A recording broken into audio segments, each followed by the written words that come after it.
All right. Hello, hello. What? What is this? My Discord is showing that my live stream has a different person on the thumbnail. Who is this person?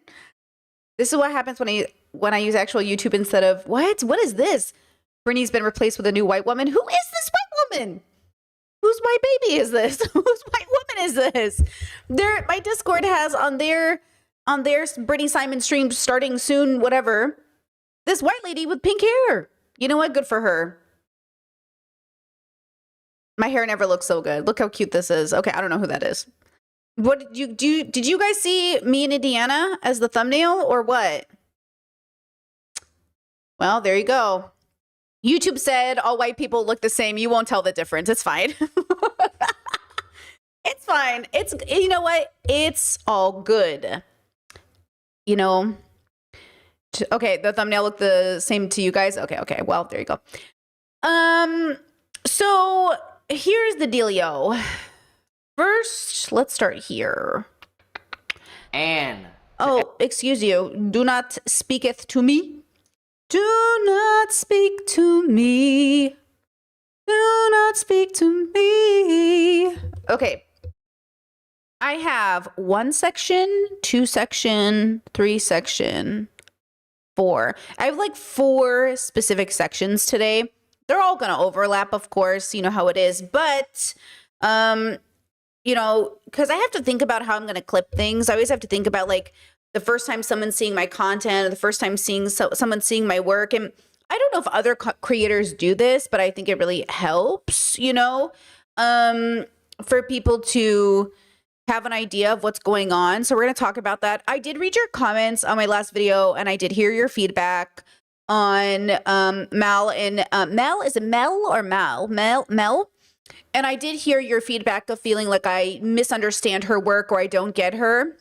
I also did hear feedback from her fans who said, oh yeah, you're right. I do kind of feel negative when I watch her content. Look, everyone's content serves a purpose. So that's kind of what we're going to focus on today is like, what is the purpose of this content?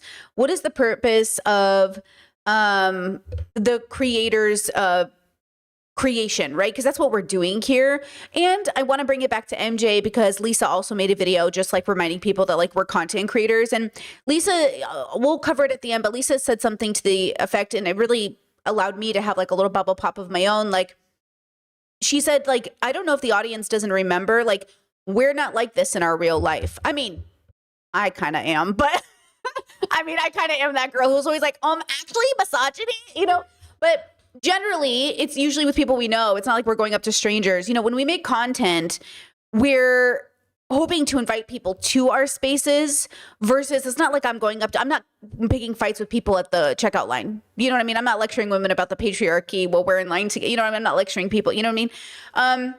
And sometimes I do think people forget that, but I think content creators forget it too. And I think that's why we tend to overshare. We feel really comfortable. And so there's something to be said about that. And I know you know, I'm not a very digestible person myself. I totally understand I have autism, and often autistic women especially are like that people really don't like the way they speak. And I get it. And I also grew up in a very like woman dominated kind of family structure, and like Assyrian women are very outspoken. And like generally I grew up in a bubble of very like feministy, but traditional women. Like I grew up in a bubble that was like women should stay home and have kids, but all the women in the family work to make it make sense. You know what I mean? Like, it's like they want to have their cake and eat it too. It's like I grew up in a bubble where like my dad raised me to run a business. And then when I got old enough, was surprised I wanted to focus on running a business versus having kids. And I was like, you raised me to run a business. Like my dad wanted me to take over his business. And I'm like, why would I take over your business and then stay home and have kids? Like, I don't think you can do both. Personally, I'm a person who thinks fathers who work all the time miss out on child rearing and child access to their children. And so I'm actually pretty anti-capitalist in that sense, where I think parents should be staying home with their kids. And then there should be like a very family focused community. But I also think the world's not ready for that conversation, because right now, like, we have to do all of this work just to get women to a state where they're even possibly equal to the patriarchy, which is never going to happen under patriarchy. So it's similar to the military. Like, we should fight for trans people to be able to be in the military. But I swear to God, if even one of you sign up, don't you sign up, because the point is the government shouldn't be able to discriminate against us, and you don't want to work for this government. Okay? So there has to be a line of, we want women to fight for the right to be CEOs, but that doesn't mean you have to be one. We need to fight for men to be able to, you know, be stay-at-home fathers, but that doesn't mean you have to be one. Like, what do I think the world would be better if men would be, it would be more normalized? Yeah. And do I think it'd be better if men who did stay home did make fucking stupid TikToks about how easy being a stay-at-home dad was and their daughters had to come on the internet and expose them? Are you on my side of TikTok? Anybody on my side of TikTok? Anyways. Oh, the TikTok drama. Listen, when I say it really is like jumping into a completely different universe, you know? So when we have these conversations, keep that in mind, right? Yeah, chat says girls say my family is on paper matriarchal, but they swear they are so traditional and men are leaders. Bro, don't even get me started. It's like so stupid. And then of course, you know, I run into that stereotype of having immigrant parents, and then I'm the oldest daughter, and then of course I'm everyone's second mom. And then of course on top of that, everyone comes to me for advice, but no one gives you the credit. It's like this weird thing where they're all like, you know, it's such a weird phenomenon, but I want to talk a lot about it today. I have so much to show you. The first part of today's stream is going to be the heaviest. So just like keep that in mind. So we're going to get it done the fastest so people can kind of take a breather. And so we don't end on such a downer. But I think it's important that I show you this. So first, we're going to bring in trending topics to talk about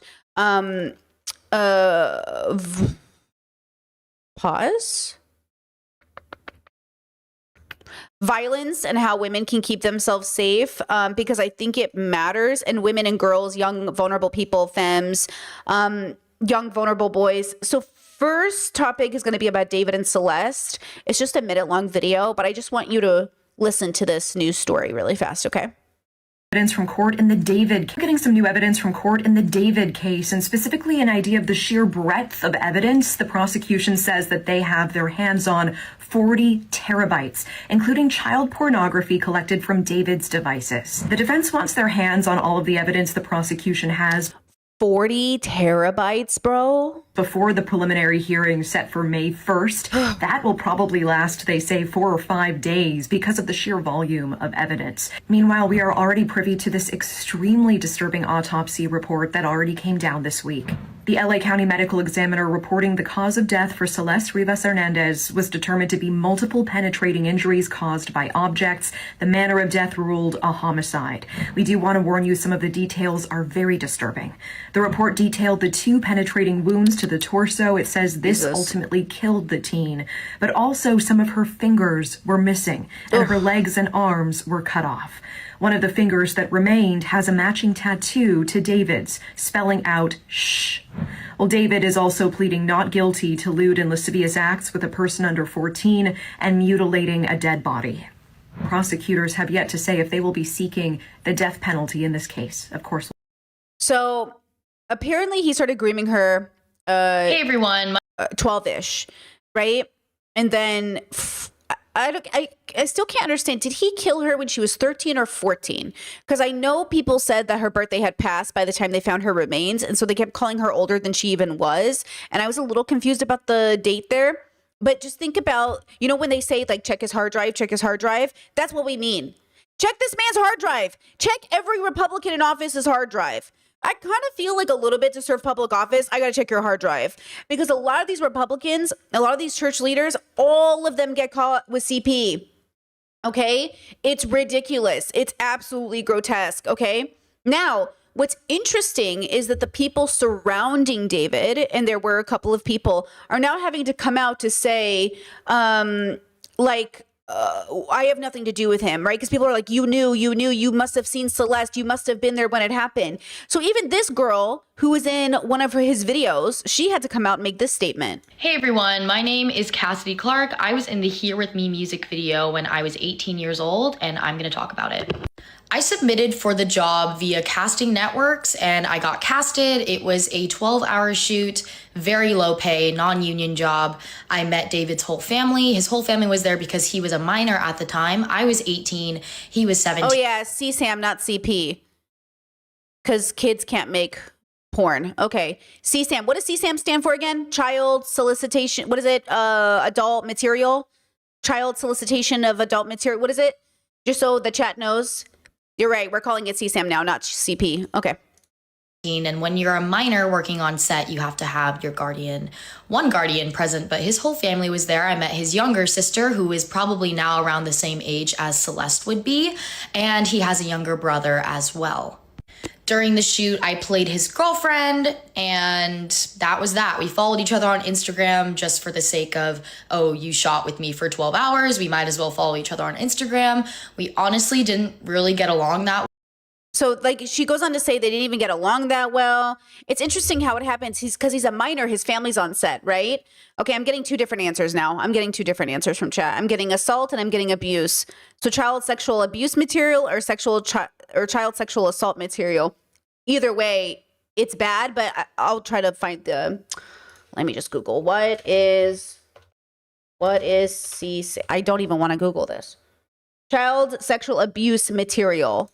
Okay, it is abuse. Okay. So what's interesting to me is like they didn't even get along, she said. His family had to be there. What's interesting is if he's 17, why are they even casting an 18-year-old to be the girlfriend? Maybe a part of the way we can move forward with bringing down harm is making sure everyone's like in the same age bracket to an extent, even though they never do this in Hollywood, right? Right? So I think there's something there that it is important, but I think it's interesting that she had to come out and say, I don't know him, right? Well, I would say I'm pretty outgoing, and we just really didn't click. If anything, I felt like I was kind of bickering with him. But that's besides the point. The reason why I'm making this video is because I've gotten quite a few messages of people asking me if I have anything to do with this, if I know what's going on. And I just wanted to put an end to it. I do not associate with David by any means. I'm an actor. I literally have nothing to do with him. I did it for a job. I did it for a check. I didn't know who David was. I don't follow him on Instagram anymore. I'm going to remove him as a follower. And I think that he deserves even more than what's happening to him right now. He's a monster, and I do not associate with him by any means. I'm not making this video to make this about me. I'm making this video to put an end to my association with David. Like I said, I've been getting countless amount of messages, comments, stuff like that. I know this video is going to get the same thing, but at least I'm saying I don't associate with David, and all justice to Celeste Rivas and her family. Amen. Now, what's interesting too is like she wasn't the only one. David. So this is Jason. Jason was also associated. He's a streamer. He was also associated with David. And I think, oh, wait, hold on. I didn't even.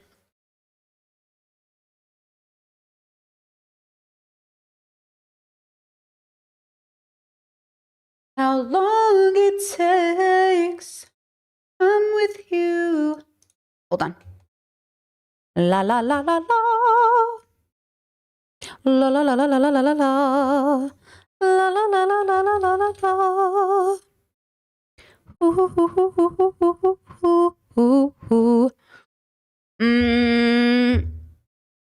Let me just see here.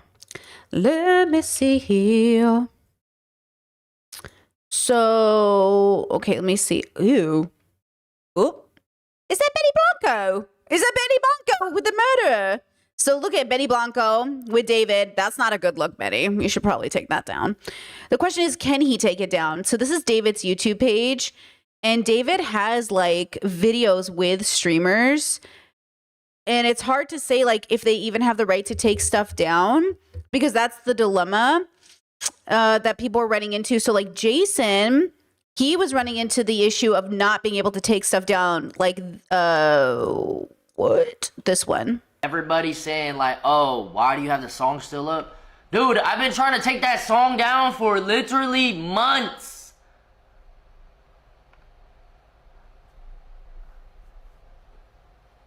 It's like, it's owned by Interscope or some shit. I don't understand the music industry. Right? So this is him reacting. It has been charged by LA with first-degree murder with special circumstances, lying in wait in the killing of 14-year-old. I'll just say this.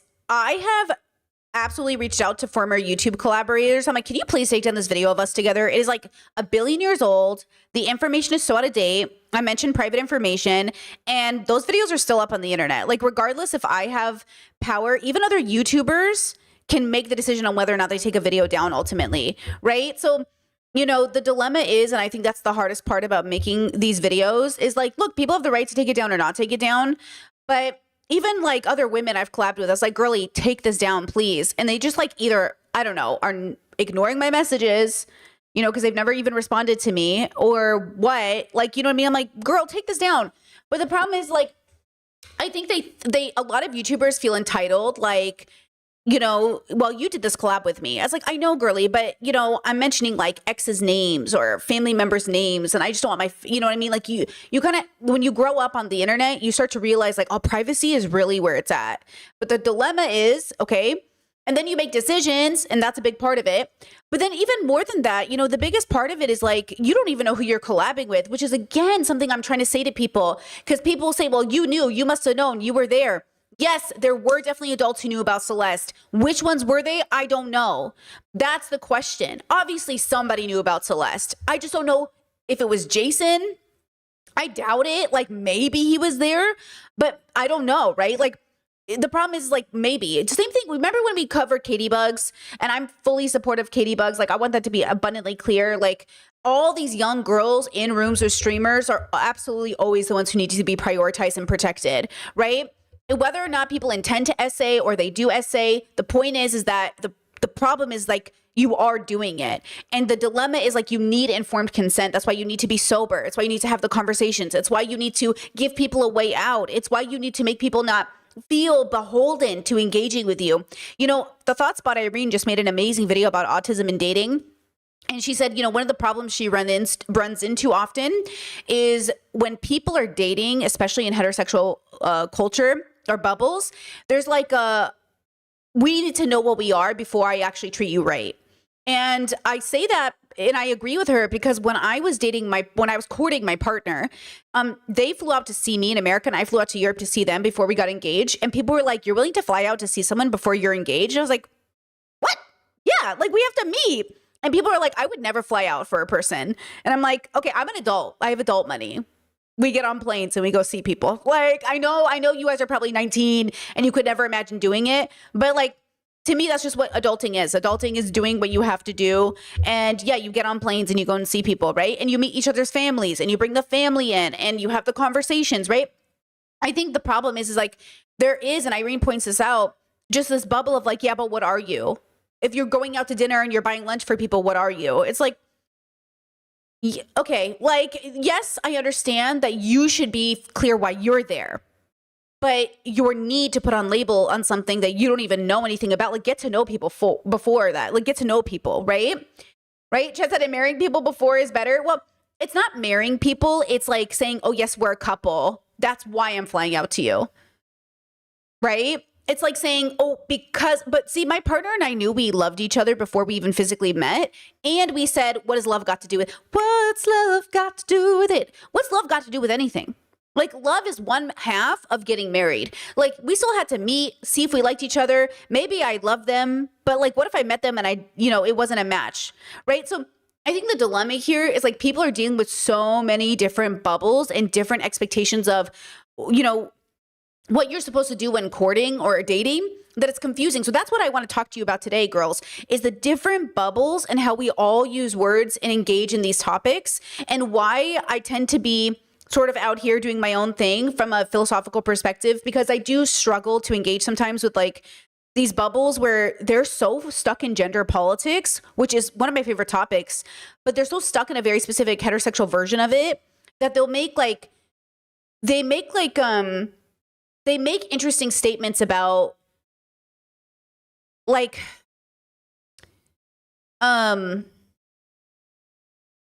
like somebody wrote a comment saying, you don't understand Mel grieving over a friend getting married because you're not straight. And I'm like, what does me being straight have to do with anything? Or me being gay have to do with anything? Right? I just don't, why would my friend getting married make me sad? And maybe that's true. Maybe that's true that like straight women are sad when their friends get married. But it's like, girl, don't you have a job or a hobby or an independent girl boss attitude or / a garden? You know what I mean? So maybe I'm missing something, right? Chess said I get on planes to just visit friends, literally me. Like, that's the other thing too. Moving to be near friends. I moved to be near people. I've literally I have packed my whole car up and move to a place where friends live. I will move for a partner. I will move for a friend, right? So, when we have these conversations, I think there's always like, where are you coming from? And it's hard because everyone in Mel's content, like, it's really important for some people. I'm not saying we'll watch some of it today. I'm not saying she's a bad person. I'm saying it's interesting what resonates with people. And it's interesting that this should be kind of an example of where you are at yourself, right? Like, if we're talking about sexual violence against women, protecting girls, women in the workplace being respected, and then the biggest leftist with a microphone is causing a frenzy when he walks through the room because girls want to fuck him. Like, what are we doing with our lives? You know what I mean? Like, how are we talking about women's liberation and decentering men, and then everything we're doing is around centering hating men or centering fucking them? Now, again, your real life versus your content creator life. These are different things, right? Content creator life is saying, hey, what type of content am I going to make that makes me money, gets me paid, and puts out a generally good message? It might be a hating men content because honestly, they suck, right? But it depends on how I do it. I got to make sure I do it the right way, right? Hating women content pays. We know that, right? We know it pays. Hating men content pays too, because 99% of those content creators who make that kind of content, their views come from men being mad at them. Their haters are the ones stitching them. Like, most of the content I make that's like anti-male, the number one viewer is always men. My other content is viewed by women. But if I make a video talking about men, the view count changes. Then my analytics switch automatically. It's not a majority women, at least for me, watching my patriarchy sucks videos. Now, it's going to change eventually, right? Right? It's definitely going to change stuff. But generally, I think it's important to pay attention to the fact that it might be strategic on the point of the content creator to say, let men pay my bills. Because they're mad, but like, what are you going to do about it? Like, maybe one or two will learn and change their viewpoint, but they are deconstructing so much patriarchal brainwashing. It's really hard to know, right? Okay. Chad, I think you're missing something, like you said, but in a good way. When my straight friends get boyfriends, husbands, their life becomes centered around that relationship. But I've been that girl. When I was in my 20s, I'm telling you, listen to me, lock in. You are unwise. When I was in my 20s, I also centered my male relationships over my girlies because when I was in love, I was also fucked up. Carrie Bradshaw has a whole season of where she can't stop talking about big. And finally, the girls say, Carrie, go to therapy. We are not your therapist. You keep talking about big, big, big, big, big. It's you, ladies. We need to go to therapy. We need to do philosophical work. I'm sorry. I'm very passionate about this because I did this in my 20s. I was that girl who could not make, everything was about her boyfriend. Everything was about her toxic relationship. Like, I would ignore my girlfriends to go hang out with this person because I thought I was having a deep and profound experience. And my girls, I knew would always be there, though that wasn't even true because we weren't even that deep of friendships. They were friendships for the era of my life. Okay, the girls who stayed true and true, those girls, the 3 or 4 of them, we've all been through every relationship with each other. And we were there whether we stopped texting or not because we were ride or die. Okay, so my ride and die girlies, we don't care how many times you ignore us for boys. Okay, but even so, we understand that it's a stage in our life. So I hear you guys, I hear it, but that means you still don't understand. It's like a philosophical repositioning of your joy, and your girlies are suffering. Like, that's the irony. Like, your girlies are suffering if they are centering a man and leaving their girls behind. And also, what does it even mean in your bubble, right? You know what I mean? Like, what does it even mean in your bubble for that to happen? Because I was wrapped up in a toxic, abusive relationship. You know what I mean? Like, it was literally like, it was spiraling. I was out of control. I was like self-harming. And so imagine my girls are sitting there talking about how Brittany's such a loser. All she cares about is men. And I'm sitting here self-harming and suicidal every night because I'm in a toxic relationship. Why are you judging these girls for going through it, right? Instead, you should be saying, I'm devastated my girls are going through it because how, in which way could this be healthy? How, in which way could it be healthy that my friend has lost themselves to this positioning in this relationship? Now, I also want to say there is a healthy reason why you must change your life because you got married. Because I did have a male friend of mine accuse me of changing up when I got married, because I also had to actually start growing up and saving for retirement. Because there's this other part of it that I think is very different, where you start to grow up and you have to start actually stop partying, stop going to clubs eventually, start investing, $2,000, $3,000, $6,000, $10,000 a year into a retirement fund, which we don't have because we don't make money like that. So then we have to literally hustle and figure out our life. And then you might have to move countries, and then you get chronically ill. And are your friends coming over to wipe your butts? There are so many layers to this that I think you have to really think about where you're coming from before you start casting judgment on people. There are so many layers. And listen, I'm almost 37, so I'm in a different part of my life. But my girls, I love them, but they will also be the first ones who will move away from me for a job. They will also be the first ones who will go and have a relationship with a man and say, this isn't any of your business. I'm doing my thing. I'm like, okay. They are also the first people I support no matter what they're doing. Even if we have disagreements, I support them as a person. And when they're ready to come back and be like, ooh, I'm like, it is what it is. I'm not going to say I told you so because that's rude. But they'll be like, you were right. I'm like, of course I was right. But I was only right because it was an ethical issue, right? The point is, in healthy relationships, we know how to celebrate our friends. If you're upset your friend's in a relationship, are you upset because it's toxic? Because if it's healthy, why are you mourning? Right? If you are truly happy for your friend's joy, then them having kids and changing their lifestyle for it, them getting married and changing their lifestyle for it, that's a celebration. That's not mourning. Now, if you're individually mourning, that's okay. You're not a bad person. You should go to therapy. You should do philosophical work. You should ask yourself, who am I to mourn at the joy of others?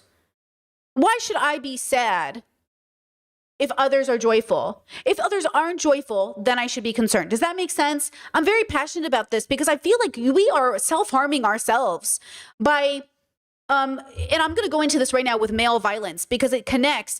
It's like we self-harm and self-pity and are self-absorbed to a point where we can't even celebrate people's wins because it doesn't work for us. Now, again, celebrating people's wins that are actually abuse, because I've had people try to do that to me too. Like, why can't you just be happy for us? I don't know, because the age gap is 30 years. I'm not happy. You know what I mean? And she's way too young. I'm not happy, right? I'm not going to celebrate that. Okay. Why can't you be happy for us? I don't know. Cause he's married. I'm not celebrating that. But if you're genuinely in a healthy relationship, love that. I love that. Okay. Now, as I passionately say this, okay.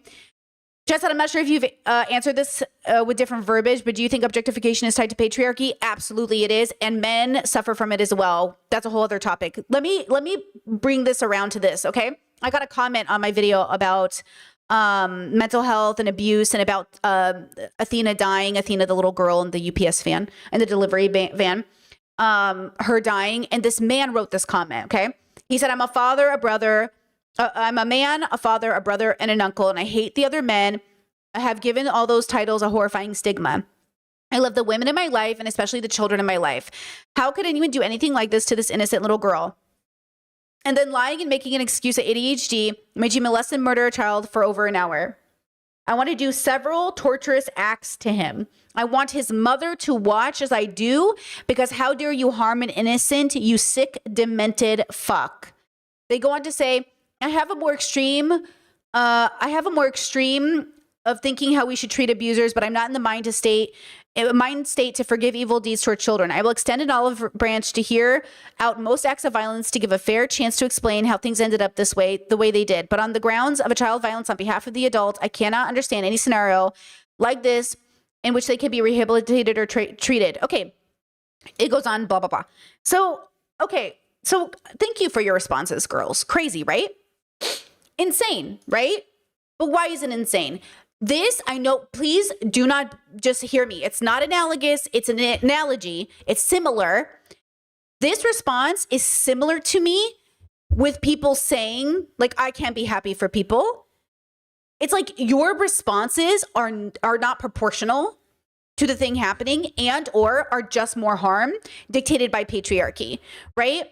Patriarchy already pits women against each other. Why are you not happy for your girl getting married? If your girl is literally centering men so severely that it's coming at the expense of her joy, you need to talk to your friend about being in an abusive relationship, right? And in that case, you can't be sad about it. You got to get ready. Now, you can mourn the fact that your friend is lost. You can mourn the fact that your friend is suffering, but that's different. Then patriarchy also emboldens men to thinking that the way to protect women and children is to become murderers, right? And because it's on the behalf of children, all of a sudden it's good. So look at this. Men jump to violence as a way of Why is it that so many men jump to violence as a way of tackling violence against women and girls? You see this a lot on the internet, especially when a story goes viral, like the horrifying rape academy that was reported by CNN, but also I see it in my personal life in one-to-one interactions where men want to express their allyship, their anger and disgust at other men's behaviour by expressing their own feelings of violence. A really personal example is that a few years ago I reported an ex-boyfriend to the police, and while I was giving my statement, which took a few hours, the police officer that I was with kept on telling me what he wishes he could do to this guy, and that had I injured this guy, had I punched him, he would have absolutely turned the other way. And he also told me that his wife was previously in an abusive relationship and all the things that he wishes that he could do to her ex. Now, I know that this police officer was trying to reassure me that he was on my side and that he felt that there should be consequences for my ex-boyfriend's actions, which, given the system, there weren't. But all it did was serve to remind me that I was in a locked room talking about a violent man to another potentially violent man. And this is far from the only time that this has happened. I feel like I surround myself with kind, sane, safe people, but I've still had male friends, partners, relatives all jump to violence or threats of violence when they are trying to express protectiveness and anger about other men's actions. Realistically, when that is your response, rather than reassuring me that you're a safe person, it just tells me that you have the same violent thoughts and instincts as these other men, and that even though that violence isn't pointed at me right now, that doesn't mean that it can't be. It's worth reflecting on whether that anger can be used more productively in reassuring and comforting victims, in donating to women's charities, in talking to your friends and your sons, volunteering for men's charities. There are so many other options. Why is it? Exactly. So this person leaving this comment on my page being like, oh, I would torture. Okay, now I just know you're unsafe because like, how am I supposed to look at you the same knowing that you're willing to torture people? It's interesting how patriarchy always chooses violence as a form of liberation, right? Not that people can't and we should engage in forms of violence in the name of liberation just being able to eat a meal if you're a meat eater is a form of violence, right?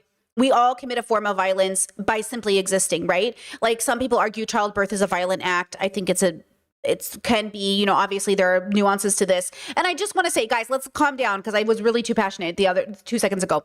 Listen to me when I say this. Grieving a friendship ending is real. They're some of the hardest breakups I've ever had. Grieving a friend who is in an abusive relationship is real. Grieving the change in a relationship dynamic because your friend is happy is unwise suffering. It is wise suffering to mourn the end of a friendship that you loved, to be devastated for a friend in an abusive relationship. But where is the wisdom in being sad that your friend is happy? I don't get it. If they are healthy and they are happy, like joyful, and they are truly finding their way in life, why would that cause you to mourn? Mourn? What died? Nothing died, something blossomed. Why in that state of why would that be that should be an indicator to you that like, something's wrong with me. Because why would I in a blooming situation only see, right? So I want to know like, where does that come from? And I think that's the issue. So these are different scenarios, right? Like you can have a feeling of being like, oh my God, like things are changing. And that feels like a type of mourning that could be valuable. Like, let's say, because, my partner is not a prisoner. My partner was like, hey, I love you. And we've been together for 20 years. And I just think like, I want to do something else with my life. Obviously, my partner is allowed to do that. Like they are allowed to divorce me. We obviously want to grow old together. And I would mourn the end of our marriage, but I wouldn't mourn their happipiness. Does that make sense? So think about it that way. Like as long as the mourning is within reason, it's fine. But I don't know what you're mourning when you say, my friend got married and now I'm mourning. Like, what about your friendship changes truly because your friend gets married?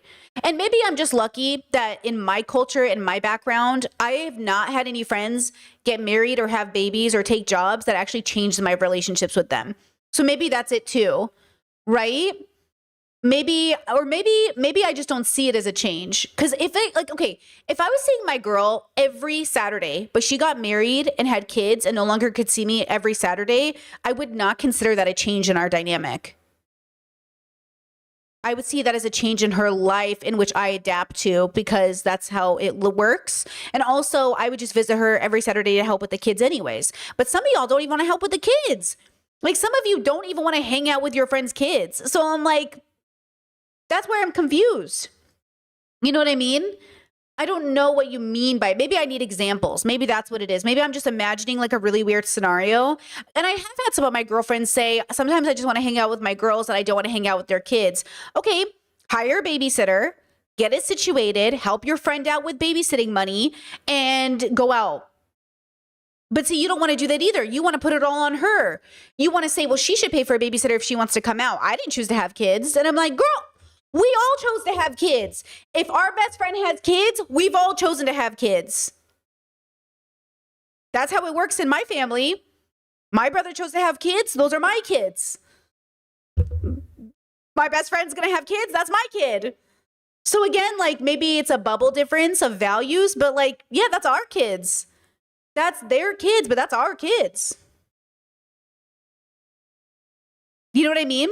So you have to make a decision, like, do I care? Because I've met a lot of adults who go, oh, I really do. I know they're a baby, but I really don't like kids and I don't want to be around those babies and I don't like babies. Okay. You know what I mean? I don't know, girl. I don't know. All right. Chad said, maybe it's because I'm Latina, but in a cis heteronormative spaces, at least here, it's common to men and especially women just to abandon friendships because they're in a relationship. Hey, like, you know, and maybe that's a part of the patriarchy of it all, because my parents always used to say things like, your friends never stay, Batsy. The only person who stays is your husband. And the joke is, right, my parents have lots of friends, and that's true that a lot of their friends dissipated over the years. And it's true that at the end of the day, the only person who really stays in your life is your partner, if they are truly your real partner. If they're settling a relationship, they're going to leave. But if it's really like your high compatibility partner, sure, they're going to be the only one who actually stays, right? And with that said, we all still have friends. We all still have community. It's just they play a different role in our life. The issue is people are settling for friendships the same way they're settling for partners. We have to deconstruct even the propaganda about friendships. When I took my autism assessment, he goes, how many friends do you have? I was like, hundreds. He goes, how many close friends do you have? I go, I don't know, 3 to 9, depending on how you count it. And then he goes, who is the most reliable person? How many like absolutely reliable people do you have in your life? And I said 3. And like, that's the point. Like, there's so much propaganda about friendships, the same with relationships. And a lot of you are not negotiating with your friends. A lot of you are also taking them for granted and assuming you're closer than you are, right? And we see it with streamers. We see it. We've been covering this a lot on stream, right? So the question is, like, how do you play a role in my life? What kind of friend are you? What am I depending on you for? Like, what is my relationship with you? You know, there's so many layers to this, right? So I do think it's heavily cultural. I agree with you.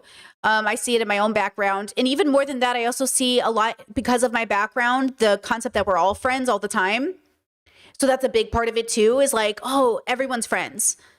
And so that's the problem I have, is I'm so socialized from birth to think everybody's friends that even in my adult life, it's really fucked me up where I'm like, okay, are we like, and like even chill friends, casual friends, not even close friends, just chill friends. Like, hold on, I would see. Like the way your mom would say, oh yeah, they go to school together, they're friends. Yeah, we're friends because we go to the same school, but we're not like friends. You know what I mean? Like, we're friends, we're all cousins, but we're not like, some cousins I like more than other cousins. You know what I mean? But yeah, well, sure, we're all friends. We're all at the get together. But you know what I mean? Chess says that's, let's see. That all my friends could be emergency contacts. Maybe that's the difference. Well, a lot of the time I call them 2 a.m. friends. The dilemma is like, have you guys ever like done something for a neighbor and someone's like, oh my God, I can't believe you went out of your way to help a stranger do that. Okay, first, catch me in the right mood and I will have a stranger do the most random shit. If I'm in the mood and I'm like, sure, I'll go on an adventure today. What do you need help with? It doesn't mean we're close.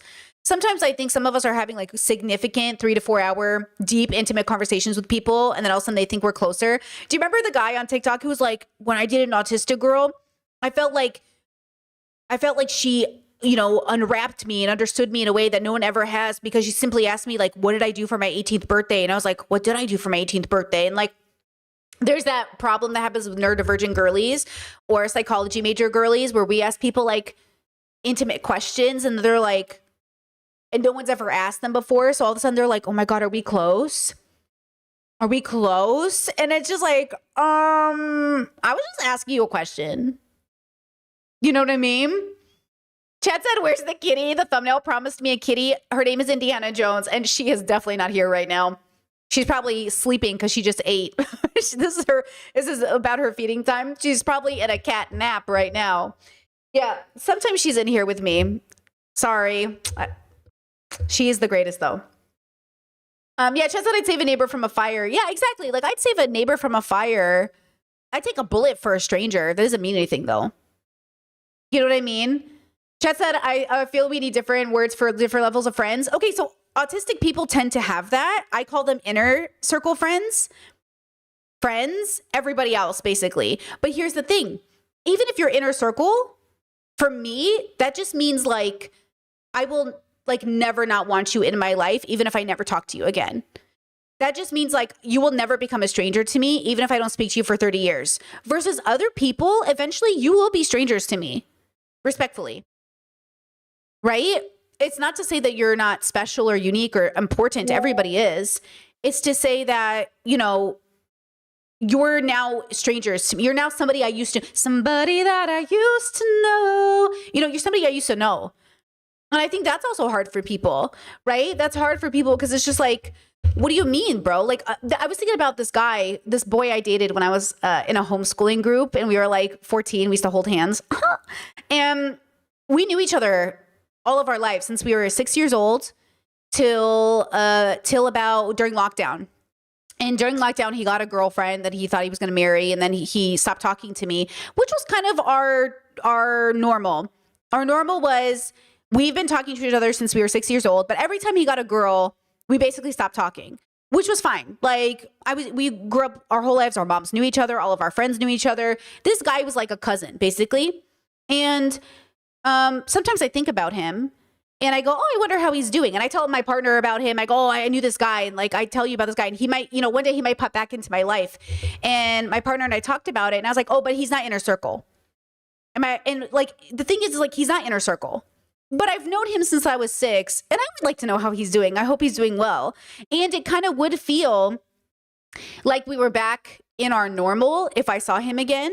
And also he could just be a stranger to me.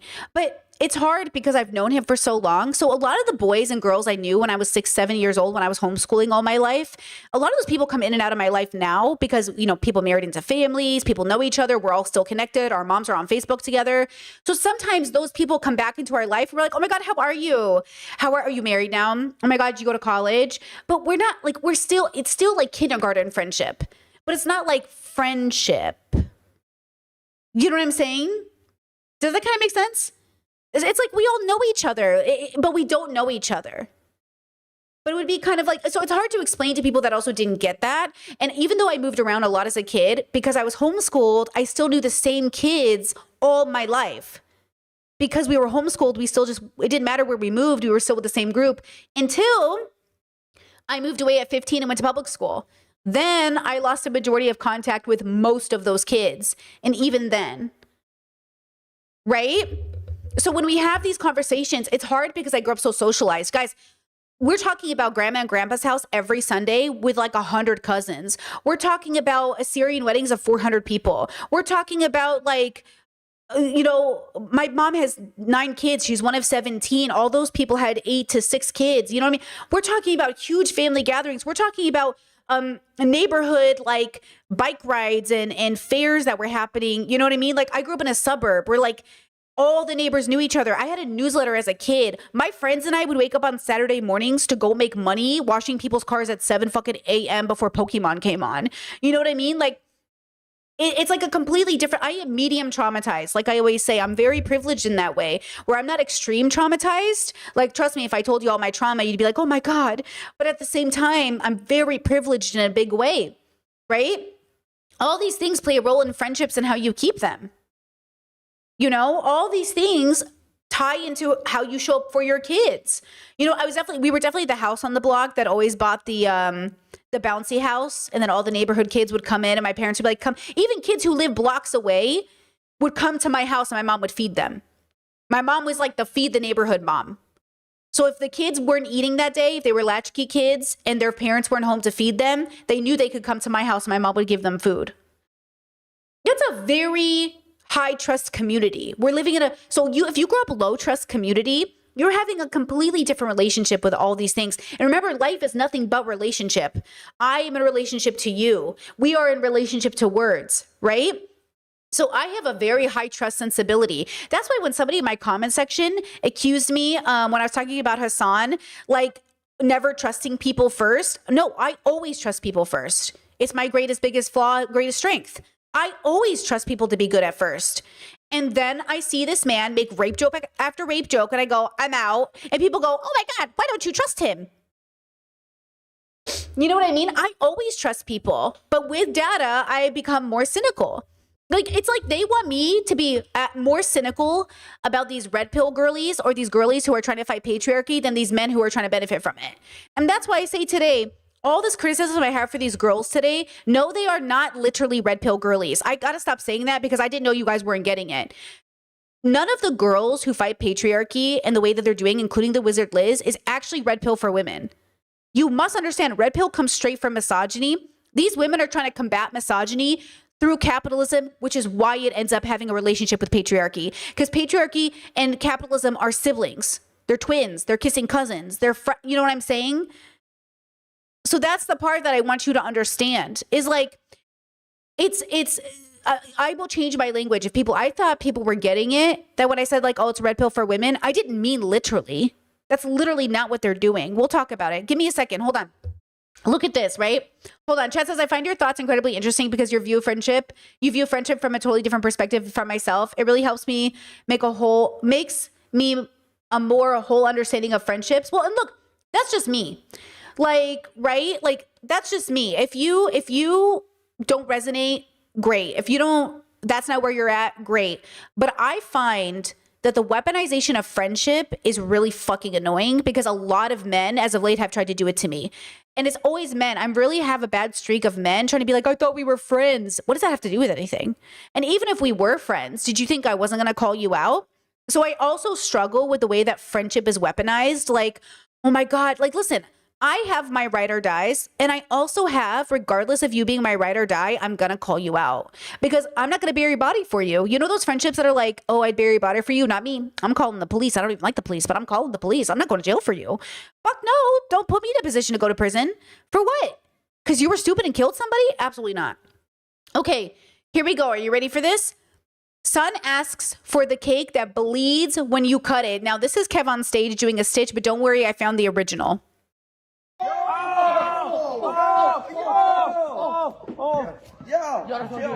All right now. You ain't got to say yes to everything your kid requests. You talking about he got what he asked for. All right now, you about to get what you asked for. You think he having a birthday, he having practice. You the birthday cake. Listen to me when I say this. We raise rapists and murderers. And hear me when I say this. I also want to shout out all my gothy girlies and boys and they thems. Like, there is a space. These are two different categories. Spaces where people can be edgy and can make gothic art and depict depression and depict like that feeling that you feel when you're so in your emo stage. And then there's the other side of it where, like, you know, the singer David is making fucking like I killed her songs, and then he goes and kills Celeste. And it's really hard to decipher, like, which one are you? Are you like an artist who's depicting like the horror of humanity, or are you like singing a confession? Okay, so I looked up the family, and God bless them, really. This family, I don't even need to say it, but if you look at this family, they look like the family. School shooters have a look. White school shooters, white boys who murder people, they have a look. I don't know how to say it. You'll get it when you see it. This is the mom. Because that video just completely ended. I don't know why. This chocolate is not working like it did for Riley's cake. Which, it is what it is, because at least my son's birthday cake worked. And that is all that really, truly mattered. Typically, the chocolate wouldn't break for the bowl. I don't know if it was too big or because it wasn't completely flat. It curled up for some reason. I'm not exactly sure the full reason, but it is what it is. Emily, are you gonna help me stab this cake Yeah. when it's time? Yeah. Okay. We'll make a TikTok for that. We'll make a separate TikTok for the stabbing? Yeah. Okay. Oh, yeah, it does not look good.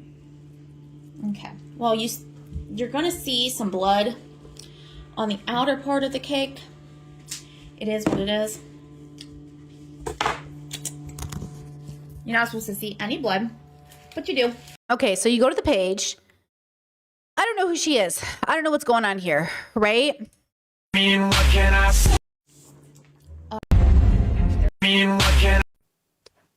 All right, you guys, for some reason, my audio messed up. Imagine calling. All right, so everyone is being all judgmental about my son's birthday cake, where he wanted a stab cake. Other people were like, hey, how'd you make it? So I'm showing you. You're going to want 2 boxes of cake mix. You're going to make them just the way you normally do. I'm in the middle of doing that right now. And you're going to use 2 round. So the question is, if you make your son a cake, look at his friends. Like, look at his friends being like, oh. Like, look at the way that he's doing it, right? So again, when we have these conversations, I know your brain might go, oh my God, this is the worst thing ever. Or, oh, like, that's cool. It's just like an art piece. Without the conversation, it's not an art piece. We know fucked up people make good art every day. That's why we even have to have the conversation about separating the art from the artist. We know for a fact, if you're making art without the deconstruction, without the philosophical work, you're just confessing. So we need to make sure that when we are engaging in art, or even honestly, like what you masturbate to, what you read, what's your favorite band, like what's your favorite, like who you watch online, right? Then it has to also, you know, food is political, art is political. So like everything you do should be, you know, through the lens of, oh, what does this mean? And what does it say about me? And is this something I should be concerned about? And I doubt this family sitting down and having very in-depth conversations about the implications of a stabbing cake. Okay? This is once again kids being raised in an environment with absolutely no guidance, because you know what I'm saying? Like, I'm telling you right now, just based off her reaction, of like, people are being really judgmental about my son's stab cake. Do we know why? Okay, what if your son wanted to have a birthday party where a piñata of his sister was made and then he got to shoot it with a bow and arrow? Do we feel like we shouldn't be having a conversation about that? Or what if it was a depiction of his mother? Would we not want to talk about that? Do you know what I mean? Like, we have to have these conversations, because again, I do think there's a space for goth art in the same way that I love BDSM, but a lot of people are very critical. A lot of feminists have been like in my comments, I get you girls, okay? You're mad about BDSM stuff. I hear you. BDSM that isn't deconstructed, heavily misogynistic and patriarchal. But you have to understand, you can have a BDSM relationship where the only thing that ever happens in your dynamic is you massage each other. You feed each other cake. You know what I mean? Like, you listen to fucking your favorite band at a fireplace. You have to understand, like, it's not the drugs. You sound like the DARE program. Like, all drugs are bad. Weed is a gateway drug. It's it's how you use the weed. It's how you use anything. It's never the thing, it's us. We take all the responsibility away from us because we can't be trusted, right? We can't be trusted. And that's the big part of this conversation, is that we are the problem. And we keep blaming, like, men are like, oh, it's the porn is doing it. The porn might have impacted the way you had a relationship with consent because you thought porn was sex education, because that's stupid. And conservatives do deny their kids sex education, so the kids learn it from porn. But the porn didn't make you a rapist. Okay? The porn doesn't make you a rapist. Because a lot of us have been watching porn since we were kids, and none of us have raped anybody. So again, you can't sit there and associate porn with rape. You have to say people who are not paying attention that they're seeing. It's like, it's the same thing where people go like, they don't understand porn. People are acting. They're acting.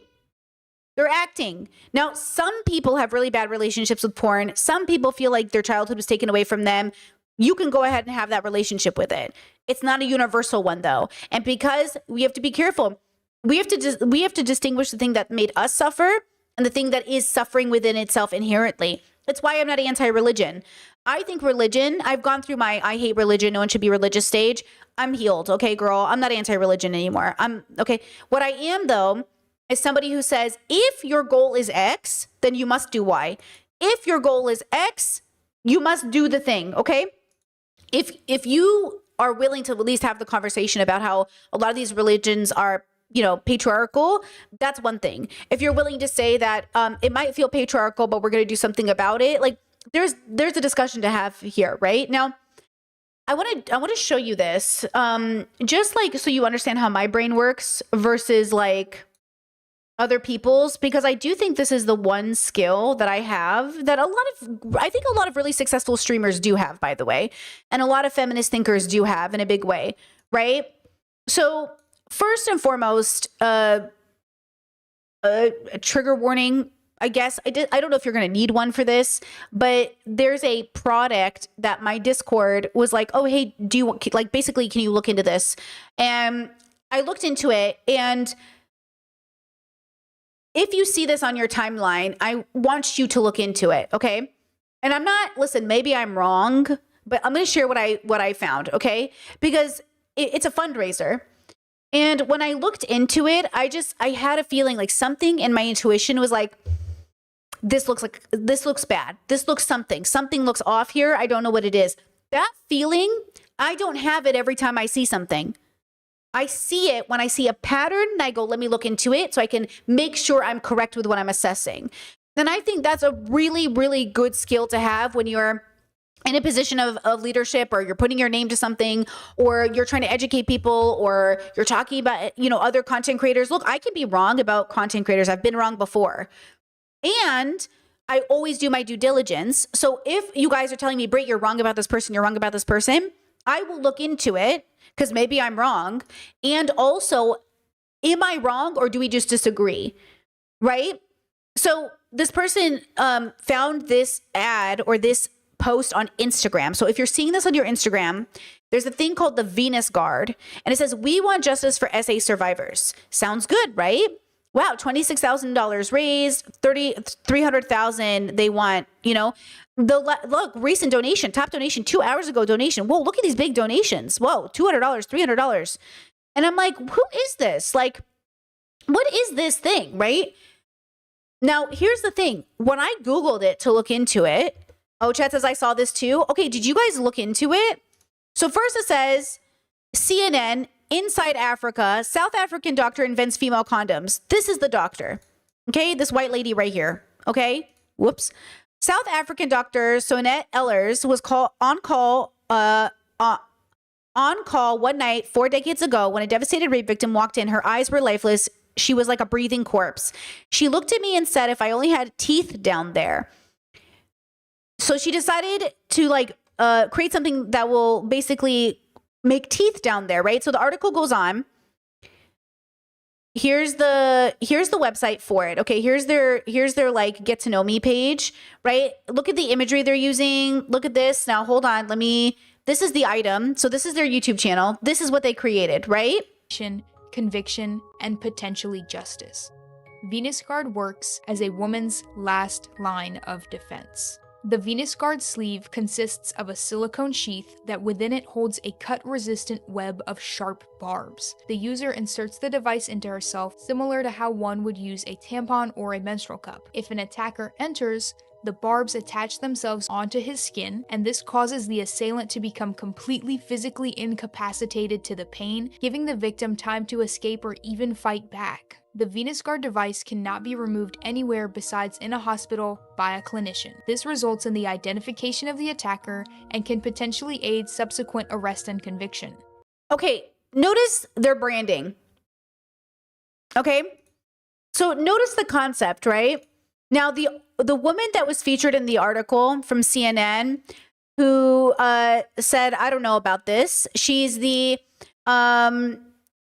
Victoria Kanji. She says, critics say the female condom is not a long-term solution and makes women vulnerable to more violence from men trapped by the device. It's also a form of enslavement, said Victoria Kanji, a fellow for the Centers of Disease Control and Prevention in East Africa country of Uganda. The fears surrounding the victim, the act of wearing the condom in anticipation of being assaulted, all represent enslavement that no woman should be subjected to. She said the device constantly reminds women of their vulnerability. It not only presents the victim with a false sense of security, but psychological trauma. It also does not help with psychological problems that manifest after the assaults.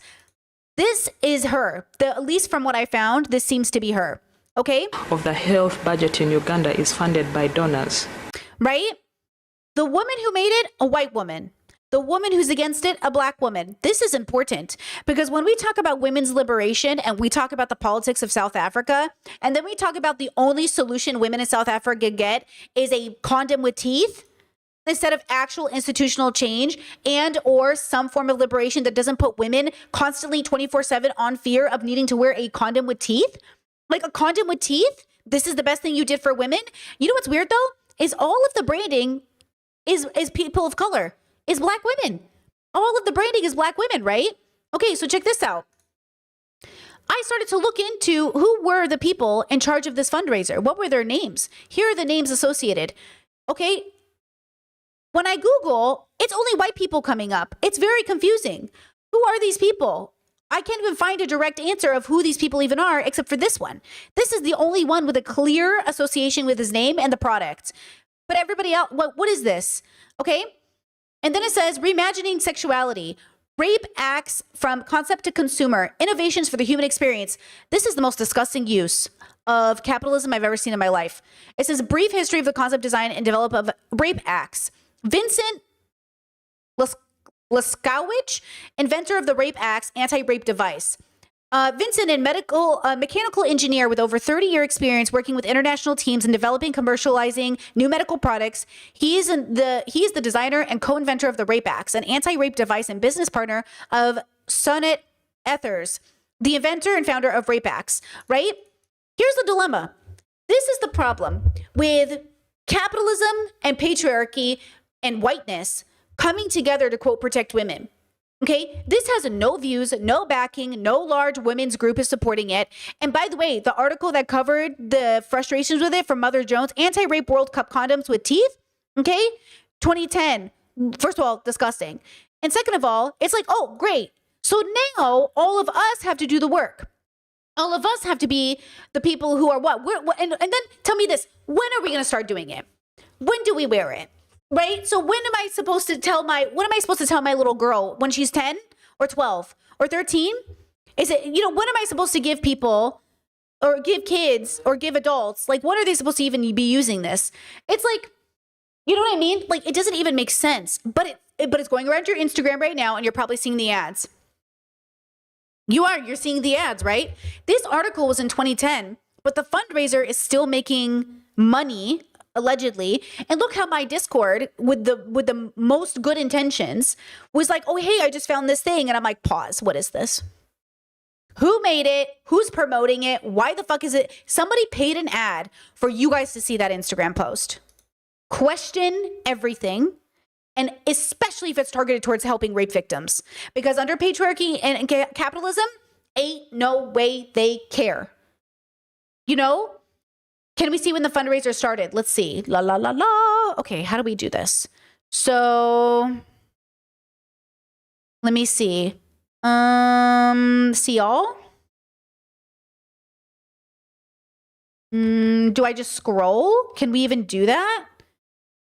It looks active. Like, that's the thing. The fundraiser looks really active. It's like pretty big numbers. Are they donating to their own thing? Or are they just getting people from is this a scam? I don't even know what this is. But I'm telling you right now, I don't trust it. I need more proof. I need more connections. I need more agencies. But also, isn't this just the thing they always do to victims of rape? Is they put all the responsibility on us? I feel like this is just another way. This is basically a modern day chastity belt. Look at this. But it sounds good, doesn't it? Doesn't it sound really good? Like, oh, we're going to protect women. We're going to empower women. We're going to give, rape victims a chance. You might as well wear this, girls. This might feel less invasive than having something stuffed up you all day. Do you know what I'm saying? And like this woman said, it's probably going to put victims at more harm's way, Victoria said, because, okay, so let's say the rapist gets his penis inside you, and then he realizes his penis is stuck. You know how people feel about their penises. And then he's so mad, he kills you right in this moment because, like, what am I supposed to do? So now as a rape victim, I'm doing like 10 things at the same time. I'm thinking about wearing this thing in the first place because God knows you can always remember, you can always understand when you're about to be raped. That's sarcasm. And then what? Now he's mad at me. And now it's like double, triple layered. And what am I doing here? How does this benefit me? Like, how does this actually benefit me? Okay. So I tell you this right now.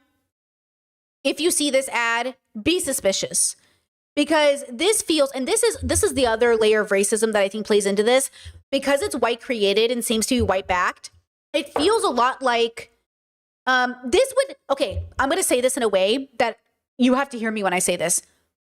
New York women girl bossing it down Fifth Avenue would never. White women in New York would never.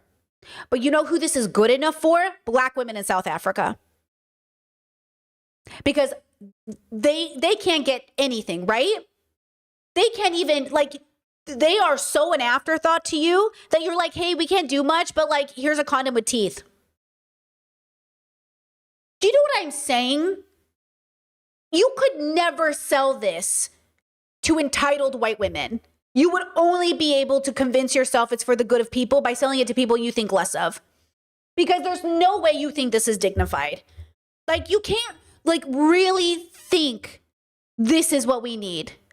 Now, Chad says you could carry a gun. Now, look, I made that comment to Discord. I was like, women might as well carry guns at this point. Women might as well make an island in which people with penises can't even come. And, well, see, there's the transphobia involved in that. You know what I mean?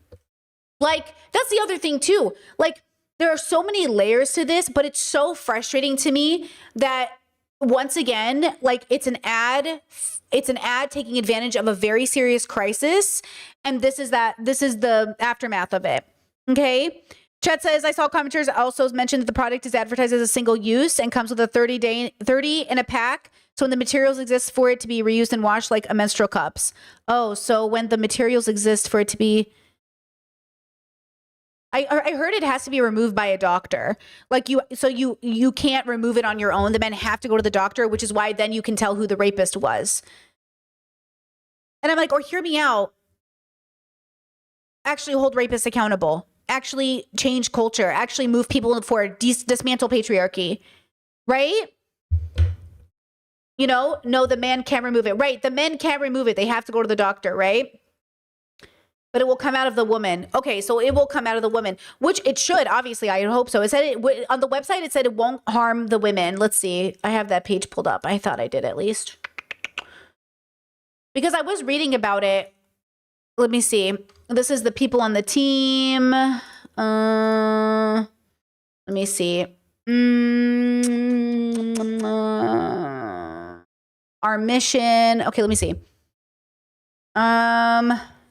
We stand at a crucial crossroads in the fight. Oh, by the like, these are the South African colors that we put purple on because we were in the protest that happened a few months back, right? And so we participated in the government considered it a femicide, like a national crisis. And that's why I also think it's like, are you utilizing the same colors by an organization primarily pushed by Black women and co-opting it for your own capitalistic gain? Like, what is this? This just feels like no real people were involved. And then it just feels like, it feels very strange to me. Okay, understanding the product. Here's the product page. Yeah, this cannot be the solution. We're not going to do this to people. We're not going to force women to have to look at this. What the fuck? Are we fucking serious right now, bro? This is your solution to rape? Do you know what I'm saying? I do not want women walking around with a chastity belt, modern day chastity belt. You know? What was the article of the woman criticizing it? It's CNN at the very bottom, and it's Mother Jones. Mother Jones has an article and CNN has an article on it. And I believe it was this woman here, Victoria Kanji, because, well, at least it's her name and this is the organization. So I believe that's her. But yeah, like, that's what I'm saying. Like, what are we talking about here? Kanji's thoughts on fear were what worried me about the device at first. It disturbed me that women might have to think about I'm going to a bad neighborhood tonight. Better stick in the old rape acts. A vagina shouldn't be a safety liability, but it sometimes is. A world where a woman needs to use a rape axe is a world that seriously needs to examine its gender dynamics. Squashing the cultural conditioning that preach women's subordinate, almost accessory-like status is a must. But while the anti-rape billboards, school lesson plans, and other models of social reconditioning are being developed, females' environments where sexual assault is pervasive need something to fight back. Okay, this person says, I think the rape acts in this case is empowering. I disagree. This is not Victoria. This is the woman writing the mother or the man, woman or man. Let's see who wrote this article. Tatiana. So this is a woman. I just want to say though, oh, hold on. It has an update. The most previously stated Sonnet Ethers has been distributing the device during the World Cup.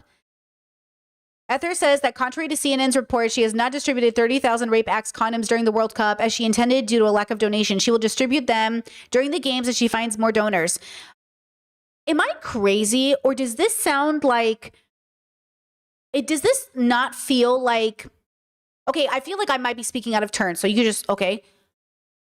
Is this not Western propaganda that, like, white countries don't have rape, but Black countries do? It's like, oh, women in these countries are dying at higher numbers, but it's because of patriarchy and colonization. It's because of Western intervention. We, America, like the US, like, you're doing this thing where instead of like holding the most people accountable, you're adding to this idea that like Black run countries or countries with Black people don't know how to run themselves, so white people have to come in and save them. It's like when they give condoms to African countries and they're like, well, they don't know how to stop having babies, so we need to give them condoms. I'm like, do you know what I'm saying? Okay, yeah, are you guys seeing it? I'm like, what are we doing? We're destabilizing the countries. We're the ones causing so much of the problems. What are we doing? And so that's why I found it suspicious that it was created by a white person in South Africa, that the people on the panel seem to be white. And also even the person that was from Atlanta, America, one of the people, Hope, I could not find, all I found was a white person when I Googled this name. Hold on, let me see if I can find you the page. Give me a second. Hold on.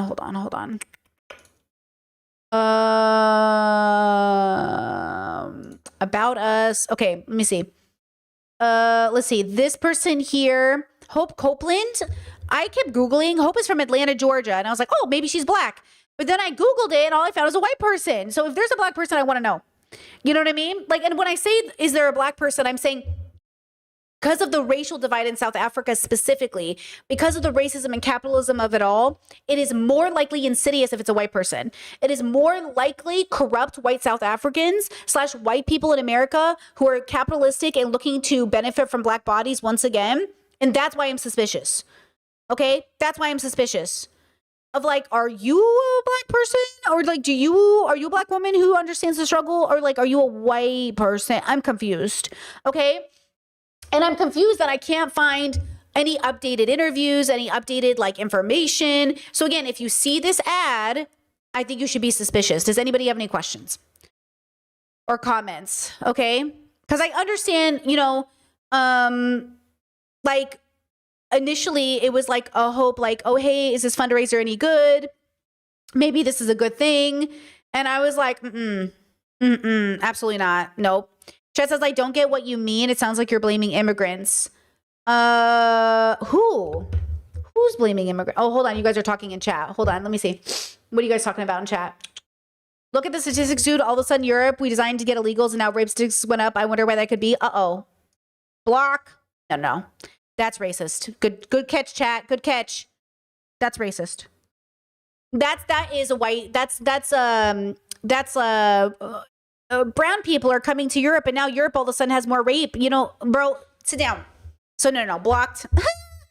Blocked.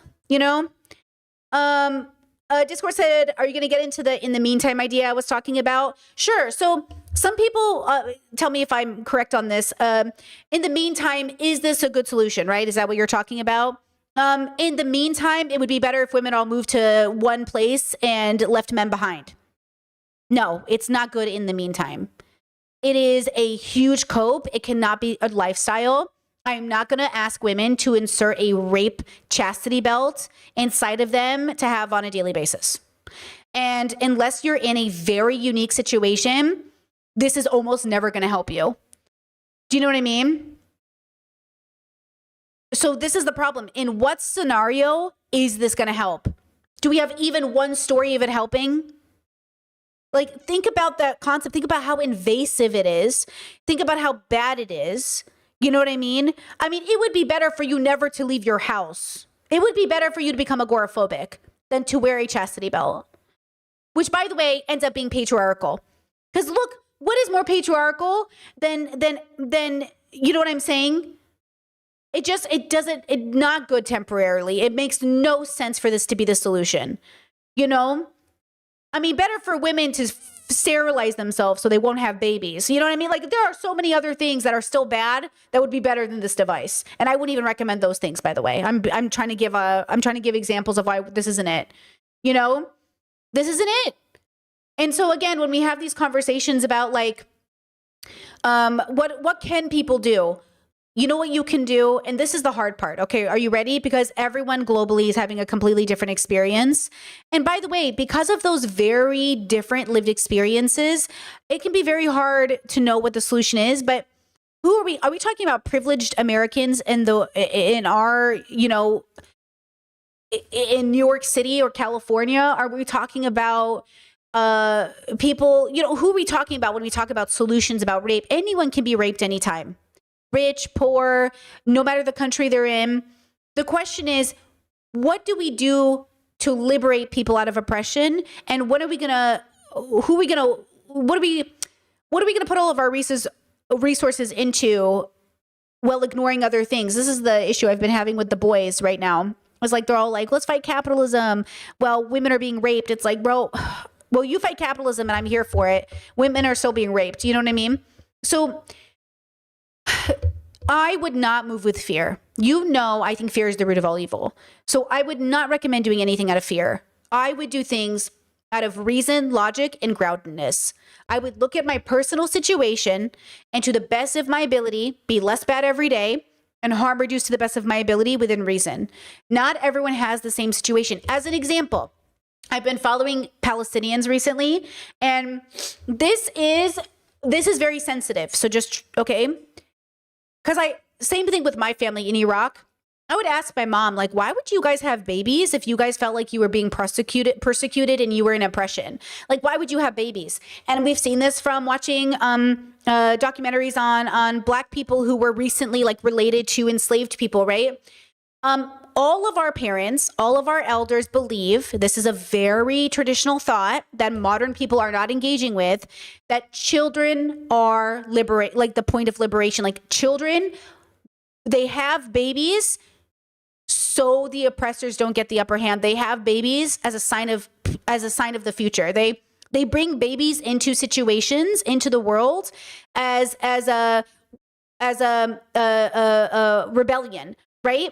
Versus a modern day person like you or me, we're getting our tubes tied because we're like, we're not bringing babies into the world. You're crazy.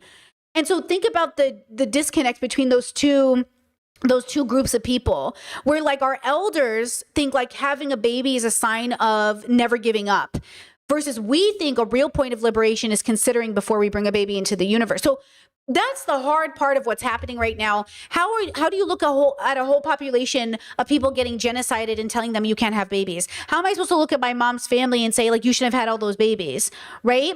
But obviously we're in a point of privilege right now where we are allowed to end our birth lines and not feel any consequence to it, right? So I'm not saying like there's a good answer to this where animals evolved on a planet over billions of years. Like we're literally biological creatures engaging in what we think is like ethics, right? The problem is that we need to, this is the problem. There is no actual, okay, hold on. There is actually no solution. So I should probably say that. There is only the ability to accept that this is how the world is, period. The world will not change. Because for the world to change, we would have to change. And we're not going to change, are we? Right? We're not going to change. Because if we were going to change, we would have done it already. And we have never done it. So we keep holding on to this version of the world that changes. It's not going to change. Which is why women will say, never get married to a man. But the dilemma is, those women aren't changing as much as those men aren't changing. And I'm saying you must liberate yourself from only reacting to the reactions. Okay? And I think that's the dilemma. Chat, I've heard this before too, chat. Chat, you said you have to abuse a mammal pretty badly for it not to want to reproduce. I just want to say this. I didn't choose not to have kids because the world sucked or I feel the issue is, and that's so reductive, everyone chooses for different reasons not to have children, but just for the record, it's perfectly decently happy people don't have to have babies, because you also don't want to play into this narrative that, oh, you just don't want to have a baby because you were abused. Oh, women really want babies, but if they had money, they wouldn't. Right? So just make sure that we're not also playing into with our fun little quick, like, ooh, one-liners, that we're not engaging in this idea that like, oh, women would want to have babies if they weren't abused. Like, me choosing not to have a baby was just because it makes sense for who I am right now. Again, I would have been happy to have a baby 10 years ago, but I didn't. And so now I'm like, oh, I'm good. Like, the feeling went away. That desire to have a baby went away. So I'm not going to have a baby. And also the pros and cons lists. Okay? But that's not because I was abused, right? So just be careful about that narrative, okay? Chat says, would the device be a misogynoir act of violence? Maybe. I could see it, honestly. I could definitely see it, right? Chet says, I'm wondering how we feel about this movement. I think a lot of people in this economy as well, 4B movement, etc. I think the issue with movements is that they are generalizations of a human's experience. Being a woman isn't a monolithic experience, right? So the problem is when we create movements, we're foregoing a part of our uniqueness to match together with the movement, which is why when I talk about the girls today, I want us to understand that, like, even though I can't be a part of the clique, I see what they're doing and I see the good in it. And I also see like why I can't be a part of the clique. It's not that I don't like them. It's that I don't know how to be a part of this movement. I don't know how to be a part of a movement. It's the same thing with the Marxists. I love it, girl. I'm here for it. I just don't know how to play a role in this movement. I don't know, but when I see queer politics, I'm like, I know exactly where I belong. And that's the point, is like, I know where I belong. Do you know that? Like, but that's because, everyone's at a different path, but we must know that like now isn't the future. Whatever we're doing now is at the consequence of being in the most present when we're so oppressed. Like we can't even, like, in my own personal life, I tried to fathom the ideal, even though I know it won't happen. And I try to think like, how would I actually want kids to be raised? How would I actually want the world to be? And then I tried to pick movements that are heading in that direction. And well, you know what I'm saying? Now, if you come to my channel and you're newly subscribed and you're like, oh, Britt, I really resonate with this, or I'll try to meet everybody where they're at. But I'm always trying to get people to know that I'm heading here. Like, I'm heading to the future, which I think should engage in like learning life lessons. We should, in order to learn life lessons. Just like we expect men to learn the lesson, we got to let everybody learn the lesson regardless of gender. Okay? So if we keep repeating actions and we haven't learned the lesson, that's okay. But we should do something about that. You're not a bad person. Like, I don't believe in bad and good in that traditional sense, but I do like think philosophical evil is playing a role here. And I think we're hurt, and I think we're wounded, and I think we're tired. And I think that that's okay. Like, hold on, let me think. Who was it? Maybe you guys are on my side of TikTok. Who was it? I think it was about patriarchy maybe, or something else, where they said, I'm just so tired of having to explain this to people. And the TikToker said, okay, well, send them to me then, because it's never going to end and I'm never going to get tired. And that's how I feel. I know we're all tired, but I'm never going to be tired enough not to explain philosophy to you and not to explain ethics or morals to you. So send them my way. Because yeah, this is a job. It's a job that answers the same question over and over again, right? What is meaning? What is love? What does it mean to be a person? How do I exist on a planet? You know, how do I be a good person? Like, we're still asking, what is love? We don't even know how to define love, because we're still all having different relationships with what love even could mean, right? And so again, you have to be ready to answer the same questions 100 times when you are taking that position of being somebody who's the adult in the room. And you're human and you feel things and you're tired. When I say I'm tired, I'm meaning to express something that I hope you hear, which is I'm tired, but let me have a nap and a snack and I'm back on it. Okay? All right, let me see. Did I miss any chats? Let's see. Chat said I think some of the movements get more and more extreme, which I don't know if that's partly because of the internet. Like, child free makes sense, but some of it is also very anti-natalist, which is also child hating. Yeah, I think that's the problem, is like, I'm not an anti-natalist. And I also think hating children is such a sign of patriarchy, because like, who hates children more than the patriarchy? Because patriarchy turns your boys into the child soldiers. It kidnaps your little girls and turns them into brides. Like, who hates children more than the patriarchy? So the fact that women are getting on this app and talking about how much they hate kids, and then they're saying, oh, I'm autistic, Brittany, and kids are loud. Girl, check yourself. Check your motherfucking self. The internalized, like, patriarchal, misogynistic beliefs, the anti-children beliefs, girl.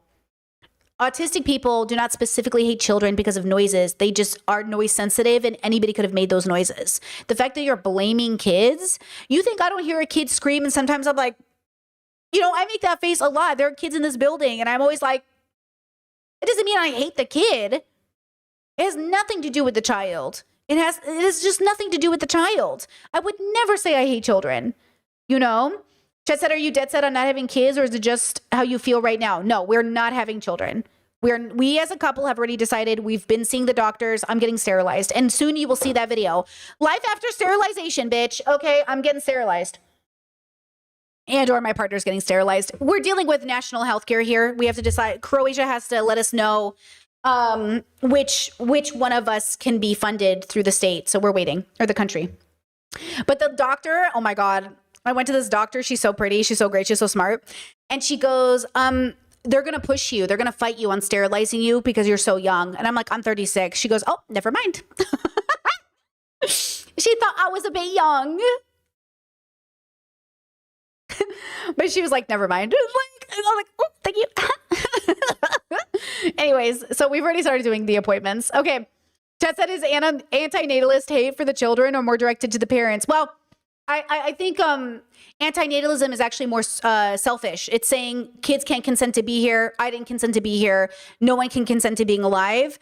No one, right? Because, like, again, we're animals on a planet, guys. Okay, we're animals on a planet, right?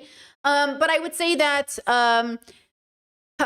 hating children is usually, like I said in my commentary video over on my commentary channel, Bert Simon, is often when people say I hate kids, what they really hate is how those kids were raised. But the fact that you didn't do the work to deconstruct your feelings tells me you're not ready. How dare you come and lecture me about my introspection levels when you have the audacity as an adult to say out of your mouth, I hate children? Do you know what I'm saying?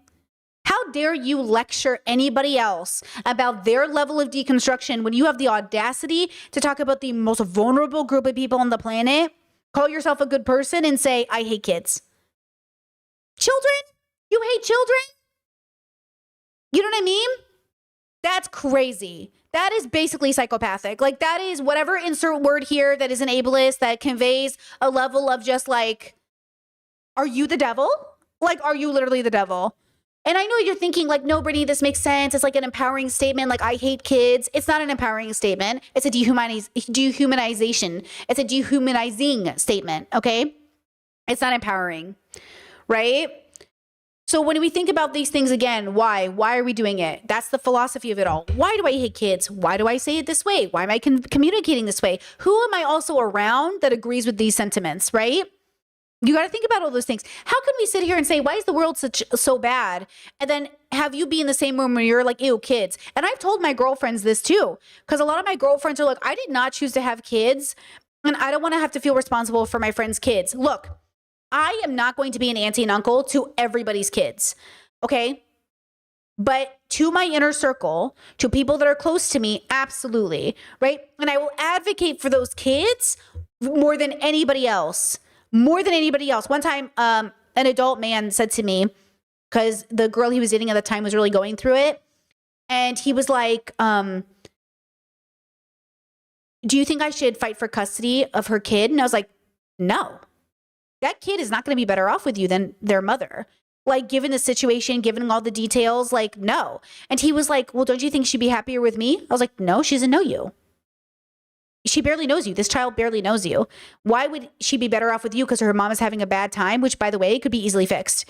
Why in the world would she be with you? And the audacity of the man to even have the thought. The audacity and entitlement to people to even have the thought of this child would be better with me when you're not even thinking about the child. You see how the phrase was, this is better for the child? You're not even thinking about the kid, bro. You're not even thinking of the long-term repercussions of taking a child away from their culture, away from their people. And by the way, it was like a cross-country thing. You're taking them away from their language, away from their community, away from everything they know to be with a guy they barely know. Do not borderline make me put you on a list. Do not make me put you on a list. And that's the problem. People don't think about how crazy they sound when they say shit like that. Okay? Like, and that's the problem is like, I don't even know. And that's why I say be careful what you say and how casually you are interested in stealing children away from their mothers. Okay? Yeah, Chestnut, whatever happened to God, parents that tend to be friends, well, we stopped going to church. In Catholicism, you can't be a godparent unless you're a practicing Catholic. You're not supposed to. If the priest is letting you do that, you're not supposed to. But yeah, we stopped going to church. Now, to be fair, okay, I have had people also assume I would be an auntie to their kids, and I think that's also fucked up. I don't know you like that, and I don't want to raise your kid like that because I had aunties and uncles growing up. It was a very big deal. Okay, my godmother was not related to me, but I called her auntie. And like, she was a very big part of my life. And that needs to be for somebody who's going to be there forever. Like, you need to listen to me when I say this. I will never not be in my nieces and nephews' life. Listen to me when I say this. It doesn't matter if I never talk to my brother again. His children will always have access to me. So you have to be careful about promising to young children what role you are playing in their life, okay? Playing a friendly neighbor, playing a neighborhood auntie is different. But if this child is like, this is your Auntie Brittany, and she is going to be in your life forever, I'm going to be in that life forever. So you have to remember, right? You have to remember that it's very important because, again, what feels like a casual, oh, this kid won't remember me. Girl, they're going to remember you. Every time you guys think kids won't remember you, if you are a core memory, that child will remember you. So do not take it for granted, okay? And I think that's another part that comes into this, okay? Is like, I just think people don't know enough about children or don't remember being a kid. But like, try to remember being a kid. Like, my partner and I talk about this all the time. How old were we when we first realized our parents were stupid or adults in our life were liars? And we don't mean stupid like derogatory. We mean stupid like suspicious. Like, are you stupid? You know what I mean? And it's young. It's young. You realize like, oh, my parents are lying to me. You know what I mean? And so that's the thing I want you to remember. I want you to remember that. Like, look, I have five. My brother has 5 kids right now. 3 of them love me and know me very well. The next 2 don't know me. And that's devastating to me. These babies don't know me. So when I call, I go, hi, I'm your Auntie Brittany. They just go, I don't know her. Like, I don't know her. And I'm like, okay. And it breaks my heart. but they're never going to know me just through a screen until they're quite old and they can conceptualize it. Versus because the 3 older ones knew me as babies, they know me in a very real way. Like in a very real way. We babysat, we watched shows together. So I understand that like the good part is like the other uncles and aunties are in their life in a very physical way and they visit. Like all my siblings, guys, when my siblings have vacation time, they fly to my brother's house. My sister just got back from a trip. My older brother just got back from a trip. Like, we center our life around the kids. Where are the kids at? That's whose house we go to for vacation. Are you guys not doing that? No, probably not, right? That's a cultural difference. We vacation where the family is. If I was in the United States, the first place we'd go is there. We wouldn't go to my parents' house. We'd go to where the kids are. Because that's where the family is. That's where the future is. That's where those kids need you. Do you know what I'm saying? Why would I spend all this time flying from Europe just to go to Cali to see my 2 parents when I could drive or fly to the place my brother lives and go see his 5 kids, who are soon going to be 6 kids? Do you know what I'm saying? This is the difference of community models. So first you have to talk about friendship, romantic, everything else. God, this is going to be a long stream. Okay. We have to understand what community model we're even playing in. What's your community model? Right? Like then that sets into motion your friendship dynamics and everything else, right? Like I don't have friend groups. I have individual friends that I go and visit individually. All my friends in a room together, honestly, I think most of them actually get along pretty well, but I doubt any of them would be close. Like I doubt any of them would become like besties. But I do think like a lot of them would get along generally, but I wouldn't want to force friendship on any of them. You know what I mean? But I have individual friendships with everybody. And then I fly out to see my friends. And that's the other thing. I know you guys like talk about capitalism. I personally, financially, we prioritize our friends. So like our friends, our siblings, our communities, when we think about saving money, we think about saving money to go see friends, to have friends vacation here, to buy plane tickets for people, to get plane tickets. Like we don't even make, it's not about being rich. It's about saying I could spend this money, €1,000 a month on eating out, or I could save that €1,000 for a plane ride. Right? It's like, it's just a decision you make. It's just like a different lifestyle. For some people, they're like, fuck it. I don't really need to see the kids. I don't need to see my friends. My friends can come see me. I'm going to go eat out every night. Okay, that's fine. But know which lifestyle you're living, right? Know what lifestyle you're living. Know what the expectation is and go from there. And because life is so diverse and there's so many good ways to live, it's really hard to know what we're all talking about when we say like, who's a friend? Who is a close friend? Who's auntie, an uncle? Who's all this, right? Okay. Let's do this. Let's take a 2-minute break. We'll come back. I can either answer questions. If there's questions, I'll answer them. If not questions, we'll jump into this next video I want to watch with you. Okay. And then we'll talk about the girls and the anti-male stuff. Okay. You guys can listen to some Elvin. Elvin's music can be found in the description. Very talented artist. She's got a Spotify and a YouTube channel. All right. I'll be right back.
Alrighty. Alrighty. Now, we've been talking a lot about the CNN article.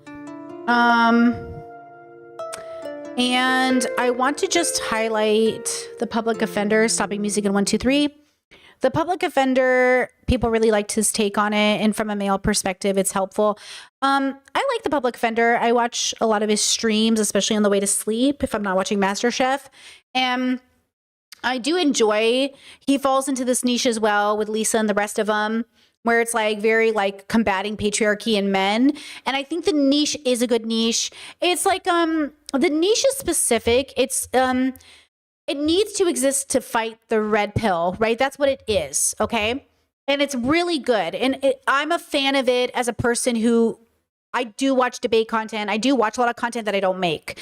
And I don't make it for a lot of reasons.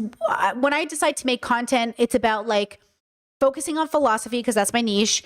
And also, I try to sort of exist in where I am right now in my own life. And I'm just like not in the headspace to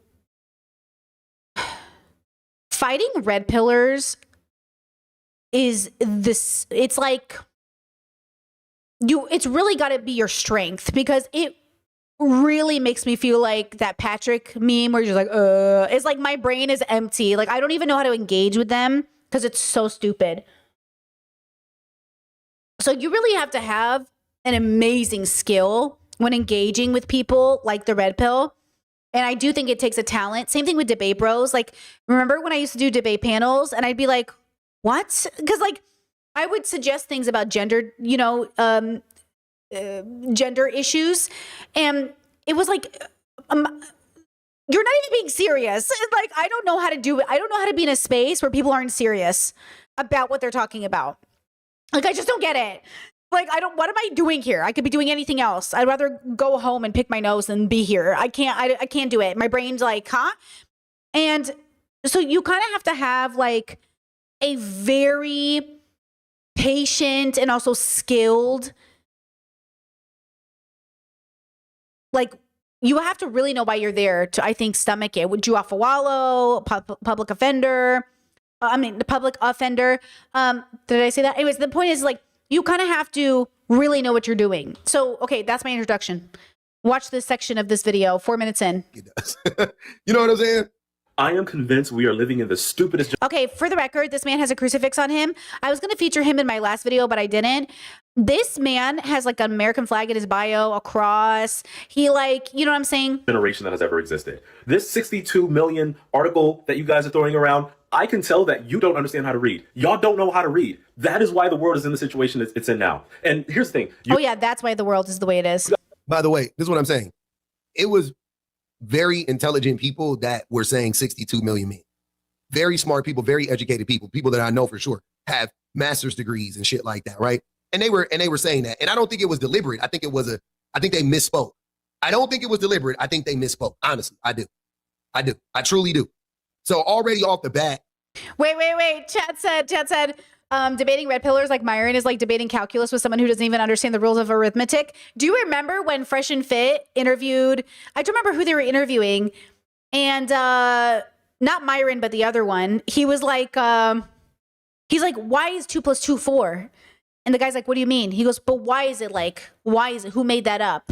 Who decided that? And I was like, and everyone was like, and it was so funny. Oh my God. It's like, oh, 62 million men? You guys are stupid for saying that. It just seems like you are really fixated on the wrong thing, right? But that could just be me. Wait. I gotta find it now. Hold on. Let me find it. It's too funny. Uno momento. Today is... Please, okay? Fresh and Fit math. Why math? Decided 2 + 2 + 4. Man did, right? I'm just saying on a basis, 2 + 2. Who decided that? Who decided 2 + 2 = 4? Is that a serious question? With all due respect, I'm asking you. No one decided 2 + 2 = 4. So how did it come about? 2 + 2. Look, mathematics is a language. Yes. Yeah, mathematics is a language, and it's actually it's a tautology. So tautology is when you say the same thing twice. 2 plus 2 is an expression of 4. So the equal sign in mathematics shows that 2 plus 2 is equivalent to 4. Do you get it? So it's like saying a tautology is if I'm saying it's raining, I'm saying the same thing twice. It's always true. So because in logic, a tautology is always true, anything with an equal signs in mathematics is also always true. So it's not, no one decided that.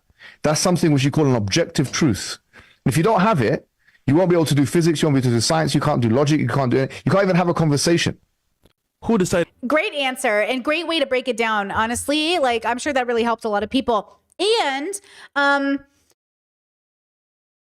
wait, it reminded me of something else he said. Hold on, let me listen. 2 plus 2 plus 4. Actually, it's a tautology. 2 is equivalent to 4. Oh, it's an expression of, this is why Terrence Howard, you know when Terrence Howard was like, I redid math?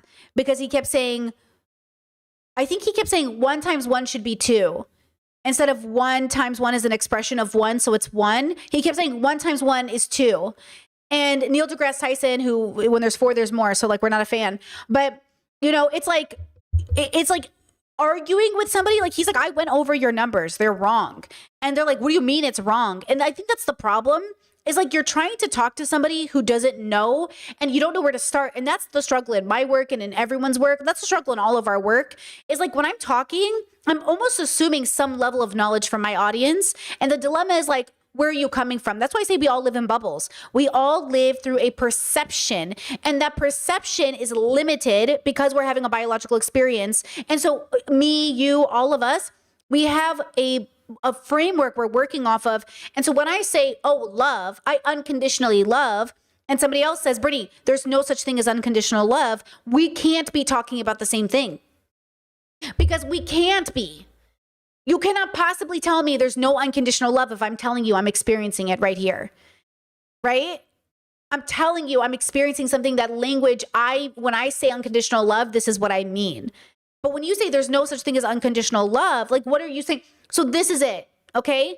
This is the problem with people in bubbles in life, is when I say 62 million men and he says 62 million men, we're not saying the same thing. And so people will say, oh, Brittany, language means something. Words mean things. No, they don't. Words are expressions. They're vessels to express a meaning that we understand but don't always mean. When I listen to my in-laws speak Croatian, okay, my father-in-law was just over, and he was like, how's Brittany's Croatian? I was like, don't judge me, okay? And I'm sitting here watching them talk. When I watch my parents my whole life grow up and speak a different language in front of us, they're using sounds that express meaning. And if I only knew what it meant, I could speak their language. But because I don't know what the words mean to express, I don't know what they're saying. And the same way, we could both be speaking English. But if you don't know what I mean when I say the words, then it sounds like we're speaking different languages. Which is why people say, it's like we're speaking different languages. Because we're not understanding, we're not grasping the meaning. We're not getting it. Okay? You have to keep that all in mind when we're having any of these conversations, okay? All of these conversations change once you start. So when I watch content, I always try to ask myself, what bubble is this? How are they using words? And how do I translate this into my own understanding of language? I do that with every piece of content I watch, every human being I ever meet on the street, every TV show I ever watch. I think to myself, okay, what is this bubble? You know, and this helps me kind of read the room better too. Because we always assume people are doing what we're doing. What a mistake human beings make when we do this, right? Okay, so. At best, stupid, which means you're stupid because either you read the article and you didn't understand what it meant, or you're stupid because you didn't read the article at all. You did no research. You just saw. What did the article mean though? What did it mean to you? Can you talk about what it meant to you? What did you take away from it? Because you talking about this and not talking about what happened in the article is kind of telling. All this and went with it. And at worst, you read the article, fully understood what it said, but chose to misrepresent what it said to push your man-hating agenda. So let's all read. Man-hating agenda. Okay. So he's definitely one of those weird. Okay. So he's a weirdo. Got it. Just wanted to make sure. The article together, shall we? Okay, here it is. One site is home to more than 20,000 videos of so-called sleep content uploaded by users with hundreds of thousands of views. This website, which had around 62 million visits in February alone, and was that was a low month. The next month in March, it was 80-something million. So that was so 20 million more. So 30% more. They had a 30% uptick the next month. All right, come on. Let's not that gotta get mentioned. Core audiences in the United States describes itself as a moral, free host where anything illegal is hosted forever. Okay? Now, what that means is the website itself had 62 million visits in February. The videos that have this sort of like content where somebody is. By the way, now people might say CNN shouldn't share the website link, but I really think if any of you went to that website, I hope your pillow is always warm and I hope your socks always feel wet. And I hope every time you eat food, it tastes like you salted it too much. Because how disgusting. If those views went up, let's say the views went up. We don't know this, but let's say views went up because of the CNN article in any way, for shape or form. That is, again, proof that y'all are disgusting. Because I never want to. I never want to see that website. I'm never clicking on that website. That website's never going to be in my backlog. Okay? Sleep and the dude is pretending to do something to them, right? Those videos have hundreds of thousands of views. Now, any amount of views is wrong. Any amount of views is the website in and of And by the way, this plays into, do you remember when Antioch, is that his name?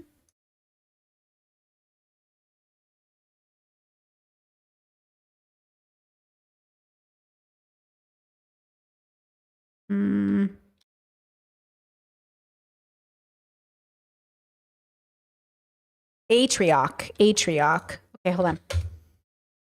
Atrioc. Thank you, chat. Atrioc.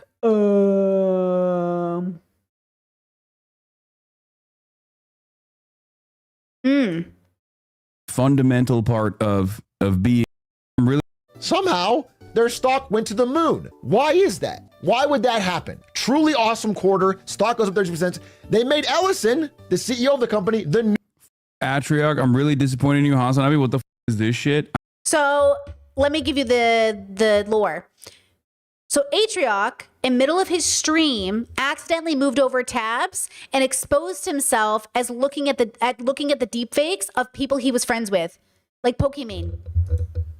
Then he started popping off again. So everyone was like, fuck him, because that's gross. Why the fuck would you look up deep fakes of your friends being put, like, what the fuck is wrong with you? And then you have the stupidity to keep it up on your tab only for you to get exposed on stream. How fucking gross is that? Yes, there's a way for him to come back from this, meaning not on the internet. So then Hassan and other men started watching him again. And then when Hassan was called out for it, right? This was 6 months ago, I think. Was this 6 months ago? Okay. This is what I'm saying about men and patriarchy, right? Why are you watching this guy? You could watch anybody else on your stream. Why this guy who had deepfakes of your mutuals? Okay? Why this particular guy, Hassan? That's what I'm saying is so fucked up about this world, right? I mean, I think he does a pretty good job of explaining stuff like this. And secondly, we've already talked about this, but like, this is a man who has done virtually everything in his power to try and redeem himself. If you still hate him after all of that, that's fine. But like, you know, he still did it. I know. I think you guys need to understand something, but growth is important. I think allowing people to better themselves, especially if they've made an earnest effort to redeem themselves, is a fundamental part of being an empathetic leftist. So many other creators, the platform, man, disappointed. It's okay. Watch Atrioc believe the dog collar shit. You're speaking too soon. I don't care. If Atrioc came out tomorrow and was like, Hassan is buzzing his dog, I know it. That still wouldn't change my approach. This is something that is very important for me to explain to every single person. I am a firm and committed believer in rehabilitation. Okay? I'm a firm and committed believer in rehabilitation. And if someone has done something awful, as Atrioc did, and then they recognize the harm, and then they seek atonement and turn around and actively work to combat further.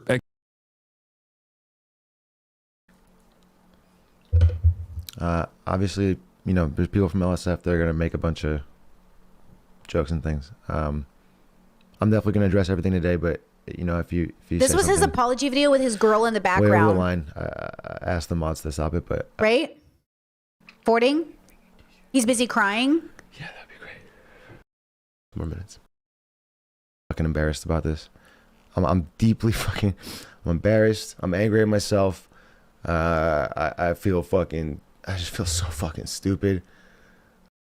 Fording? We're talking, and they felt so let down, and it made me feel so fucking sick. So, I know I'm like joking a lot in this stream, but it does mean a lot to me. Like I put a lot of fucking time into it.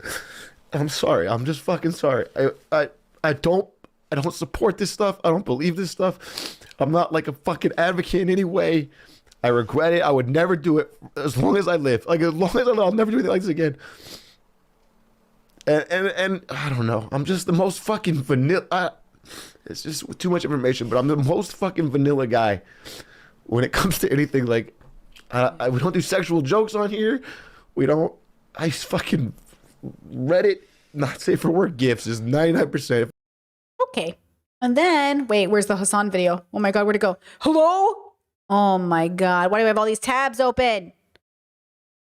Oh my God. Look at this. Look at this. Look at my life. Look at this prep I did for this stream.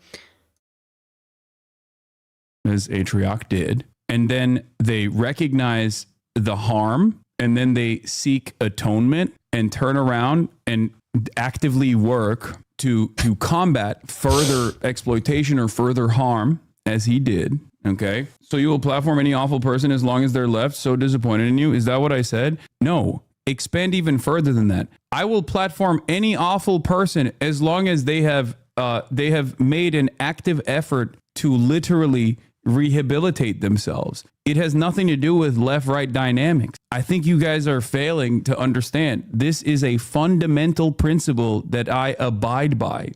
Okay, I also believe in change, and it has been a few years. Atrioc didn't make deepfakes. He looked up the deepfakes. And then he was caught on stream because he kept the tab open, which was crazy. So yeah, I do think people can change, and I do think people can make amends. And I do think that Atrioc is replaceable. It's just interesting, right? It is interesting who Hassan platforms. But you know what's interesting? Okay.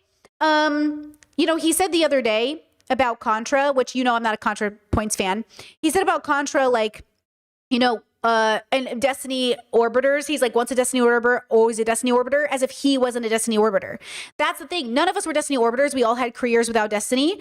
But he wouldn't watch my video on stream. He'll watch Atrioc's, though. He'll platform men who have fucked up, but he won't platform women who have been associated with Destiny. Note to self, but he pretends like he was never friends, almost roommates with Destiny, that they didn't talk about family events together, that they were friends, which is different. I knew Destiny for a year, and we barely even talked, and we were not close. But you know what I'm saying? And that's what I say about Hassan and all these men. They are more than willing to platform people as long as it works for their version of redemption or accountability. Like, oh, Atrioc's done enough. But all these women who simply knew this person, not enough. So anyways, all of this plays into this conversation here, right? The 62 million. It's like interesting what hill men die on.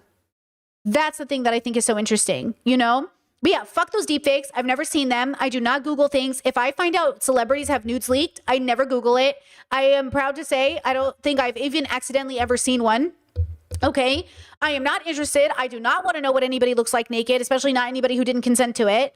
Okay, so again, that's the difference. And I think a big part of this plays into like, which men can we even trust? And yes, even though I believe in like accountability and redemption and people can come back from things, anybody can. How they show up and how I platform them matters, right? Who we decide to platform or, all that matters, okay? Self. And by the way, I've watched Andrew Callahan, Channel 5 on my channel, but I've said we do not support him. When we watch Andrew Callahan, we're not watching him as somebody we support. It's like watching Tucker Carlson.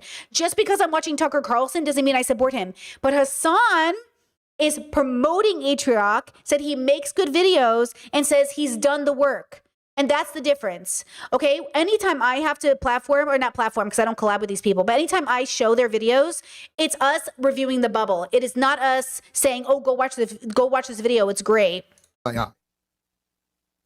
It doesn't, it has more, there are men on there selling sleeping potion, like an elixir that is odorless and tasteless that the men are using to drop in their wives' drinks and put them to sleep so that they can rape them. So it's not just about the videos, though the videos are the biggest draw on the website. That it's not just about that. They're going there in general to do weird shit. Like there is nothing that I saw from reading that article. It didn't seem like there was anything not nefarious on the website. It's called motherless.com. And the website is basically all about posting shit, like he said, where there's no like moral boundaries whatsoever. They're going to let you say anything. So I guarantee you it's extremely homophobic, racist, misogynistic, all the things. One can only assume. I don't know what is the point? What are you fighting for here? I'm not understanding. You're trying. He's trying so hard to. Chat said he messed up big time and apologized, took accountability, and tried to clean up the deepfake sites. I'm not trying to defend him, but he's really trying to atone for his mistake. It's not a mistake. It's not a mistake. That's the problem. It's not a mistake. Stop saying it's a mistake. It's not a mistake. It was a choice. He should have said, hey, I made the decision to look it up. I was curious and I had to see it. And that's really fucked up. I don't even know what part of me wanted to see those images, but I think I was morbidly curious and I fucked up. And I did that. And I wanted to see my friends against their consent and the thing that haunts them in the middle of the night. I wanted to see that shit. I wanted to see the stuff that is keeping my friends, my cutie Cinderella is crying about on stream. Yeah, I want to see that shit. I wanted to see a video that's basically depicting rape of my friend. And I did that. It wasn't a mistake. It was a decision. And I'm disgusted with myself and I'm gonna go figure out why the fuck that was. But that's what he did. He engaged and basically raped videos of his friends. Okay? So, you know, him crying on stream using his girlfriend as a prop in the background tells me nothing. I don't want to see you cry on stream. Men always weaponize their tears. I do not want to see you cry. I want to see you get down to it. Don't make me watch a 13-minute video of you apologizing for watching basically like rape porn of your friends. Okay? Don't do that. It's fucked up. Honestly, disappear. Make a faceless YouTube account. Go away. Like, you know what I'm saying? Go away. Like, do something with your life. But like, don't. And don't expect people to turn around and be like, oh, he came back from it though. No. And for Hassan to lecture us about not accepting him back into the fray, fuck Hassan too. Because how could Hassan ask people in his audience to make an exception for this man who in our opinion has not done the work? It's been 3 fucking years. You could wait a little longer. 3 years is not long enough. Now, I hold the same accountability with my own channel. If I did something in the last however long that you don't like, you don't have to follow me. I am never going to ask for your forgiveness. Because for some people, it's not long enough. You know? Jess says, do you know what he did beside the apology video? I guess he fundraised or donated some money or some shit. You know what I mean? But that's what I'm trying to say. Like, stop. It's not good enough. We have to accept sometimes nothing you can do is good enough. Right? For the people. You can work on yourself. It can be good enough for you to know you've made amends. But sometimes you have to accept the world does not owe you forgiveness. The world should let it go in the sense that it shouldn't bother them, but they don't have to enjoy your content. They don't have to support you. And they certainly can look at anyone who collabs with you with a raised eyebrow. Okay? So the audience just does not owe you that. Period. Right? Now, because he said, oh, they're man-hating. Why would women hate men when there's a website where women are on there getting raped and the website got 80 fucking million views in 1 month? 80 million visits in 1 month. And the website is alive and well, still, even after the article, still not shut down. I wonder why women hate men. Is wrong. Any amount of views is wrong. But you guys saying it's 62 million visits to a Grape Academy, you're just straight up misrepresenting the article. That's brother. Let's be conservative. Let's be conservative. How many men do you think it would take to run the views up? Look, if on the videos there are hundreds of thousands of views, then we can assume that at the very least, hundreds of thousands of men are consuming this content. Correct? Would that not qualify as a fucking rape academy? Hundreds of thousands? Plus, we know this story was connected to the Telegram account, and that's the whole point of this whole thing. Is that the article, the whole investigation was this journalist going in, making an account herself, pretending to be a man trying to find drugs and ways to drug his wife, right? And then she found out. Like, again, why are we even pretending like this whole thing didn't come with an investigation, right? Qualifies as a rape academy in your mind. If it was 10, that's like, but there's hundreds of thousands of men. And again, they don't all have to be actively raping women. They could be sharing ideas. They're also, you have to understand, the men that are on there are also consumers. So they're on there telling the men that are raping the women and are video recording it and posting it. They're telling them what they want. And that's just on the website. How many people have pirated the videos and shared it with other people and sold it on other sites, right? That's just through the website. How many people have taken it, shared it? How many people are watching group events? How many people are uploading it onto chats? So they're all complicit. That is a fucking rape ring, bro. What the fuck are you talking about? What are you fighting so ardently for right now? Like, I don't understand this. What are you even fighting for? Whatsoever. This is weird. That's not what the article says. That would be like saying because TikTok has 1 billion users and billions of visits to the app. Bro, we literally go after parents on TikTok all the time for the way they have videos of their kids. I'm like, take this shit down. We're literally telling parents, take shit down. You think, because we know what's happening, right? We know how many sick fucks are on TikTok, right?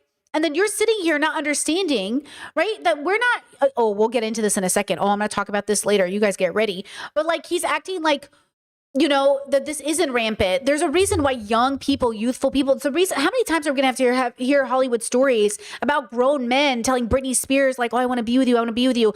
Old people, old adults talking about how sexy Britney Spears was at 12 years old. You know what I'm saying? Have you seen those videos? I think I feature them in one of my commentary videos. Let's go ahead and hold on.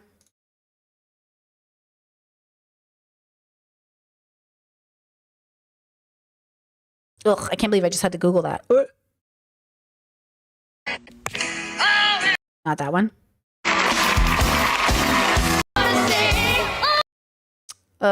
Which video is it? Oh, my God. Do you guys know what I'm talking? You guys know what I'm talking about. You've seen the video. Adults talk about Britney Spears. Ugh, I'm not finding it, but there's this really disgusting video where they talk about how sexy she was at like 12 years old and the power of her on stage and, the way she's moving. It was so gross. It was so gross. And it was just like an interview. Just like, there it is. Disgusting. App or website, then all of us on this website is here for far right content or far left content. You're stupid. I can't stand how bad you guys are at analogies. And I say this all the time, but you have to be literate to give good analogies. I promise you. This shows your lack of literacy. Remember you were calling these people dumb? No, brother, you're proving how dumb you are because TikTok is not a site. It has the context, man. TikTok is a site that it doesn't have this shit on TikTok. Yes, it has far right content and far left content, but it also has shit that has nothing to do with politics. TikTok started off, the way TikTok got popular was fucking dance videos by teenagers. So yeah, the vast majority of the shit on TikTok is not political. It's not political. It's not gendered. It's fucking kids dancing. It's skits. There's a ton there. The vast majority of the content on TikTok is not the content that I consume. I know that. That's just my algorithm. I don't know. To be honest, I don't even know what the majority of TikTok is. I'm on a very specific niche. Tofu recipes, gardening videos, cat videos, and leftist politics. That's my niche. I know that. The vast majority of my content, this is another reason how I know. The vast majority of my content that I consume is made by Black people. So I know it ain't getting consumed by most people. Because they suppress Black creators. they Black famous. We all know them, right? If I say Mecca, everybody know who Mecca is. You know what I'm saying? All my friends, we all know who Mecca is. But if I say Mecca to a white woman, she don't know who the fuck Mecca is. If I say E. Kane, don't no white person know who the fuck E. Kane is. I know who E. Kane is. If I say Yunty, Bubbles, bro, love it. If I say, oh man, I'll be watching Yunty, she hilarious. We know who that is. That's my algorithm, though. I'm not a fucking dumbass like you. I know better than that. Your analogy is stupid as fuck. That's not how it works. It's not a one-to-one. But if all they had on TikTok, or if 80%, I'm sorry, it would be like saying, no, the vast majority of the people who are on TikTok are on here to consume dance videos. I would be like, yeah, that makes sense. Or I won't say solely to consume that, but they like dance videos, makeup tutorials, hair tutorials. Okay, let's do one because I just realized we've been here for a long time. My spoons aren't gonna make it. Let me go to the part where he goes after Christian Divine. Million men are not in an RAPE academy. Now, this feels like a very weird video to make because the fact that a community exists at all around spreading information on how to drug and assault women is horrific. It should.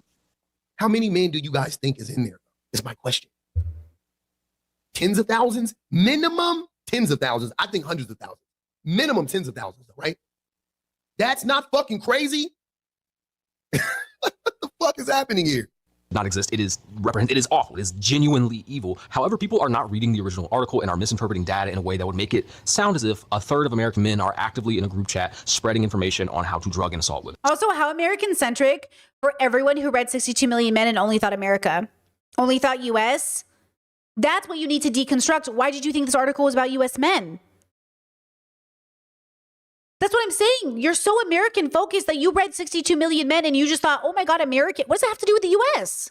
So to clarify, not a defense of this, but the numbers being spread on TikTok because people are not properly reading the article are drastically different, okay? So to clarify what's going on, the article talks about a website in which people post explicit material, and that website has very little moderation, but they post anything. And because people are allowed to post anything, there's a smaller community of people posting videos that are clearly taken without consent, posted without consent, and perhaps the actions. It's not a small, brother.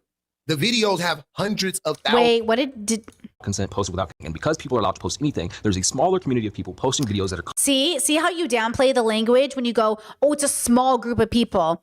When people hear small group of people, they hear don't need to worry about it. Oh, they're a small group of people, they don't matter. That's why this is so dangerous, because the language we're using like impacts the brain, like the way people hear things, right? Clearly taken without consent, posted without consent, and perhaps the actions. It's not a small, brother. The videos have hundreds of thousands of views. They are the most popular videos on the website. What the fuck are you talking about? Again, you guys are trying to minimize it. It's crazy. It's really crazy right now. Yeah. Yeah. What is happening? What are you doing? What do you think this is helping? I don't think this is helping, personally.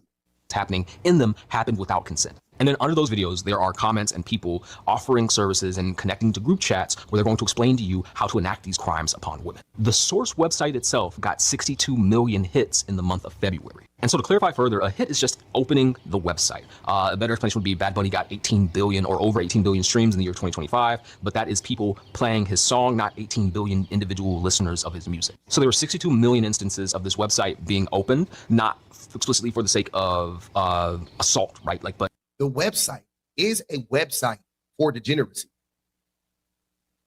They are literally just talking about the rape portion of it. But do you think that on this website, that's the only fucking bad part of the web? Like, come on, y'all. Oh, I don't want y'all to use y'all fucking brains. Listen to what I'm saying. Why would Christian die on this hill? Christian is smart. That's what I'm saying. I think Christian he's a smart is smart. guy. What the hell? But this is crazy. I don't understand this at all. That's why I was so annoyed. Like, what is this? And why is he still dying on this hill? Okay, I'm over this. Ugh. I just wanted to give you guys a man's perspective too of like, what the fuck is this? Exactly. What the fuck is this, bro? Why are you spending your life talking about this fucking shit? Anyways, okay. Let's do this. So I saw a comment on my video that I made about the girlies on the internet that tend to focus on like taking down the patriarchy content. And I want to make an argument about the differences between anti-male and anti-patriarchy using this comment I got as a jumping off point. It says, I'm proudly anti-male, and as a woman, I don't think that's bad at all. It also doesn't mean I'll never get married to one, although I highly doubt it, LOL. Brittany, I'm a subscriber of yours. Thank you for being here. I feel your mindset is so great and so idealistic, and I agree with it in theory, but it doesn't translate, at least in my life as a bi woman who mostly just stays single. If it's male-centered in quotations to only date men who provide, while also stacking my own money, obviously, then I guess that's what I am, LOL. There are certain things that cis men will never have to even think about. And even if they're good guys in quotations, women always end up doing more labor in relationships unless we build some sort of guardrails for ourselves. I'm not saying it's good, but if you are unfortunately attracted to men, you have to go the extra mile to protect yourself. I don't have these kind of hardline issues with women because we have to go through a lot of the similar societal workplace and safety BS that men will never have to think about. For context, I'm one of MJ's OG fans. MJ is MJ Gray. We're going to talk about her in a second. She just got engaged. that has been side-eyeing her for a few months now since she's had a boyfriend because her content got boring ever since she met him, and she's now engaged in less than a year. She's made videos about the dangers of being love bombed, and it's happening to her in real time. And I love me some designer hauls, spoiled life content every now and then, but her whole platform has made a major boring shift since dude came into the picture 8 or so months ago. Now, okay, there's a few things I want to say. If this person's in the chat today, especially, I don't know what they mean by anti-male, because I can't tell if they're saying like I'm a TERF, and so I hate anyone born male. And I also don't understand the use of the word boring, because I do find that people who use the word boring, often younger people, they're saying something more about their character than the person they're saying they're boring. It's like, oh, I was on a date with a guy, but he was so boring. First of all, that's kind of a fucked up way to express what you think about someone, because you're trying to be insulting instead of just saying, oh, we're not compatible.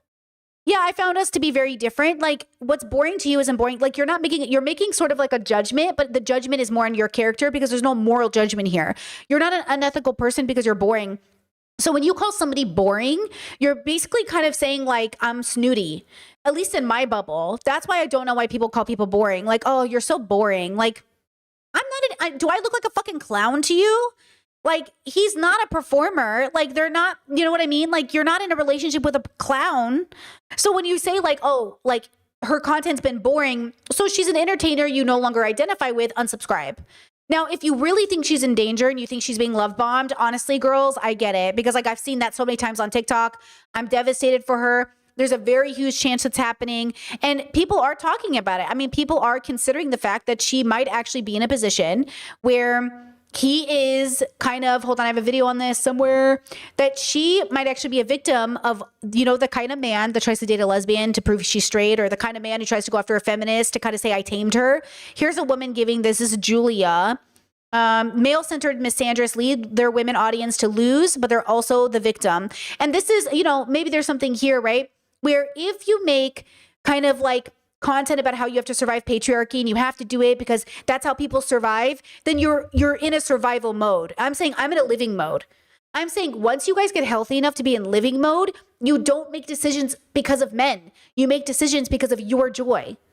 And when you fall in love, regardless if it's a man or not, you're falling in love with like a good person, and you're deciding to be together because it's compatible, not just because you're in love. So here's Julia's perspective on this.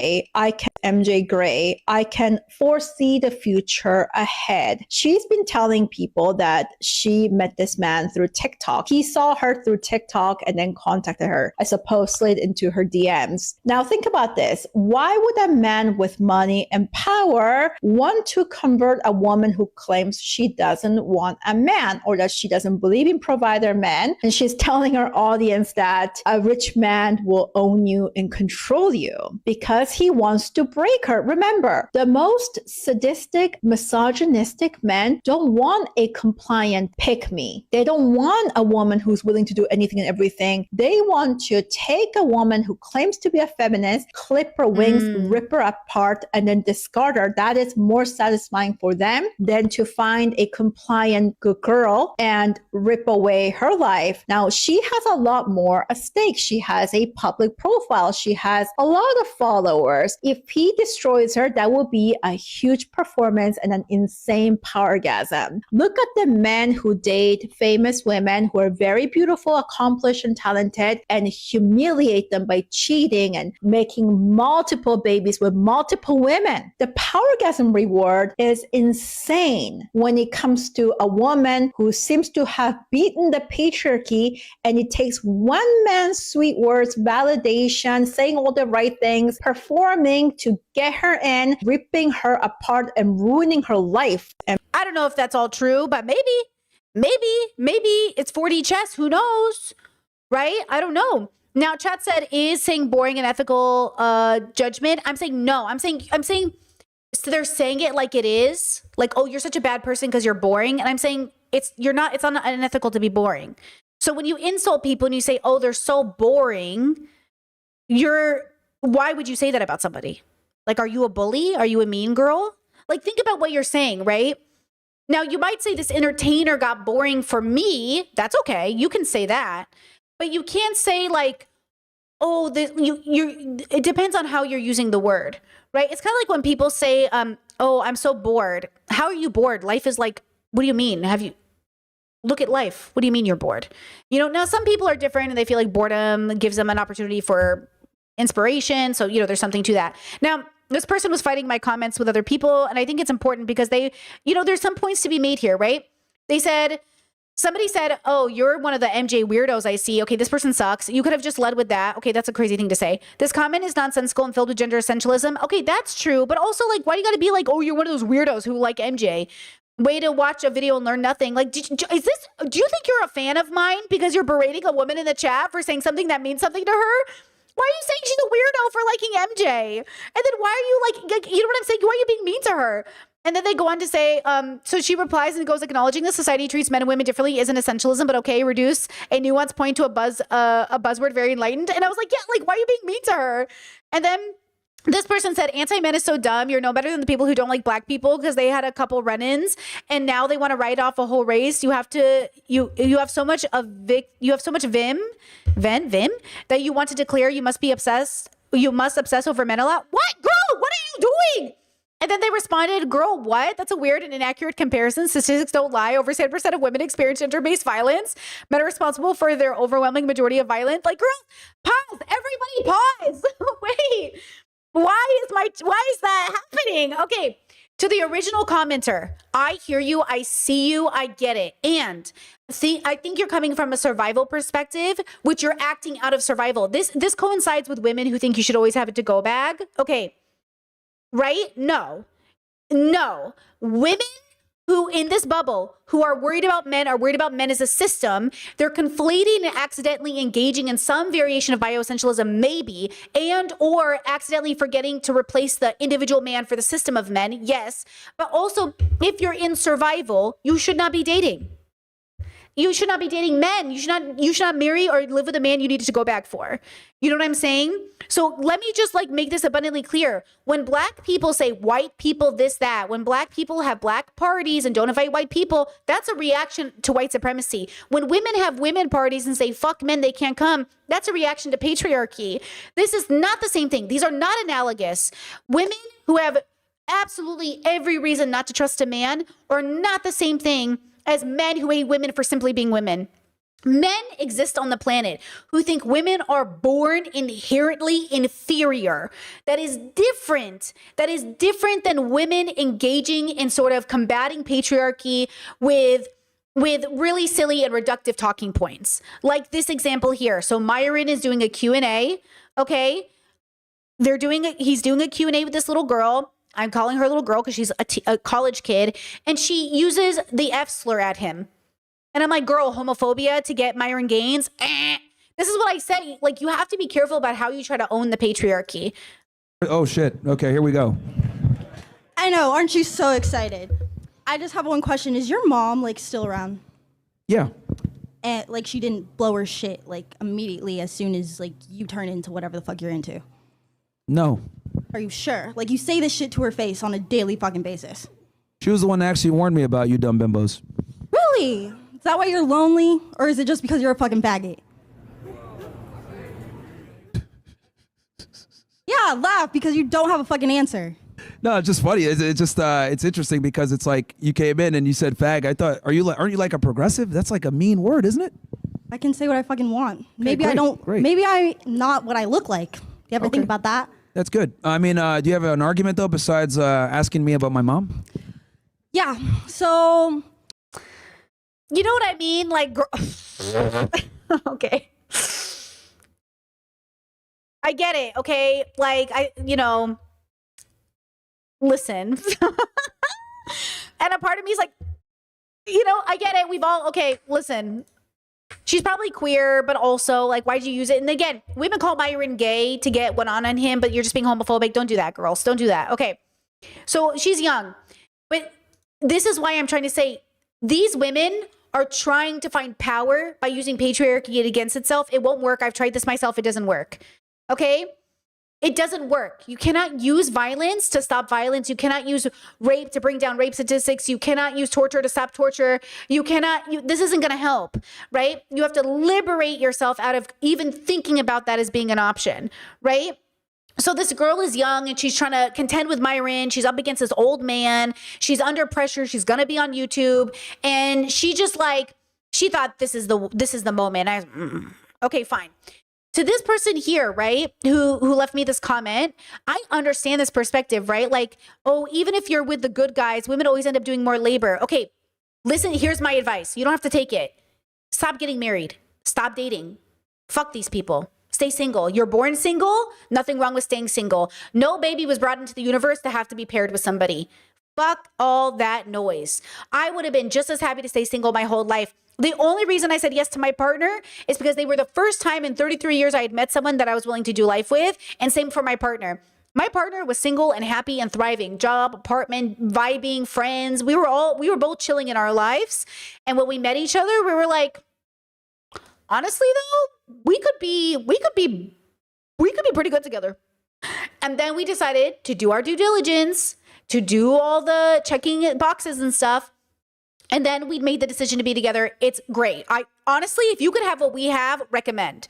That doesn't mean that in the future, one of us can't become a serial killer. Who knows, girls? I could do it. Maybe I'll turn into Dexter one day. And you might think like, Brittany, don't be funny, but you never know. You never think it's going to be you, but maybe one day I change modes and I decide, you know what? I'm going to do it. I'm going to become a serial killer. You know what I mean? And I'm saying, obviously right now, I hope that never happens. And right now, I hope my partner never becomes a serial killer. But also, if they do, that's just their decision and I get to get divorced and we get to move on, right? So I'm saying I know myself well enough in this moment to say like, I don't think so. And I know myself well enough to make a promise that I hope I can keep, which is like, I don't think so.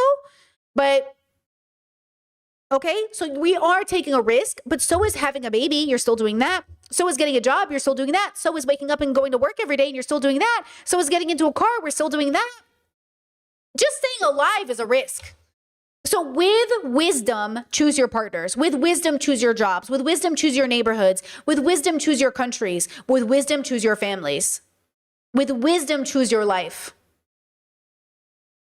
If you are in a relationship in which you are so scared to share money with a man, your body with a man, an apartment with a man, don't date him, girl. You don't have to. Nobody is forcing you to date this man. Okay?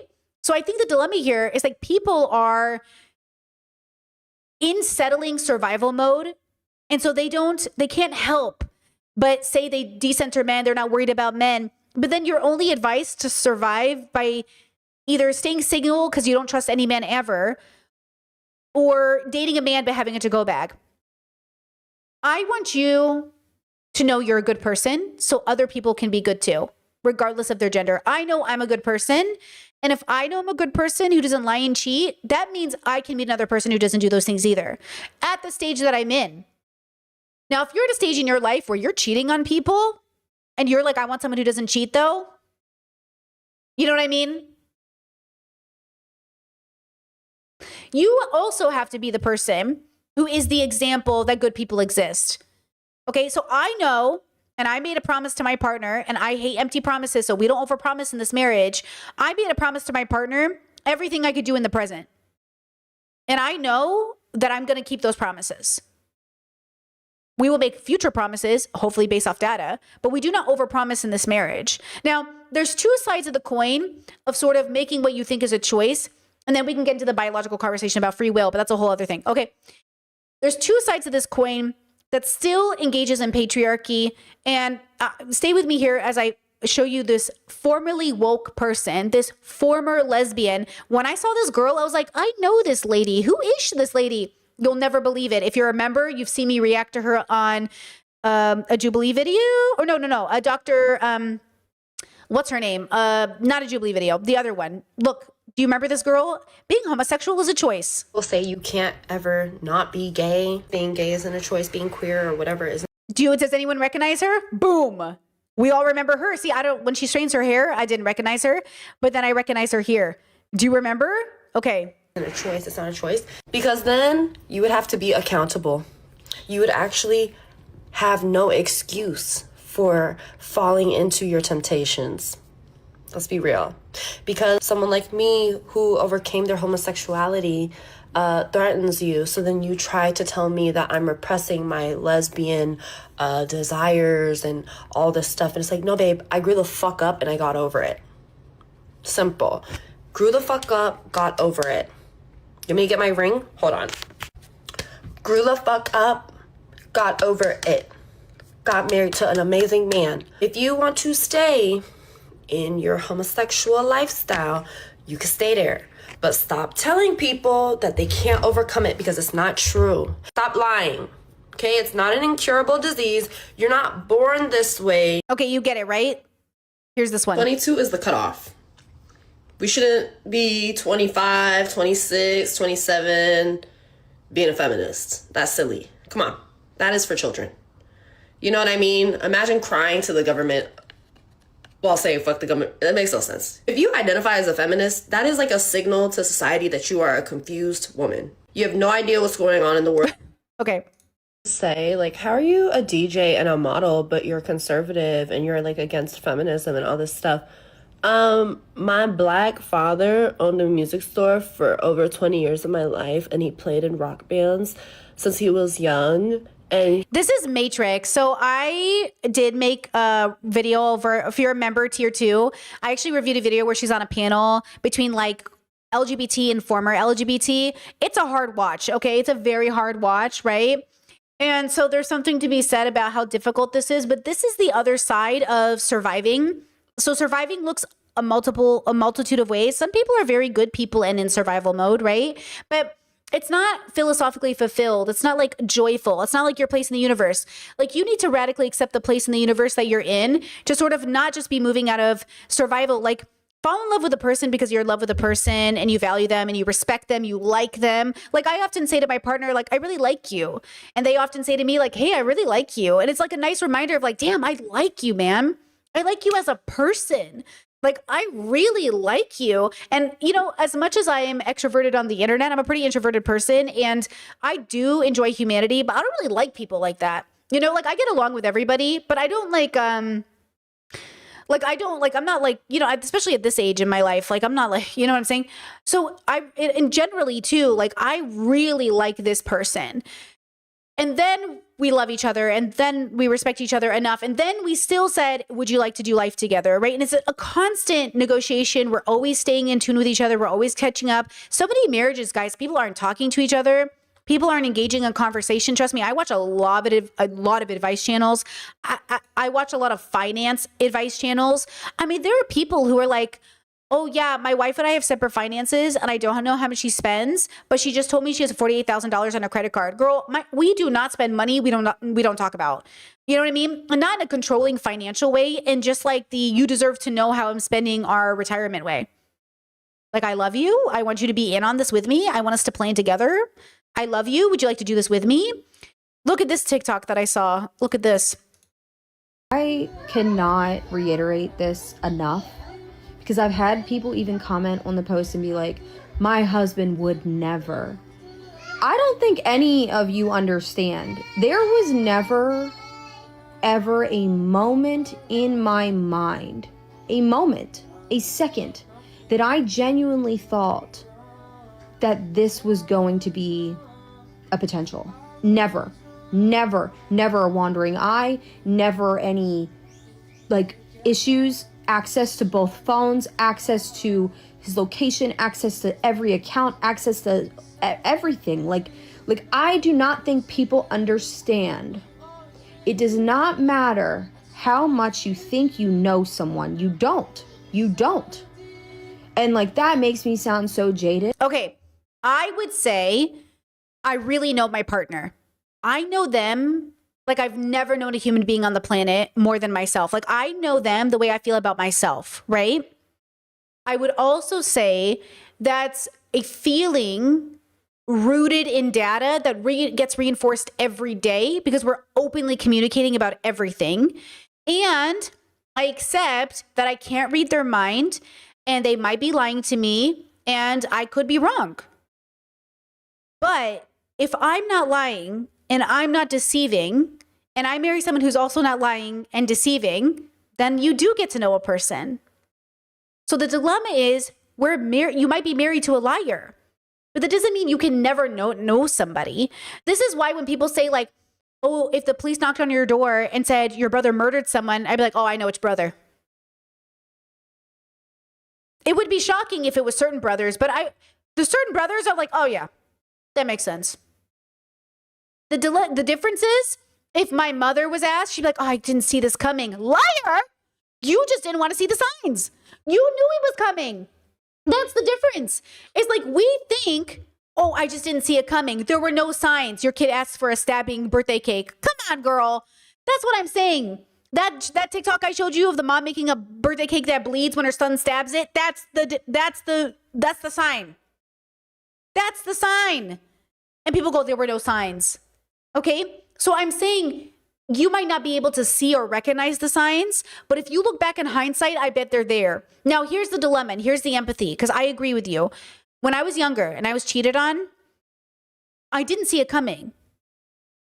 Because in the moment, I was like, no, we set up the relationship perfectly. The relationship had all of the criteria, all of the boundary. This is impossible. He had no reason to cheat. Everything was perfect.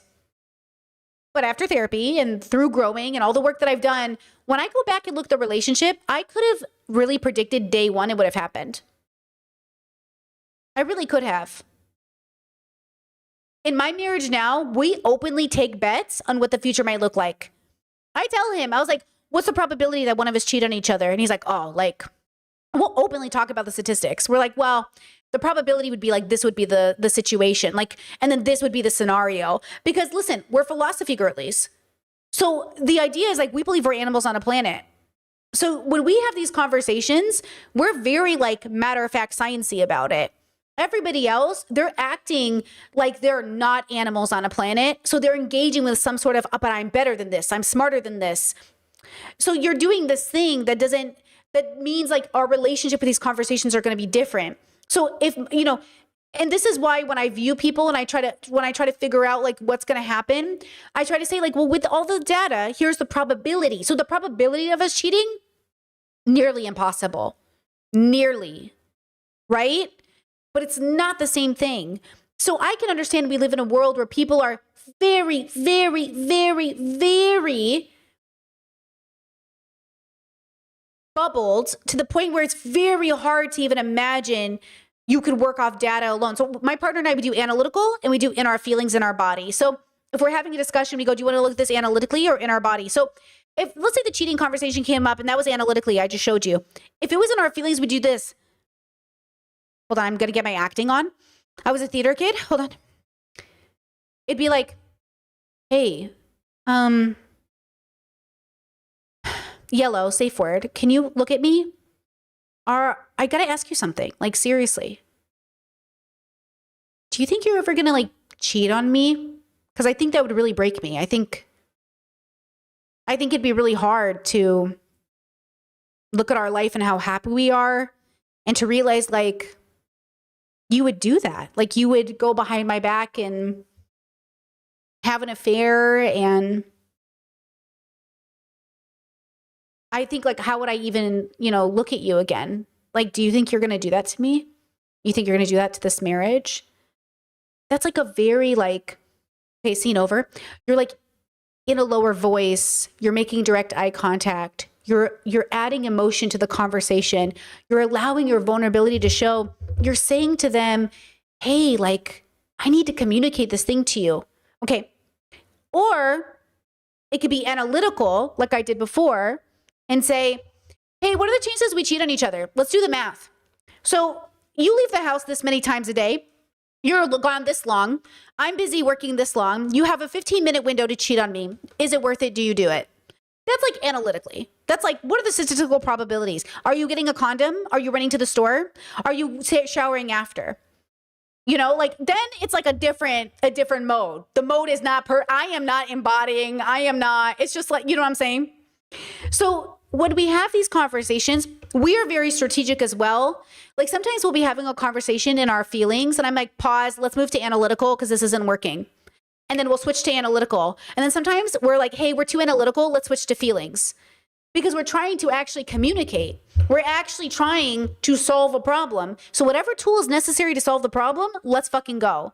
Yeah, chat said definitely in neurodivergent mode. Hey, ADHD and autistic getting married, what did we expect?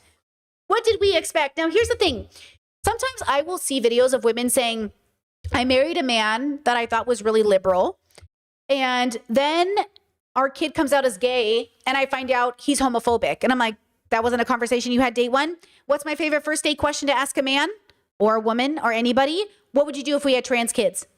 Usually if I'm dating a woman, the chances of them being transphobic are very low. But if I'm dating a man, they're much higher. So I'll say, what happens if our kid comes out as trans? Okay? It's a very easy, what do you think? Okay? Because it's just a very polarizing topic for people. Now, if that doesn't give me an indication, maybe they go, oh yeah, I'm cool with trans kids. Okay.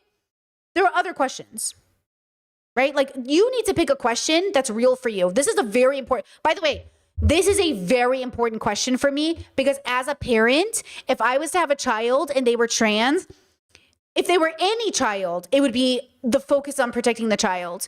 So like, I cannot marry anybody that is a threat to my kids. You know how people always say like, oh, I'd pick my kids over my partner. We should not be with partners in which we even need to have that conversation. Some of the longest, most important conversations we had when we were recording were about kids. What would you be like as a parent? Okay, here's a really important question to ask somebody when you're dating. Are you ready for this?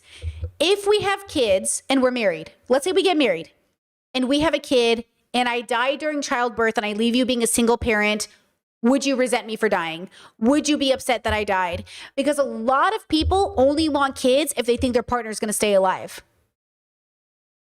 So make sure when you're dating somebody, make sure you know if they understand that if their partner dies tomorrow, giving birth, getting hit by a bus, that they can handle being a single parent. That's one of the questions we went over on whether or not we would have kids, whether or not we'd be good partners, right? Because that's the thing nobody ever thinks about. We had conversations on our first date about topics nobody brings up in 30 years of marriage. 30 years of marriage, people aren't having these conversations.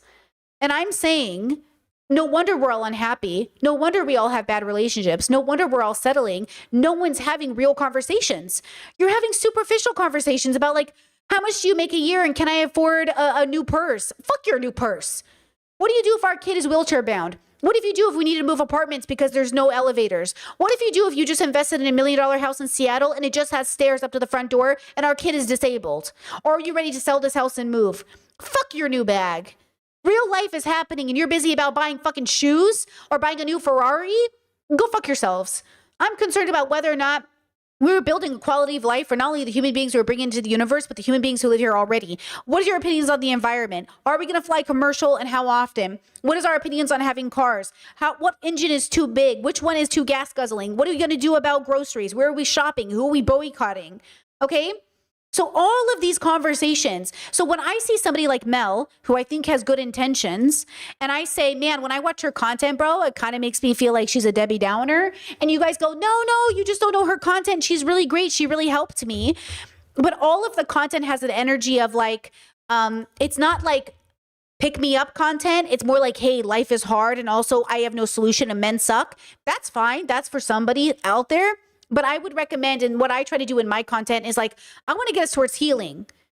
I want to get us towards like having hope at the end of the story. Like, I know I'm a good person. And I do not think men are born evil. So you just have to find men that are also good people. And the fact is, you know, sometimes I think the hardest part is like, we have to recognize, like I had to recognize personally, without victim blaming, that the reason I kept bad men around me is because one, I was engaging in toxic, I will save him activity. I was thinking I'll just get him, you know, therapy, it will be better. Remember that therapist we watched the other day?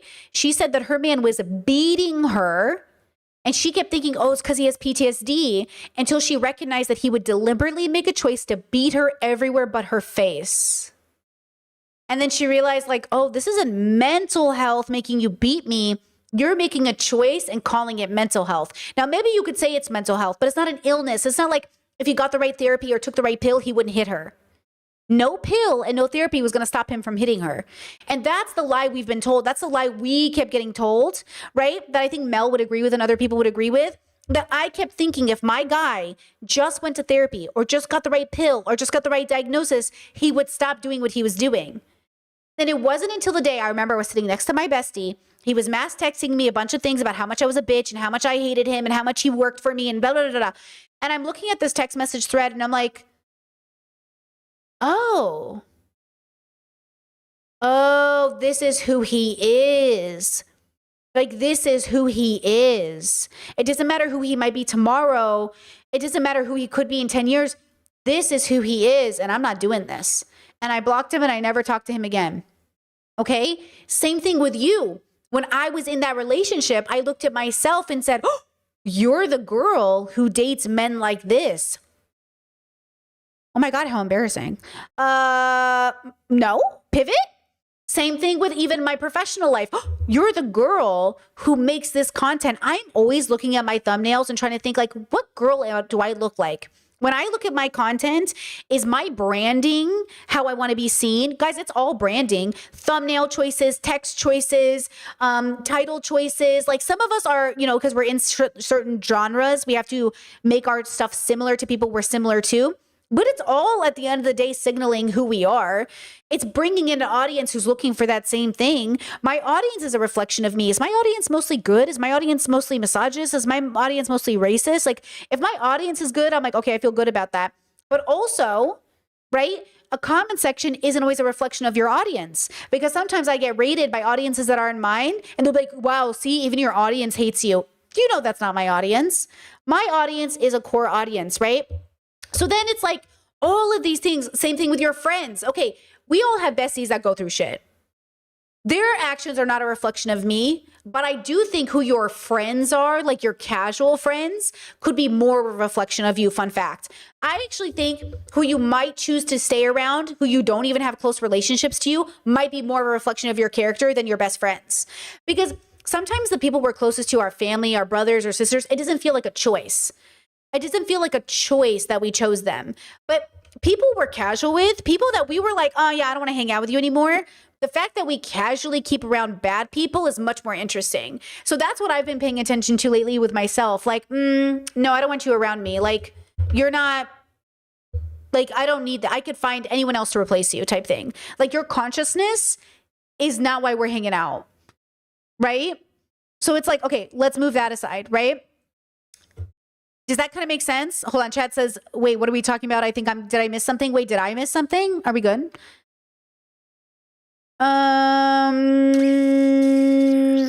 Okay. Let me know if I missed something, but I will tell you this. And I think this is important. It is important to recognize these women.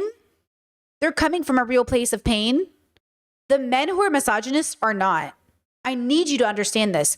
These women have literally been raped, beaten, threatened their life. Men have stolen from them. They've kicked them out of their houses. None of these men have had those things happen to them. You know, Myron Gaines has never had that happen. So Myron Gaines is not coming here telling a story about how a woman wounded him. These women have had that happen to them. So when they make content, when I make content, we're saying, hey, men who believe these things, they're bad. And it is partially because they're men raised under patriarchy. In the same way that, hey, these women, I'm not saying it's their gender. I'm saying it's the way they express their gender as they believe themselves to be men. So if Myron says, as a man, I must do this, he is actually the one saying it's about gender. And I'm saying, okay, as long as these men say it's about gender, then I too say it's about gender as it relates to these men. Because these men are saying it's about gender. Okay, now, for people who said, I misunderstood Mel's content and I'm wrong about her. And she identifies as a journalist. I don't know what that means. And she has been on WAPO, Washington Post, Cosmo, Guardian, Glamour, Daily Beast, Harper's Bazaar. So, you know, she's somebody, right? Okay, let's go to her recent content. How about this one? Honestly, I do not give a shit about men's mental health at this point. Women die trying to help men with their mental health. Used to excuse the most horrific crime. Oh no, was he depressed? Was he suicidal? Oh no, that poor man. Even though He killed her. You cannot treat domestic violence with therapy. If you do not follow Miss Aisha, she's that's who I was referencing, Miss Aisha. So we follow the same person. The difference is, and I think this is important, will Mel and I agree and come to the same consensus that Miss Aisha did, who really should get the credit for any of this anyways. I featured her the other day on stream, okay? I agree, but I still care about men's mental health. Do you see the difference? Is I do care about men's mental health, but I think what Miss Aisha is saying is like, this isn't men's mental health. So it's interesting that Mel opened up the video with I don't care about men's mental health and then reference Miss Aisha, right? Because like the whole point of, okay, let's watch. Therapist. She's amazing. She has a lot of experience in domestic violence. She's been saying this for a long time because domestic violence and all forms of violence, gender-based violence, all this violence, when you're killing wives and kids and stuff like this is not about, oh, they're sad. This is about ownership. These men think they are the king of their castle. They think they are the head of household. They think that they own these people. Their legacy is tied to them. These are just extensions of themselves. Their egos are wrapped into it, but they do not see us or their children as human beings. They don't see us as our own right to live without. This is about ownership. It's about possession. I agree with all of that. The beginning of the video is confusing though, right?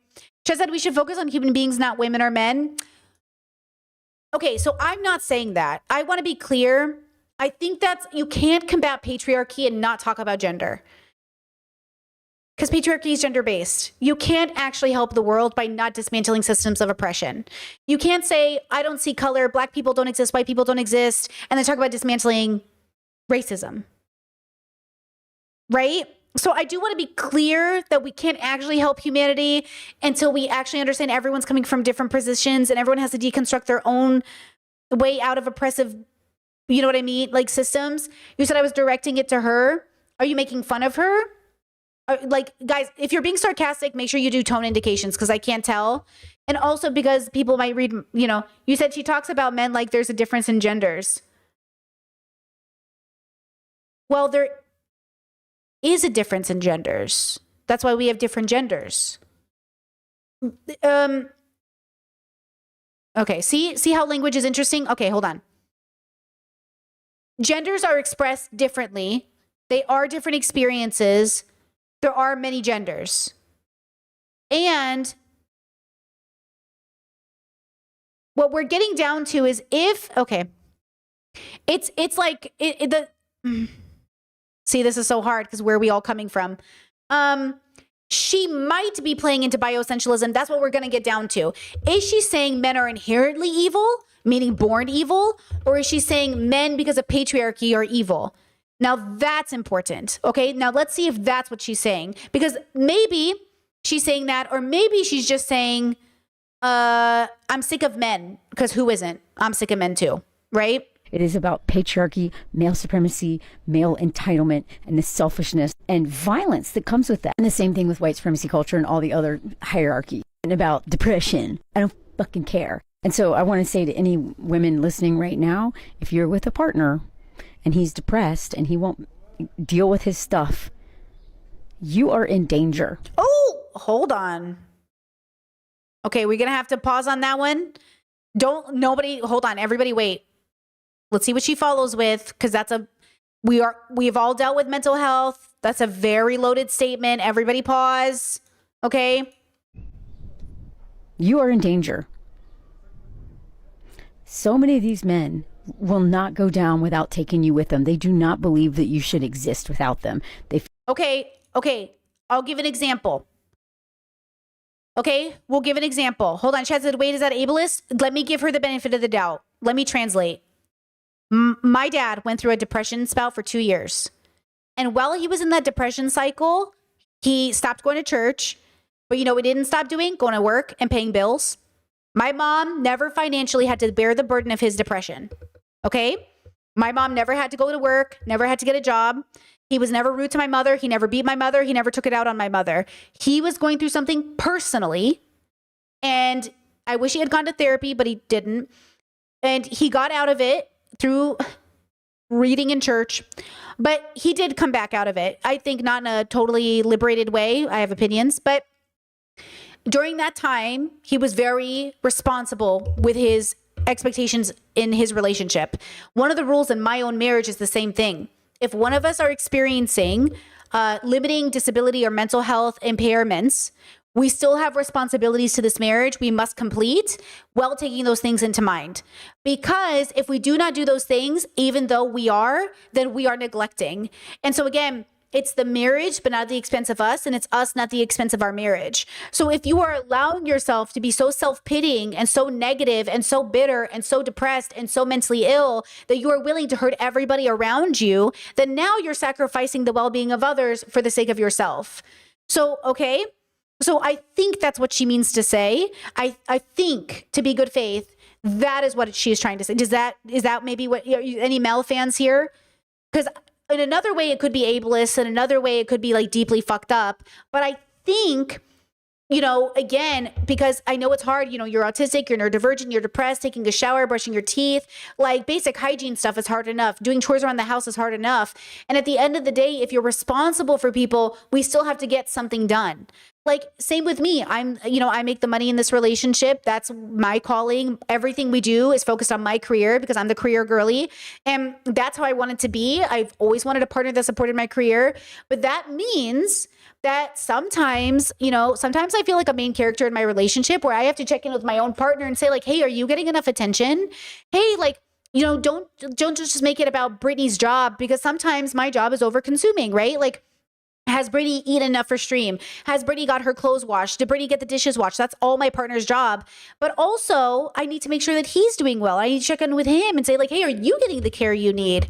Are you doing okay? Me making the money isn't enough. I still have to do care and love as well. So, there's a balance in here where we take into consideration our partner's humanity. The dilemma with these men is that they're weaponizing their problems in order to justify hurting their partners. You are never allowed to hurt people because you're wounded. You will hurt people even if you aren't mentally ill. Everybody will hurt someone. Guys, I will hurt you. You will hurt me.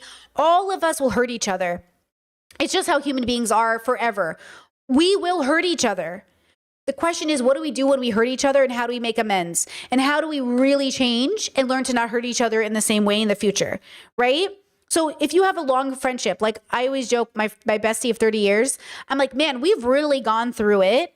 And through all of the changes and all of we've never had a fight. We've always been good. But through every moment in which other people's friendship might have ended, we sat there and went, fuck no. And like, we clung harder and we made it through. We had uncomfortable conversations. We made it over the hump, because that's what it takes to make sure that, like, are we on the same page, even as friends? Are we on the same page, even as partners? Are we on the same page as siblings? Because that's what creates division, is when you're not on the same page anymore. Because, like, I can't get you there. No matter how many tools I give you, you're not getting on the same page. Like, we're either on the same page or we're not. So, okay. So in good faith, I think that's what she means to say. If they're going to suffer, you're going to. But you see how it's negative? You see how it's scary? You see how it's getting me a little paranoid? Like, her speech does not make me feel empowered. It makes me feel afraid. And I'm like, ugh, I don't want to feel afraid, because I philosophically think fear is the root of all evil. When you're afraid, you do things you don't mean to. You hurt people when you're afraid. So don't be afraid. Be smart. Don't be afraid. Be prepared. Don't be afraid. Be right. You know what I'm saying? So I don't know if it's just her tone or the way she speaks, but for me, I'm not feeling like, yes, queen. I'm feeling like, okay, girl, we get it. Suffer too. Or they're going to take your kids out so that you suffer for the rest of your life. That's like your payment. That's your never-ending hell. We do not have a male loneliness crisis, a male depression and suicide crisis. Those things do happen. They are lonely, they are depressed, and they are suicidal.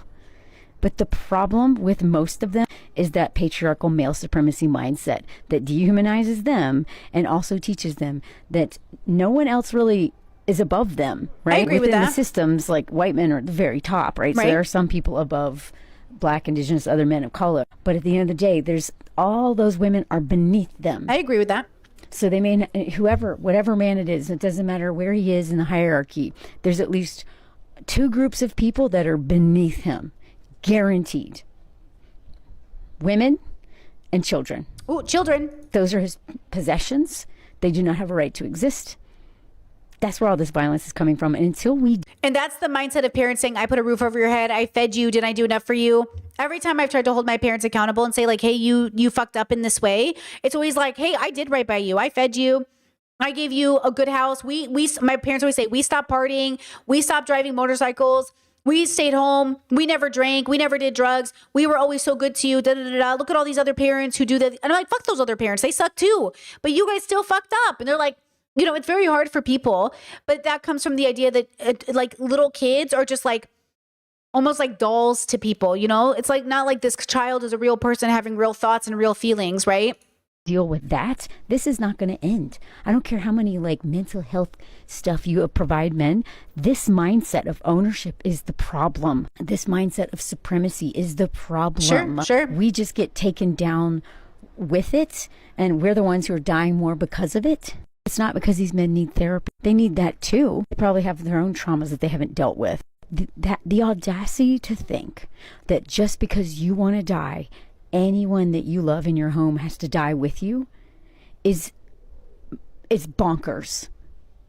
That they don't even have the right to take another breath. Sure. That mindset is so fucked up. And if they will not deal with that mindset, we will get nowhere. Yeah, I agree with that. Each man could have a free therapist show up at their front. This is why I say the answer is philosophy, because the truth is like the system too, and your parenting, and that's really important too. Like these men are victims of patriarchy, and they're the problem, and it's also not individually men's problem alone. It is like systems as well. But that's why I say be careful about which men we promote to prominence, because we also have a habit, like all of us have a habit of,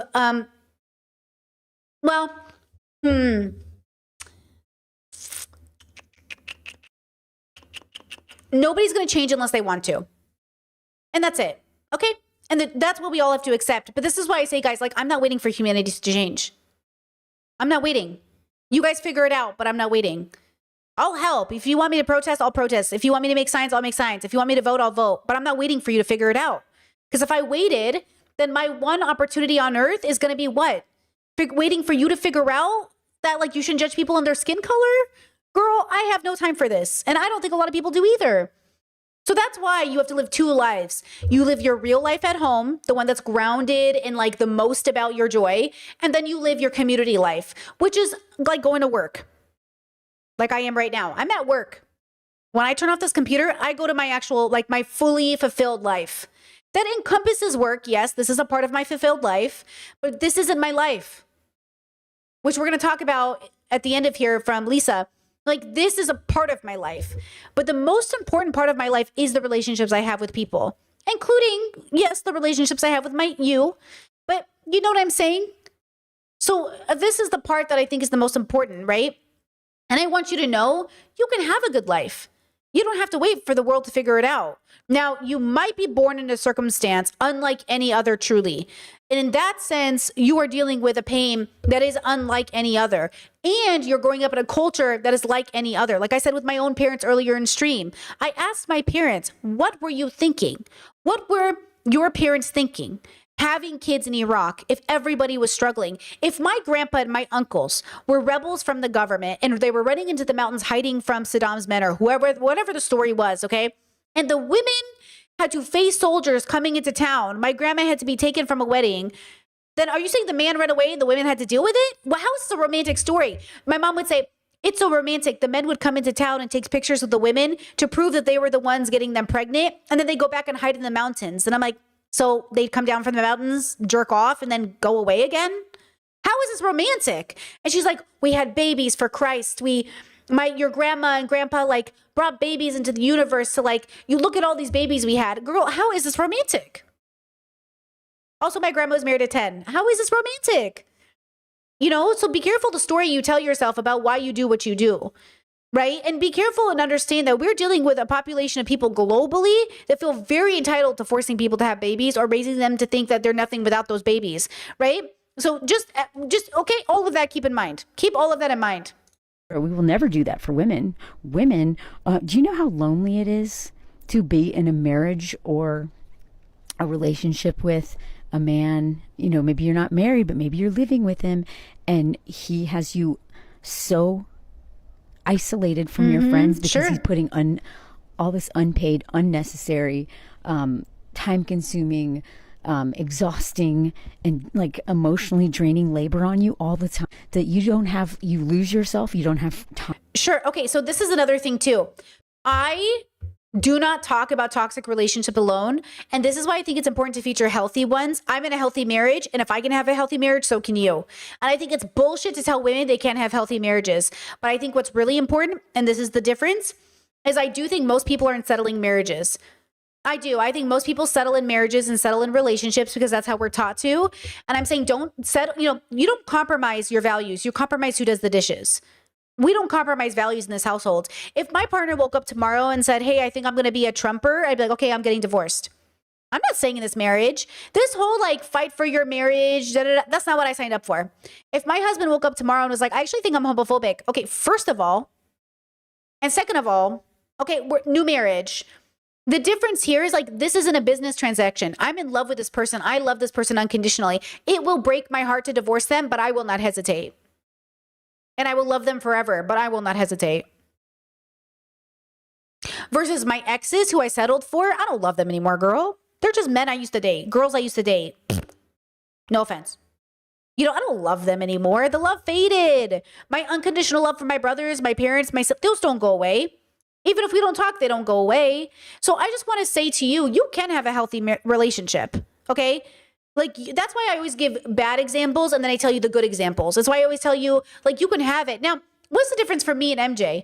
Because maybe I'm sitting here talking about, oh, healthy marriage, I'm in love. And then you're probably seeing MJ and thinking, well, how do we know that MJ is in love? Maybe she's coping too. Maybe she's not in love.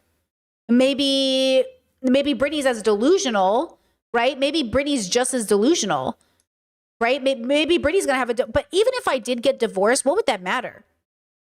Even if MJ got divorced, what would that matter? The only difference might be is I don't know if MJ is marrying her high compatibility partner or if she's settling. I don't know. Right? But if she's marrying one of the loves of her life, and there are millions, but if she's marrying like a very high compatibility partner, even if they got divorced, I don't see why that matters.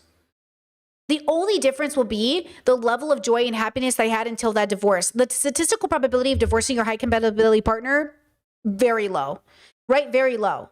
Like something would have to drastically change in that person, right? Because listen to me, when people say like you really never truly know somebody, but then they recommend you have girlfriends, why in the world would it be different? Unless you were a bioessentialist, what would be the difference between having a bestie you trust and a man you marry?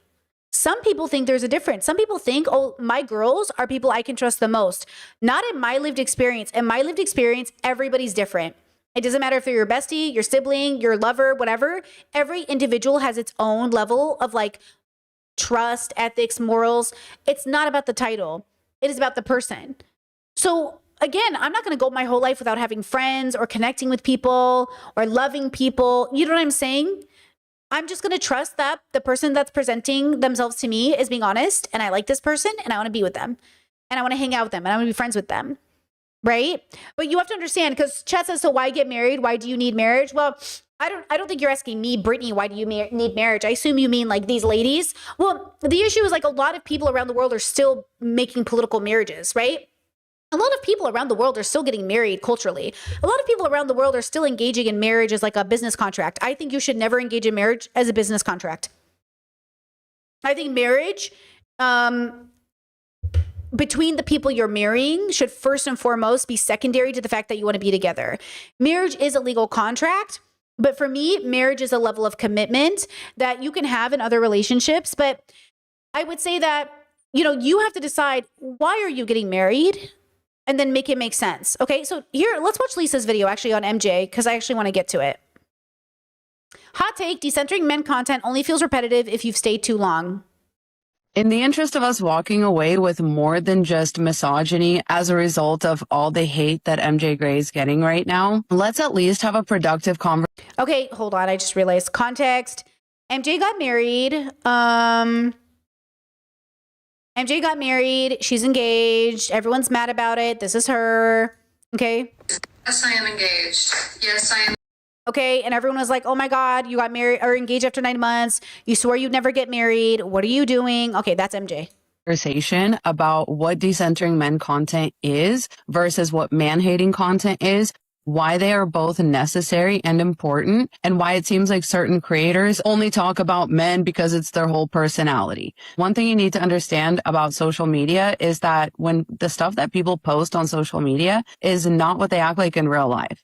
That would be like you thinking that somebody who makes knitting content, for example, or coffee making content, that would be like you thinking that they go around in real life, walking up to random strangers and doing this. So today we're going to make a cup of coffee. Here are the ingredients you're going to need. Like, you're acting like people like me genuinely come up to people in real life and talk like this. I don't do that because that would not be productive. What's productive is me having a page that people's algorithm can guide them to because it's the type of content that they need. What we're actually doing is educating in a niche that's very important for women to have as a safe space. So first things first, let's get that out of the way. The people that are making decentering men content are not obsessed with men. Decentering men content is just their niche, is something that they would like to educate other women. Unless, and this is important, unless the women making the content don't realize they're centering men in the content. It's very important you know the difference because it's very specific. Not all the women making decentering men content are centering men. Just like if a person wanted to talk about combating racism, it wouldn't be like, oh my God, you're centering whiteness or centering racists. It's like centering means sort of like appealing to or for the sake of or for the benefit of, right? So if you make, anti-racist content and it doesn't come with uplifting racist voices, then it's not centered on the racist. Like, some people do that. Some people make content and claim they're anti-racist while uplifting racist voices, while promoting racist people, while engaging in like, so that would be more or less some level of not truly decentering. Decentering men is not decentering individuals who are male or men. It's decentering patriarchy and the tools of patriarchy, which says women are inferior and men are superior and everything you do should be about a man. How you wear your hair, how you show up, how you look, all of this other stuff. A lot of them do still engage in like trying to appeal to men. And look, a lot of women I know are going through it, guys. They're like self-pitying and pathetic, and I don't blame them. It's pretty pathetic to, think that a man will pick you even though he's abused all of his other partners and cheated on them, and then you're the special one, right? It is kind of pathetic, but also it's like that's mental health to me, and that's also values.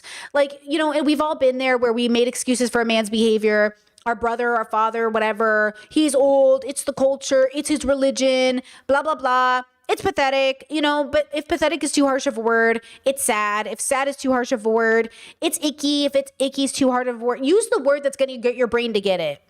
Use the language that's going to make you go, oh, yeah, okay.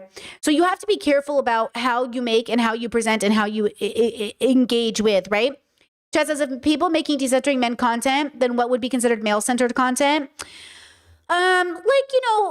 Certain kinds of OnlyFans girls, which are very specific, not all of them, just some of them. Streamer girls, booby content girls, that's male-centered. Women who make, like Pearl Davis, women who make like men suck content, women who make content for dating if you're a man content, women who make videos like how to catch his eye, how to marry a rich man, things that coincide with patriarchy as well, like or capitalism as well, like how to date a man who has generational wealth. Like that's, you know what I mean? That's all engaging in some level of patriarchy, right?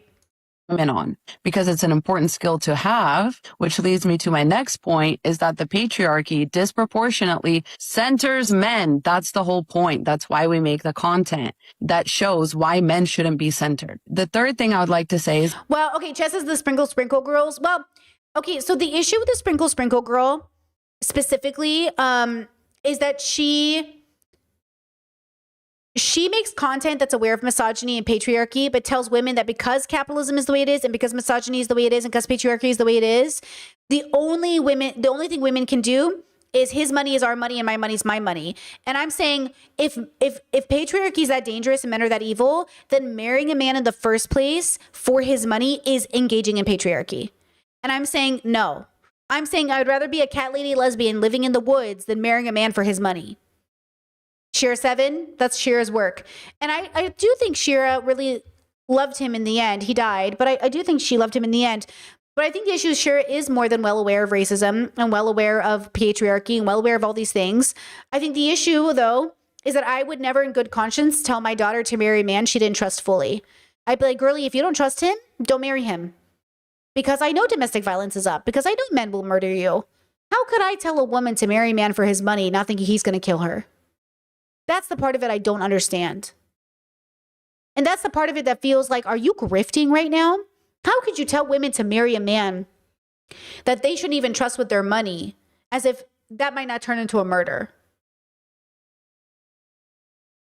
It's very, very selfish of some of you to act like you're the only ones this content applies to. Women are born and brainwashed into the patriarchy every single day. At the point that you're ready to move on from my content, I want you to move on from my content. And I want you to leave my content where it belongs, which is for the beginner levels of women who are deconstructing the patriarchy for the first time. Like, you can't beat patriarchy at its own game. You can't beat capitalism at its own game. Women marrying men for their money is like embarrassed millionaires. You know what I'm saying? Thinking you're going to play the lotto and know what to do with that money after you win. You cannot beat patriarchy at its own game. You can't beat white supremacy at its own game. Okay? You can't. And that's why I'm saying you cannot just marry men for their money, because that's never going to come at the advantage of you. His money will never not come with strings attached. And you paying, like you allowing those strings to be attached for the sake of his money, girlie, go get a job. No. And like, I'm so sorry. I never thought I'd have to explain this concept to anybody over the age of 12. How you genuinely don't understand that somebody could have a niche that people are supposed to pass through on their way to actually decentering men. And I agree with this. The reason I don't make content like this is because I do think you have to preface everything you say with that message. Because if you don't, people will think you're the end goal. That's why I don't make content like that. Because I'm worried people are going to think that's the end goal. And yes, they play a role. Yes, I used to make content. I get it. But that's why my content grows with me. So I always tell people, I will answer 100 times what is free will and whether or not we have it. But I will also tell you, we're getting somewhere, though. I want to bring you with us. I imagine it like that movie Dinosaurs, where, like, you know how they leave the old people and the kids behind or whatever? I imagine I'm rushing ahead and then I'm turning around and I'm pushing people forward, okay? I'm like, the most vulnerable people get left behind. I'm running ahead, I'm seeing what's there, and then I'm going around and I'm pushing you guys forward. I'm not going to leave you behind, but I'm also not going to slow down for you either. But I'm not going to leave you behind. I will always leave the lights on. I will keep the path clear. You will know where I went. You can follow me, okay? Because how would they do that? I want y'all to genuinely tell me. How are women supposed to feel validated from the effects of the patriarchy? How are women supposed to feel like they're not crazy? How are women even supposed to know that the patriarchy is harming them if nobody's out here making decentering men content? Just because some of y'all got it and you wanted us to stop. That is so fucking selfish. And again, the fact that I'm having to explain this is very concerning to me. And the only thing it shows me is that most of y'all don't understand the concept of decentering men as a concept. I don't make man-hating content, but I support man-hating content. I do. I think that is a valid thing that women experience on their way out of the patriarchy. I want you to think about the fact that I went through a man-hating phase for sure. You have to, because you give them every chance. You give them 1,000 chances. Like, men hate you without ever knowing you. Women hate you after getting to know you. That's the difference. In my lived experience, my brothers who are virgins and never had a girlfriend somehow hate women. But I have had all these boyfriends and I decide to hate all of them after. That's the difference. You know what I mean? That's the difference. And I'm saying we have the lived experience. You have the idea of a lived experience. Okay? Now, the issue with incels and men who are adjacent, I'm not calling my brothers incels, but I'm saying some of them are out now. They're all out, basically, but they fell into red pill for a while. And one of the dilemmas and one of the things they have to learn is that, like, just because you haven't found your partner doesn't mean you're defined by that. That's their burden of patriarchy as much as anyone else. My brothers suffer from this idea of, like, why don't I have a wife yet? The same way women suffer with why don't I have a husband yet? Who cares? Be single, live your life, right? So that's the dilemma, is like, little boys were taught by their mothers, were taught by their fathers to feel entitled to this future. And the same way, and this is why I don't understand why you're not going to understand that white Americans aren't going to get it. White disenfranchised Americans think they're embarrassed millionaires because they were promised a white picket fence and a house and a dog and 4 kids, and they never got it. And I'm saying, why did you think you were ever going to get it? Because that is how oppressive systems keep you engaging in that system and uplifting it. They keep making empty promises, like an abusive boyfriend. Okay, we're all in a toxic relationship with the system and with the men we're dating because we keep getting told, if you just hold on a little longer, if you just date me a little longer, you'll get it. You'll get the thing you're holding. That's why I say date people for the most present, accept humanity for the most present. Stop thinking the world is a great place. If the reflection of the world as a whole is that it pretty much sucks, and it cannot be everybody else and not you. It's every one of us. Every single one of us are complicit. So that's why I say on the way out of patriarchy, yeah, you'll probably go through a man-hating phase. But I really think these women don't actually hate men because they really want to be with them.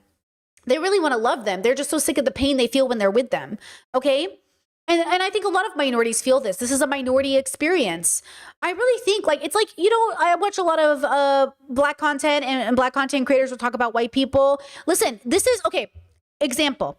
When women make man-hating content and the women are like, man, men fucking suck. Men are like, what did you say?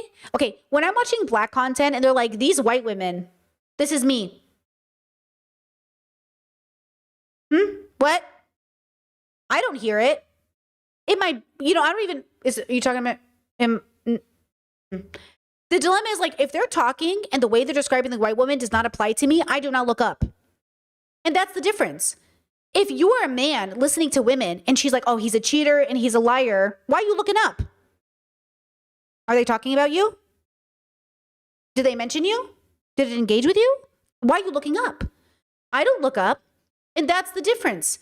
Is like, stop looking up if they're not talking about you. But your inability to recognize when they say men, okay, that's different. If Myron Gaines gets out here, though, and Myron Gaines says, all women are inferior, all women will never be as smart as men, all women need men, all women, that's a different narrative than women saying men as a whole because of patriarchy.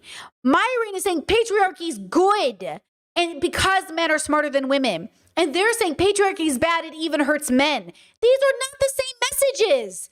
They are not. So I'm going to stop saying, because I didn't know you guys weren't getting it. I'm going to stop saying these are red pill for girls. I did not know you guys were not getting it. Of course they're not red pill for girls. The red pill is based on the belief that men are inherently better than women biologically. Only TERFs fall into that category. The true diehard TERF misandrists that are anti-trans, they are the real, that's the bad. That's why stop identifying as misandrists. You know what I'm saying? Leave that to the TERFs because you're playing with bioessentialism. That's scary. So let's all choose our words a little wisely if we can. Okay? But usually think about what people are saying. Be intellectual enough to say, what's their bubble? Where are they coming from? What's the perspective? It's like when Elle makes vegan content and people jump on her channel and don't get it. She's a vegan. If I'm listening to a Muslim, okay, and I'm writing and Muslims go, we don't eat pork, it's haram. I'm not going to be like, oh my God, you don't eat pork? That's so stupid. What do you mean? They're Muslim. Of course they don't eat pork. You're stupid for not knowing their culture. You're the one who's uncultured. You're stupid. You should know Muslims don't eat pork. You should know this. And if you don't know this, then you don't have it. Shut your mouth. And that's what I'm saying. I'm saying you need to know the bubble you're viewing so when you cast judgment, you understand it. Now, I understand that my opinion of certain content creators, okay, might not align with yours. When I watch content creators, don't want to feel bad. I want to feel educated. I want to feel grounded. I want to feel amused or entertained. I don't want to feel bad. I'm okay with feeling sad, but I don't want to feel like, I'm an optimistic girly. Because again, I'm not attached to the outcome of the world. Somebody earlier said, sounds like Buddhism. Yeah, Buddhism plays a huge role in my philosophy, right? I think Eastern philosophy has so many good tenets, but I think what really is the foundation for my belief is that we're animals on a planet. We're here for a very short time and then we're all gonna die. But we are the history people will never remember, right? We are one of the billion to exist that no one will write about in books. I am here and then I will be dead. So I'm going to do the best I can to be the least bad I can, to help as many people as I can, and then I'm going to die with my dignity. My goal is just to try and die a good person. If I don't die a good person, I tried. But that's it. It will be very hard for most of us to die good people, especially in a world that doesn't understand the difference between voting for a rapist and not voting for one, voting for a person who promotes genocide and not voting for one, or understanding that sometimes like we're in a really awkward position of quote voting, you know, the best of two evils. But just think about that conundrum. Think about the idea of screaming, we're the better, we're good people, and we're still voting for the better of two evils. We are living in the biggest catch-22 of our lives, and yet the world will go round. So that's, you know, this is a big part of the differences. I don't know what these girls believe. I don't know what they believe about the world. I don't know where they come from all the time. But when I see their content, I think to myself, like, this isn't like for me, but it's for somebody. And I hope people know it's not the end, right? 3 women reports being assaulted by a man, being sexually harassed by a man. And you want to tell me that man-hating content shouldn't exist? Men hate us, like actually hate us. Men hate women. Even the good men that don't rape, assault, murder women, they watch extremely misogynistic pornography. They laugh at extremely misogynistic humor. They make extremely misogynistic jokes. They take up for men in situations where the men are obviously guilty. And they say, well, let's wait for all the facts to come out. I think he's a good guy, blah, blah, blah. Men actively. I want to give you an example of a difference because when women uphold patriarchy, so a woman will let a mom will let the wife will be beaten by her husband. And then the children will intervene and say, Mom, he's beating you. I'll save you. And the mom goes, he's my husband. He's allowed to beat me. Okay. So in that moment, the woman is a victim of the beating, brainwashed by the patriarchy of thinking this is her job as a wife. The husband is an abuser entitled through the patriarchy and his belief system that he's allowed to beat her. Okay. And now the kids are witness and they are learned and they are taught by the two most trusted people in their life that this is normal and should happen. We are a product of our environment. And when we see in all of these instances, jokes that happen and people laugh and we're like, wait a second, the jokes we've made, right? We've all done shit. Nobody is exempt. Okay, we've all done shit.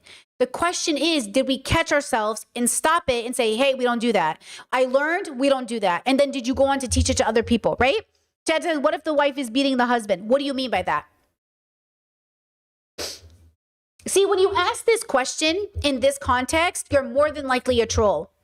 Because a genuine person would say, hey, Britt, I think this is really good. I'm still really confused, though, because sometimes it feels like when men are beaten by women, nobody cares. Do you know why nobody cares? Because patriarchy has conditioned us into believing men cannot be beaten by women. Because when a man comes forward, men laugh at him. Okay? So if a man is being beaten by his woman and he doesn't want to be beaten and it's against his consent and it's a real beating, he is a victim of domestic violence. Regardless of gender, domestic violence is not okay.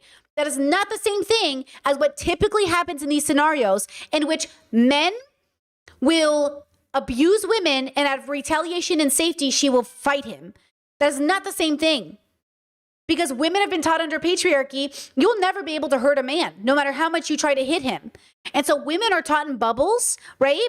That like the only chance they have is to fight a man and you'll never win. So be very careful with this idea that like, oh, you can never hit a man. You can hit a man plenty if it's in self-defense, not if it's for domestic violence.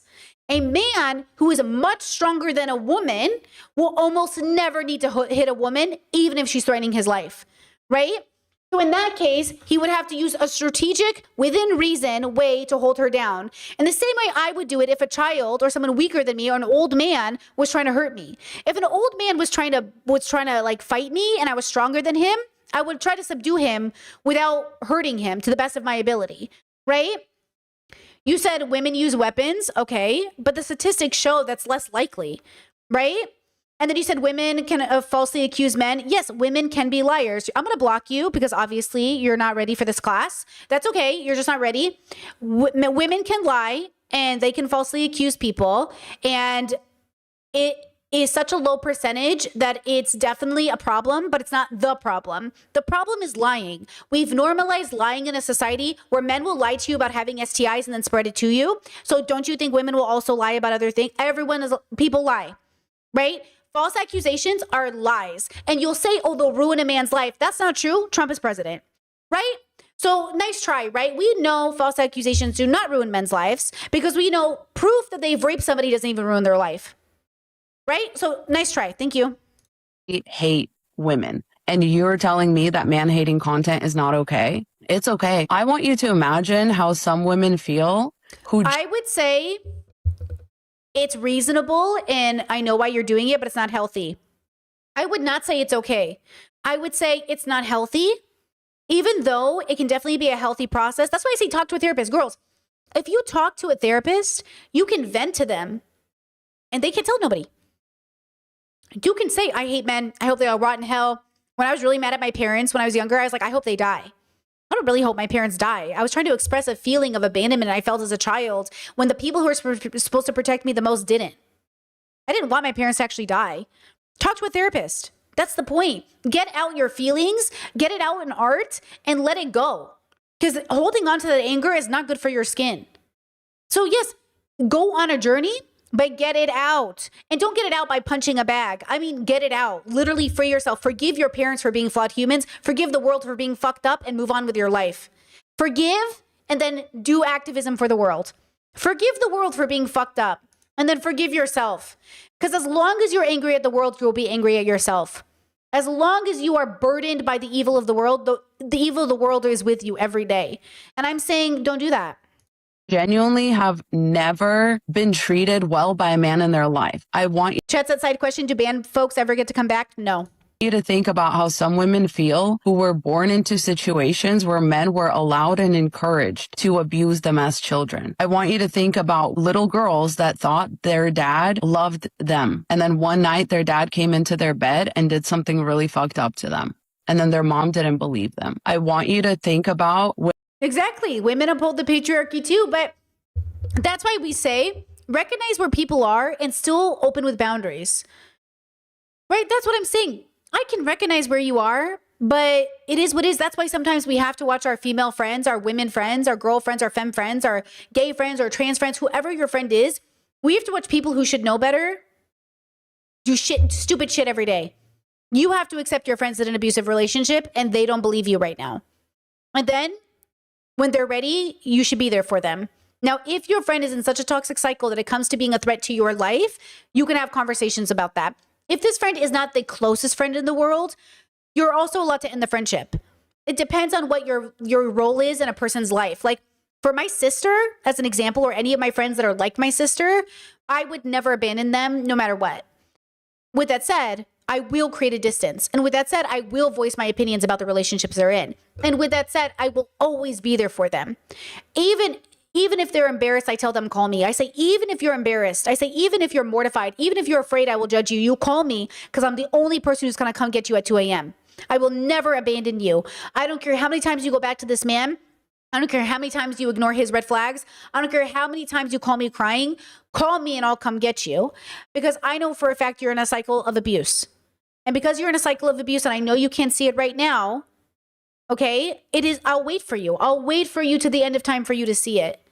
And I will be here when you're ready. Now, I can't do this for all people. I can't do that for just anybody. That is a reserved level of closeness and intimacy for very few people, but it exists. Okay?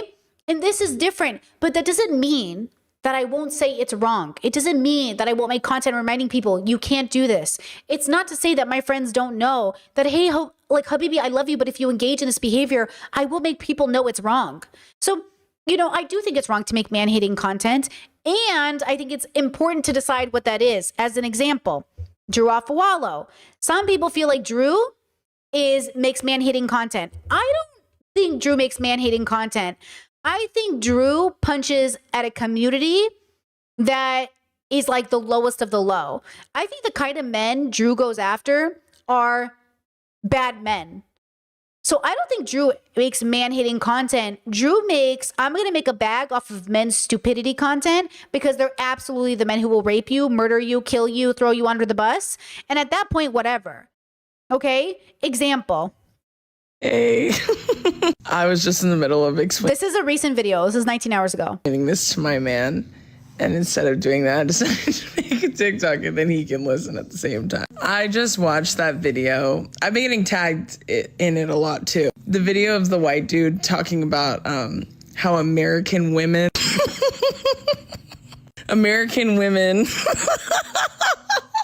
don't know how to discuss esoteric topics. Did you catch that? Esoteric topics. Keep that top of mind. Okay, ready? Wait, this is the video. It is in like the nicest way possible because it is just my experience dating as a male, an American male, talking to other women. And when you try to bring up a high frequency topic with an American girl, Boo, high frequency topic. I'm going to have to go kill myself out of principle. compared to a girl from pretty much anywhere else in the world, it is just always much, this is not received. They just kind of disconnect. Try to talk about esoteric topics, like ancient topics, masculine, feminine topics, really anything. And American girls is like, what are you talking about? And just disconnects from the conversation.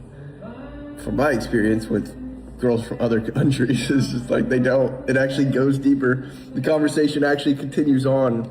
It's like they actually want to tap into, in my opinion, what are more like feminine style conversations of like exploring consciousness. And Oh my God. Okay, so this is Drew's video. He does not elaborate which kind or what. Instead of wanting to discuss that, they want to talk about the Industrial Revolution. And he's like, yeah, so just like keep that in mind. Keep what in mind? Like, hey, I actually have a few questions. First of all, Second of all, what? You brought up the topic of esoteric topics and then didn't list an esoteric topic. You guys want to know an example of an esoteric topic? Hypnosis. What do you think that motherfucker knows about hypnosis? And I just don't get that ever. Like my sister is like, you know, you could just try to find an American girl that likes to travel, do these things. And I'm like, yeah, but you just don't understand.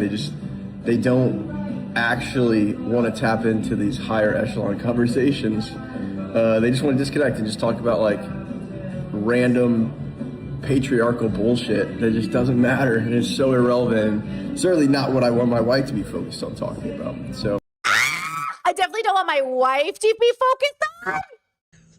This is why, like, okay, hold on. This is literally why, like, they look me in my American eyes and tell me, you need to respect men. No.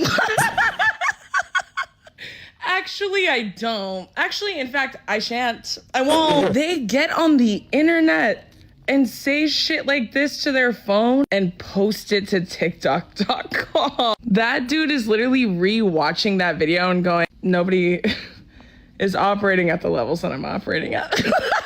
He's literally just saying words. You can't just say words. You can't just fucking... Okay, so like some people think Drew makes man-hating content. Is that man-hating? Or is that, you know what I'm saying? Is that man-hating? I don't think so. You know, is Drew perfect? No. Does she have problems? Sure, everybody does. But like, is it man-hating? Is it man-hating?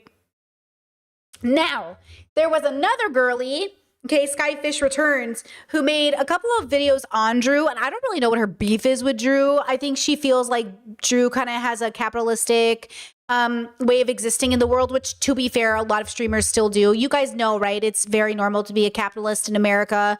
It's very rare for people to actually be anti-capitalist, right? I wasn't really anti-capitalist until, like, honestly, the last few years. I mean, you know what, it's a very hard thing to deconstruct from because it's, you know, you think liberation is money. How do I make money if I'm not anti-capitalist? And you have to do a lot of work to figure it out, especially in a world where Drew is a New York Times bestselling author and she's a very famous TikToker and she's going to award shows. And like, so it's a lot to deconstruct. But look at this video here. And I want to just talk about it really fast. It says, I'm a little confused about Drew being in the mix. This is from a commenter. You don't need to see the original TikTok. I have it, but you just watch this.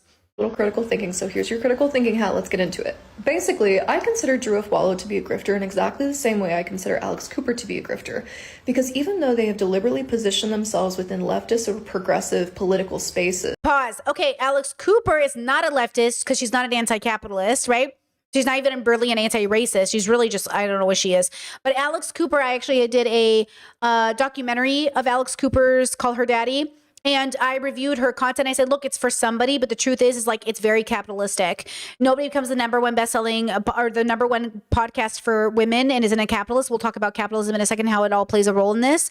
But I think that issue is like, I don't know that about Drew, but I wouldn't be surprised if Drew's still pretty pro-capitalism in a sense. But yeah, the girl boss narratives need to be deconstructed. All of this stuff needs to be deconstructed. But I do want to say that I think it's important that we focus on being anti-capitalistic. And that means the way you run your business has to take that into consideration. I also am confused, I guess, about what it means to be anti-capitalistic and then engage in certain levels of capitalism in ways that feel like it's anti the system but isn't. But okay, we'll get into that in a second. Is holding down ideas of female empowerment. Oh, but I will just say calling Drew a grifter is really fucked up. Because like Drew, a grifter? No, I don't think any of these girls are grifters. I don't think Lisa's a grifter or Mel's a grifter or Drew's a grifter. Like, I do not think they're grifters. Like, I do not know where this woman is coming off, calling Drew Afwalo a grifter. A grifter? You don't think Drew is in any way actually espousing something she believes in? And body positivity and women's rights, vocal support for trans people, which is increasingly like some way, somehow a difficult position to hold.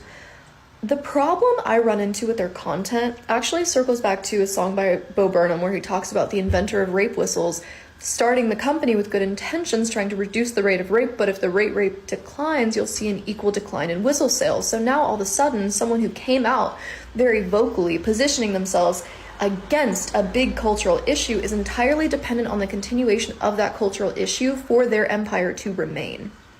I want you to think about content strategy in this way. If the gender war ended tomorrow, Drew Afwalo's entire platform evaporates. Her Pause. It's not going to end. But it's not going to end. You think patriarchy is going to be solved in the next 2,000 years? Drew's got a job for the rest of her life. That's what I'm saying. Like, it doesn't make sense. You guys can't say that. Be fucking real. That's like saying people who fight racism are going to lose their jobs because if we solve racism, there won't be anything to fight against. Racism is not going to end in our lifetime. None of these things are going to end in our lifetime. There's nothing we can do in our lifetime that will ever change it. All of us will be dead. Dead. We will be dust, worm food, and our kids will still be fighting it.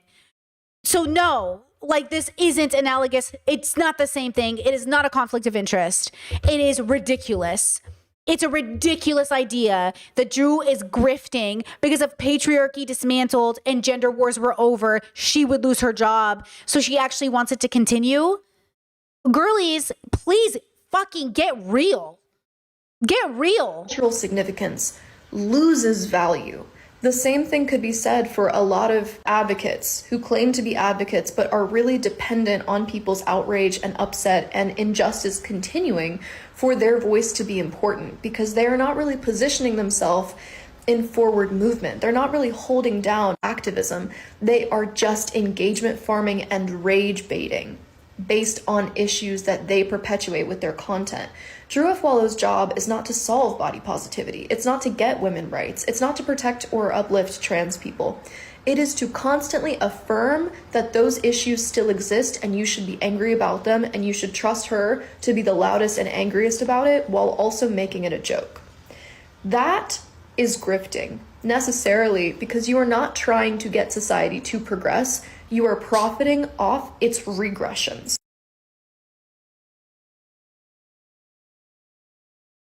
She really thought she ate with that. No, girly. No. No, Habibi, no.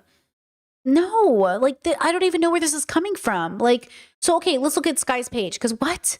Okay, whatever, who cares? I'll do it again. It's not hacked at 172. Who fucking cares how many subscribers? See this obsession with a hacked at who cares how many followers you had, girl? Here's politics. Here's the politics folder. Okay, let's see.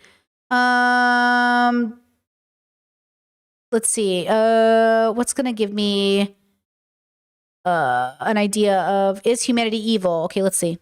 Is humanity evil? The answer is that it depends on what the society is biologically selecting for. In ancient cultures, even in close proximity in similar geographies, their priorities might be very different. For example, the Aztecs versus the Maya. Aztecs were a warrior people where the Mayas were much more artisans. They still had temples, they still had a pantheon of gods, they still both did human sacrifices, but... She says she's an anthropologist and a philosopher? The difference was that the Aztecs did it all the time for fun, and the Maya only did it when they needed something from their gods. Within these two cultures, their priorities meant that they selected for different traits. In a warrior culture, I'm trying to figure out, like, what is her vibe? What is the thing? Okay, let's watch her talk about MJ Gray. That will tell us. I'm going to be a little bit mean for a second. Let's talk about grifters and how the algorithm preferentially selects for people who piss everyone off constantly. This is not an accident. This is not like a polarized extreme end of social media. It is the logical conclusion of our algorithms. So when someone like MJ Gray, who's built her entire platform on hating men, not believing in the institution of marriage, and firmly espousing that women are being taken advantage of in every single partnership, when she then goes and gets engaged to a rich guy, you cannot act surprised. She is a grifter by virtue of being good at her job. When people become dependent on the numbers of engagement they can farm from their audience for the security of their paycheck, you can trust them to be untrustworthy. Also, whenever you're following creators, whenever you're taking advice from people, I want you to look hard into their eyes. If someone is completely dead in the eyes, trust that. Trust that that's how they see the world. MJ Gray specifically, though she is one of many, oscillates through anger, victimhood, bluntness, irritation, and smugness. I don't know what's happening. This doesn't feel good to me. It feels like I could say the same thing about you. You have a monotone voice, you got dead eyes, like you're doing pretty good in my algorithm. You showed up in my algorithm because of MJ Gray. You might be one of them. You know what I mean? Like, it doesn't make sense. Humans are humans everywhere. Everyone has a reason to say, you know, oh, this person's grifting, this person's grifting. I don't think MJ's grifting. I think women, because they're retaliating against patriarchy, which by the way will never end in our lifetime, they cope and make their cope their lifestyle. And then, you know, and who knows, guys, this guy could be playing 4D chess, super abuser, serial killer status. MJ Gray could die in the next 6 months. We don't know what's happening because we're not in her life. We're strangers on the internet. We can only hope that it's a healthy relationship. And this is why I say, when I come to work, my relationship is not my job. You have no say in my love. You have no say in my life. You have no say in my friendships. I might talk about my life to give you real examples, but to be clear, my audience has zero say in what I do in my private life because you're not in my private life. The problem is when you make your private life the internet's business, then the internet feels emboldened or entitled to tell you who you should date, which is like... So again, if you don't want to follow a creator because they're dating a Trumper, I get it, girl. You don't owe them anything either. But they certainly don't owe you either, right? So depending on how you build the platform, I would say MJ did a bad job at conditioning her audience or getting them ready to understand her on a deeper level. But that also happens with the virality of the job, right? And then here's the thing that goes into this. I have people who say, Brittany, I know your work really well, but they don't even watch a stream once a week, girl. How are you going to know my content really well if you don't watch me at least a couple times a week? Right? Like, how would I know? And again, I don't know people really well. Like, I don't know Mel's content really well, but what I've seen from her content, I haven't enjoyed. I don't like, and I get the impression that she's like negative, right? But I don't know it very well, right? Which is the difference. I don't know Sky's content very well, but from the content I've seen today with you, I'm not a fan. And I'm allowed to hold that opinion, and I'm allowed to tell you why I'm getting it. I don't understand how she proved Drew was a grifter. I don't know why you would say that about Drew. I also don't watch Drew. Like, I don't follow people on TikTok. I just see the TikToks. So I don't follow Drew like that. But everything I've seen from Drew, I understand it. Okay, whatever. She's just laughing really loud and saying, that's a stupid take. And everyone's just like, grifter. How is that grifting? You know what I'm saying? Like, how is that grifting? Okay, so when people come on the internet and they make content and they're trying to tell us who they are, you know, we as audience members are only obligated to stay as long as we want to. We can swipe at any moment. But let me tell you this, what we're really getting down to is how do we know somebody is ethically consistent. And this is hard. I'm going to give Trisha Paytas as an example as we move into the last segment of this segment, which is capitalism, which I think plays a huge role, which is sort of what maybe this like Skyfish girl was saying. But the issue with Sky is that she's calling people grifters in a way I would never feel comfortable personally. When I call a person a grifter, I try to like really have that mean something in my bubble, but I'm not sure how she's using it in hers. So I'm going to move away from that content. Trisha Paytas. I think Trisha, and I've made a lot of content on Trisha, I think she's somebody who really doesn't know her own values, right? She barely understands Moses. Like when they talk, I see a lot of compatibility in them, but I see also a lot of like not understanding each other. Like there's a misunderstanding and there's a comfortability in the way that they make content. So here's a video that's been going viral lately, or like a content that's been on my page lately about Trisha and putting her kids online. This is a back and forth between past Trisha and present Trisha. I have a weird thing with the filming. Like I think about that honestly. Like I would film for our personally. I don't know. I feel weird to like put kids out on the internet every single day. I don't know. It feels odd. I don't know if I would do that. Are you ready for an adventure today? Yeah. The kids are blurred for their safety. See it? Yeah. She has a kids channel, has 1 million views, a family Being channel. forced to work that closely with your wife, first of all, is hard. But when you include your kids and you have to doing it on a daily basis, is just toxic. It's so awful. There's just, even if you're the best people in the world, there's just no way to do that.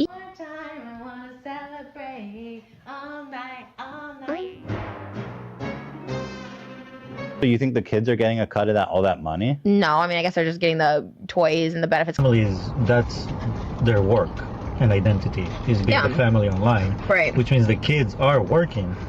And part of that from a young age, and they shouldn't be, they should just be kids and enjoy their life. 5, 6 years old, you know what I mean? And have the pressure of like, we're filming, we're doing this, we're doing that. You need to laugh now, you need to dance now, you need to... It isn't working. No, not working. Try it one more time. And the thing is, like, in traditional media, there's a lot of laws protecting kids. Yeah. But that doesn't exist in YouTube. That's what I'm saying is like they're being filmed. They probably film 24 hours a day and they're probably only using like little clips of it. But it's like, yes, those kids should not be being filmed because they are working and that's messed up. Okay, Ray. So why did Trisha do this? Why did people have so much faith that Trisha had changed and Trisha was a new person and Trisha was going to be so much better? And that's because Trisha at the end of the day is a capitalist. Trisha at the end of the day is a clout-driven creative. Trisha at the end of the day will throw every marginalized community under the bus to become famous. Blackface, saying the N-word, throwing gay people under the bus, crying on her kitchen floor, like whatever she needs to do, chicken nugget of it all. And I do respect Trisha's pronouns, they, them, she, her, his, him. And I do respect that Trisha's on a gender deconstruction journey. And I do think Trisha is trans. And also with all of that said, I also do think that Trisha is a person who doesn't have a lot of values that tell her she can't do certain things, even though, because she's willing to make money off anything. It's the fact that she made her millions off OnlyFans and then now took it down and says like, I don't want my daughter to see that. And I'm like, girl, like you're throwing sex workers under the bus. And so basically what she does is they make content, they get famous off the content, then they take it down or pretend it didn't happen or keep it up but say, oh, I disavow. Except the content's still up. You still made money from it. It is the reason you got popular because everyone was like, oh my God, look at this crazy girl doing crazy things. And then you still reap the benefits in your $1 million mansions. And that's the problem. It's like, so you didn't get any consequence. Like there was no, what did you do? Right. It was also during the whole, like, cause she's married to an Israeli, obviously. And so there's like, oh yeah, we support Israel. And he's like, no, we support people. And she's like, oh, we support people. Like they don't even know. Trisha doesn't even know what's going, you know what I mean? Okay. This plays into the capitalism of it all, which plays into this idea of girl bossing and beating patriarchy. And this is why I say, look, there's a lot of ways to combat patriarchy and everyone's on a journey. Know which lane you're in. Because Financial Diet Chelsea Fagan recently did a video about Emma, and Emma is recently going viral because she's the 3-hour-a-day mom. The mom who, you know, interviews all of these celebrities, and she's, first of all, scammer, Jay Shetty's a scammer. She's engaging with billionaires. Okay. That's MJ. She's engaging with all of these famous people. She's pushing capitalism. She's talking about girl bossing. She says, I'm a 3-hour-a-day mom. You know, I'm the mom who like focuses on like big memories. Chelsea Fagan makes this. Wait, has it been on me this whole time or did you guys see what I was doing? No. Wait, has it been on me this whole time? Fuck. Or did you guys see what I was pointing at? Did you guys see the imagery? Wait, did I mess up my... Okay, you saw. Okay, so then Chelsea did this, okay? Chelsea did this interview. Or not interview, sorry. Chelsea did this review. Oh my God, I messed up. I got nervous right there. Okay, so Chelsea did this observation of Emma. Listen to it. Especially with this book out, could not be a better time for this conversation. So for context, there is an executive named Emma Grede. I actually said Greedy in the video that I posted. Some people pointed out that it's Greed. I apologize. I heard it pronounced Greedy on some interviews with her that I was watching. So that's what I said. Apologies if I mispronounced it. She's talking about TikTok. But she is a very big deal in the business world. She is an executive or founder at multiple Kardashian brands. A lot of her press refers to her as the Kardashian Whisperer, Skims, Good American, etc. Ruthless capitalists. And she has a new book out this week called Start With Yourself that is kind of one in a long line of books by female executives that are sort of part memoir, part self-help, part just sort of general advice giving for especially women in the workplace who want to get ahead, who want to be in leadership positions, etc. All of this language is stuff I used to read about and want to be and stuff, and then I deconstructed capitalism and I was like, oh, I don't want to be a part of any of this. So anytime I hear these words, anytime I listen to it, I zone out because now I know all of this is bullshit. And the fact that Chelsea is still adjacent to that bubble is the problem. Now, this might be the conversation between leftists and liberals, but it's like, how do I run a business and raise money if also this? And this is the dilemma, right? This is truly like the hardest part of surviving in capitalism and also like adhering to your values.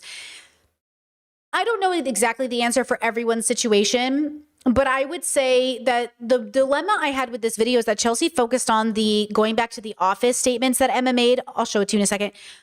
Instead of the capitalism of it all. And that confused me because Chelsea loves to say she's on the left.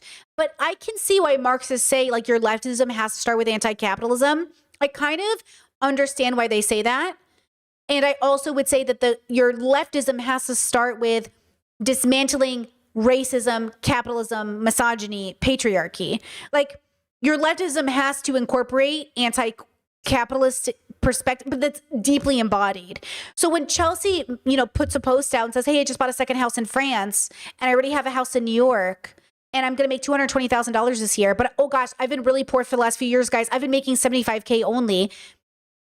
You know what I mean? Like it sends a message that's very confusing for people when $75K a year, first of all, that's more than I make for the record, like on average. So, when she goes, oh, I wasn't making any money. I was making like $75K. I'm like, that's good money. You know what I mean? I get it's not a lot of money in terms of like 220,000, but like, that's good money. You know what I mean? So and I live within my means and you know what I mean? So like when she sits there and goes, I'm only making 75K, but now I'm making 220, it sounds like she's not getting it. Like, how is that not, you know what I'm saying? The way these streamer boys like Hassan say they're anti-capitalism, but then he gets praised for never taking a day off and working 7 days a week, 10 hours a day. Do you know what I'm saying? Do you know what I'm saying? Do you know what I'm saying? How is this anti-capitalist? Now they're going to say, oh, it's anti-capitalist, the system, but my life is about surviving in capitalism. Okay, so then we're all doing that. And that's what Emma's doing, right? But I would say that's not the best.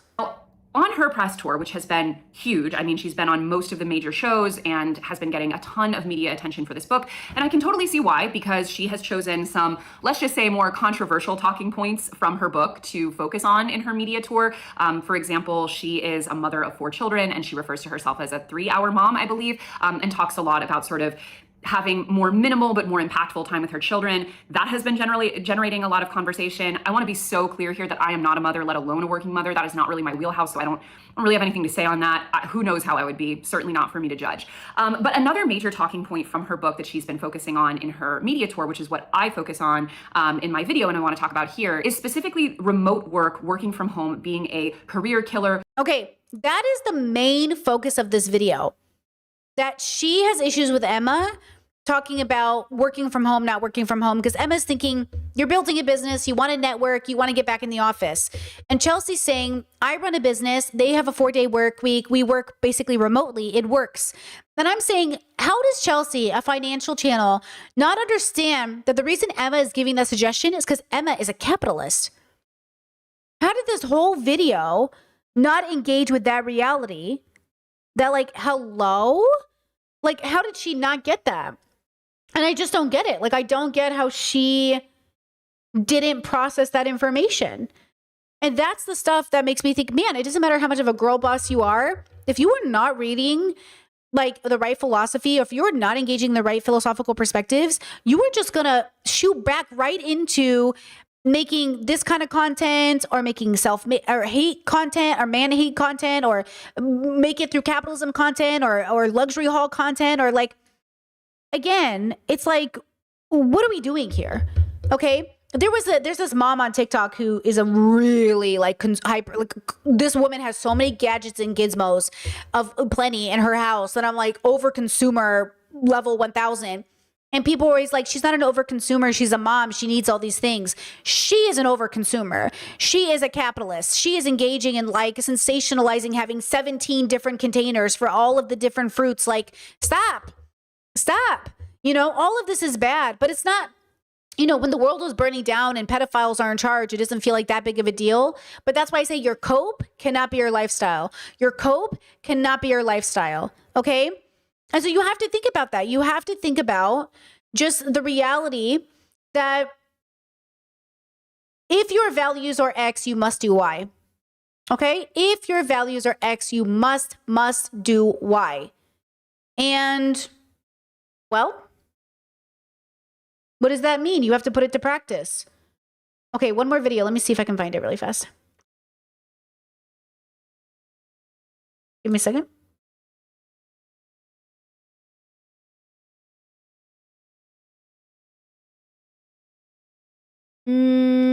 Hold on. Let me find that. Oh, where did I put this? Where did I put it? Where did I? Hello? Discord, where is our finance thread? Hello? Pets, linguists, brain rot? Where's our finance thread? Did it disappear? Did we delete it? Did I delete it? What happened? Where's our finance thread? Hello? Does anyone remember what Chelsea's video was called when she talked about her income? Why isn't it here? Did we delete it, girls? What the fuck? Why can't I find it? Did we rename it? We're always renaming the threads. I wanted to show you because I didn't want to just say it. I wanted to show you. Like, I wanted to show you. What video was it where she talked about her income?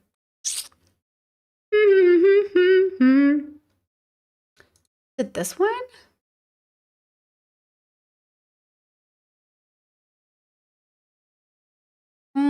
Does anyone remember what? Oh, here we go. Thank you, Discord. I couldn't see. Oh my God, all three of you. Thank you, guys. A bunch of you tagged me in it. Thank you. Thank you. Hold on. Okay. Got it. And this one. Okay. It's the FIRE movement video. Host, founder, and CEO of The Financial Diet. And this week is week 2 of our little 2-part mini series around the brass tacks of personal finance, specifically around debt and wealth, which are up with a number that you need to live on for your ideal lifestyle in retirement. So that means how much will you need to spend per month/year to maintain your ideal lifestyle in retirement. Where do you want to live? Do you want to be nomadic or split your time? Do you want to own your property? As of this point, I actually don't have my specific number yet, in part because I don't know exactly what the life I will be living is. For example, so my salary at The Financial Diet in 2026 is $108,000 a year, which is already a pretty good salary. But through my books, which I do separately as my own LLC, and a few other freelance projects that I do through that LLC as well, I also earn another about, let's say, $100,000 to $125,000 a year. So my total income is about $220,000, or will be about $220,000 this year if all goes according to plan. And of that, a lot of that is actually pretty passive. So for example, my books, some of them I'm more paid on an advanced structure, but for the ones I publish myself, I'm entirely royalty paid on those. So once the book's out there in the world and it continues to sell, or it gets licensed for different things, different publications, or other other media, those checks just kind of passively come from the same work that I originally did now, a year or several years back. So I will say that currently, as of today, leaving like investments aside, leaving home equity and things like that aside, even just of my actual work, already probably about 30%, maybe a little less, maybe 25% of my income is from what are technically passive streams of income because the work is already done and now it's just kind of collecting the checks. Conversely, a lot of people, when they think about retirement, tend to think about things like real estate as a way to make quote unquote passive income. I'm going to say this. There is almost literally no income less passive than real estate. And I'm talking about specifically renting out real estate that you own, whether for short-term or long-term. I don't remember when she says it, but she just say like, for the record, I was making like 75 before. Let me see. Investments. That is something your dollar actually needs to do your current portfolio spend about. I just don't want to misquote her. For me, for example, so my salary at the Financial Diet in 2026 is $108,000. Okay, right? She says that there. I just don't want to misquote her. Retirement, child care, elder tells you how. But I would also like to do a lot more work that is not for a period of time that literally may not even be given to me. So all of that is to say, I have just never really vibed with the FIRE movement as, so happened to be, I like to do a lot time outward or passing. I don't remember if she says it, but I hope you believe me. Okay, listen, I'm not opposed to Chelsea making money. That's not the point of why I'm showing you this. I don't care that she makes $220,000 a year. That's fucking good. What I don't love is, and this is my frustration, I think, with everything that I see when people especially like are saying things like, I wasn't even making that much before, because she also is a 2 incomes, no kid, is like this idea of the center still being on the money. Like, look, I think about money all the time. I'm focused on building my career. I appreciate the 100,000 subs. Like, I would love more money to know that I'm going to retire as an artist. Like, that would be fucking great. And also, I don't own a home, let alone 2. I don't have 2 incomes, let alone 2. You know what I'm saying? So I think there's just something that is interesting when people say like, oh, I'm struggling, I'm not making it. And I find this in other financial shows so funny. And I don't think they're wrong. I think they are struggling. If you're making $300,000 a year and you have credit card debt, you are struggling, right? You're just not struggling with money income, right? So when I watch these financial shows like Ramith, and people will be like, yeah, I have a house, I have kids, we make $400,000 a year and we have credit card debt. And he's like, hi, are you okay? And they're like, I feel like we live paycheck to paycheck. He's like, you do not live paycheck to paycheck. There is like, you don't have a money problem. You have another thing problem. And so when I look at these women and I look at them combating patriarchy and I look at them dating and giving marriage advice and all this stuff, like, you don't always have the problem you think you have. Sometimes the problem isn't your income or your boyfriend or your life or your job. Sometimes the problem is you. And sometimes and always the problem is us, right? And so I think the dilemma is like, without blaming anybody, we should all as adults in the world be responsible for our life and the things that happen around us, right? Like, your life is a reflection of what you put into it. The world is a reflection of what we all put into it. Again, I mean this to be hopeful. You need to accept the world for what it is, and then we can talk about changing it. Because if you keep holding on to this version of the world that will never exist, it's like holding on to a boyfriend that will never change. You're not going to get anywhere. It doesn't make any sense. But we live in a world that tells you to settle. We live in a world every day that tells you to settle. And I'm saying, like, don't settle. Live the life you want. Just recognize you have more options than the script the world has given you. Have the custom life you want. Just understand what you think you want, what you want. Like, when I was younger and I watched Sex and the City, I used to think I wanted what Samantha Jones had, right? Lots of money, lots of fashion hauls, lots of, nice cars or nice travel or vacations. And now I'm like, I don't want any of that because it doesn't coincide with my values, right? Back in the day, I used to want like a farm, and then I was going to like make my own beef jerky. Well, I'm plant-based now. So as I grow older and my values become more solidified, I just noticed that I need less and less material. I need more and more good, healthy relationships, which I have and am focusing on maintaining, right? The most important thing to me in my life right now is balance. Balancing my relationship with the people I love, balancing my relationship with work, balancing my relationship with my partner, balancing my relationship with everything. Because of course I'm still a person who lives in the world and comparisons will naturally come, you know, oh, look at Chelsea, her channel's so big, or look at this person, they're doing so well, or oh, look at this. The comparison is normal. The idea is that I'm not defined by that comparison. I'm only in competition with myself. I do not see other women doing success as a negative. I'm happy for Chelsea. What I do question, though, is I wonder what her values are. I wonder what her values are that in one of the worst economic crises that we are facing, she wrote a book about like hosting at any budget and then basically displayed a budget outside of most people's income. Right? Like, what are you going through? What bubble are you in? Do you not realize you are in? Where you like announced you just bought a second house when people can't afford one? Like, honestly, if I was Chelsea, I would have felt like this was tone deaf and very hurtful. Like, not that I'm saying she shouldn't buy a second house, but I'm saying that like announcing you bought a second house when people can't even afford one feels less inspirational and aspirational and more tone deaf. But her audience generally was was into it. But why would they? They're watching a financial girly. So some of them are capitalists. Of course they're excited she bought a second house. They're capitalists, right? I'm not saying everybody who watches her, but if you're watching a finance channel, you're probably more or less excited that someone bought another purchase. Versus if she was a friend in my life, I'd be like, oh, cool, girl. We all have a vacation home in France, right? Like, oh, cool. Because I think about family. Like if we had a house here, I think about, oh, my nieces and nephews can have a place to come visit their auntie here. You know, that's what I think about. I don't, you know what I'm saying? So when we have this conversation, right? When we have this conversation, I just want everyone to think about where you are. What is your goal? And are you joyful? Because if Lisa's right and her content is just a stepping stone for people just discovering or deconstructing patriarchy or realizing they're trapped, does the audience know that?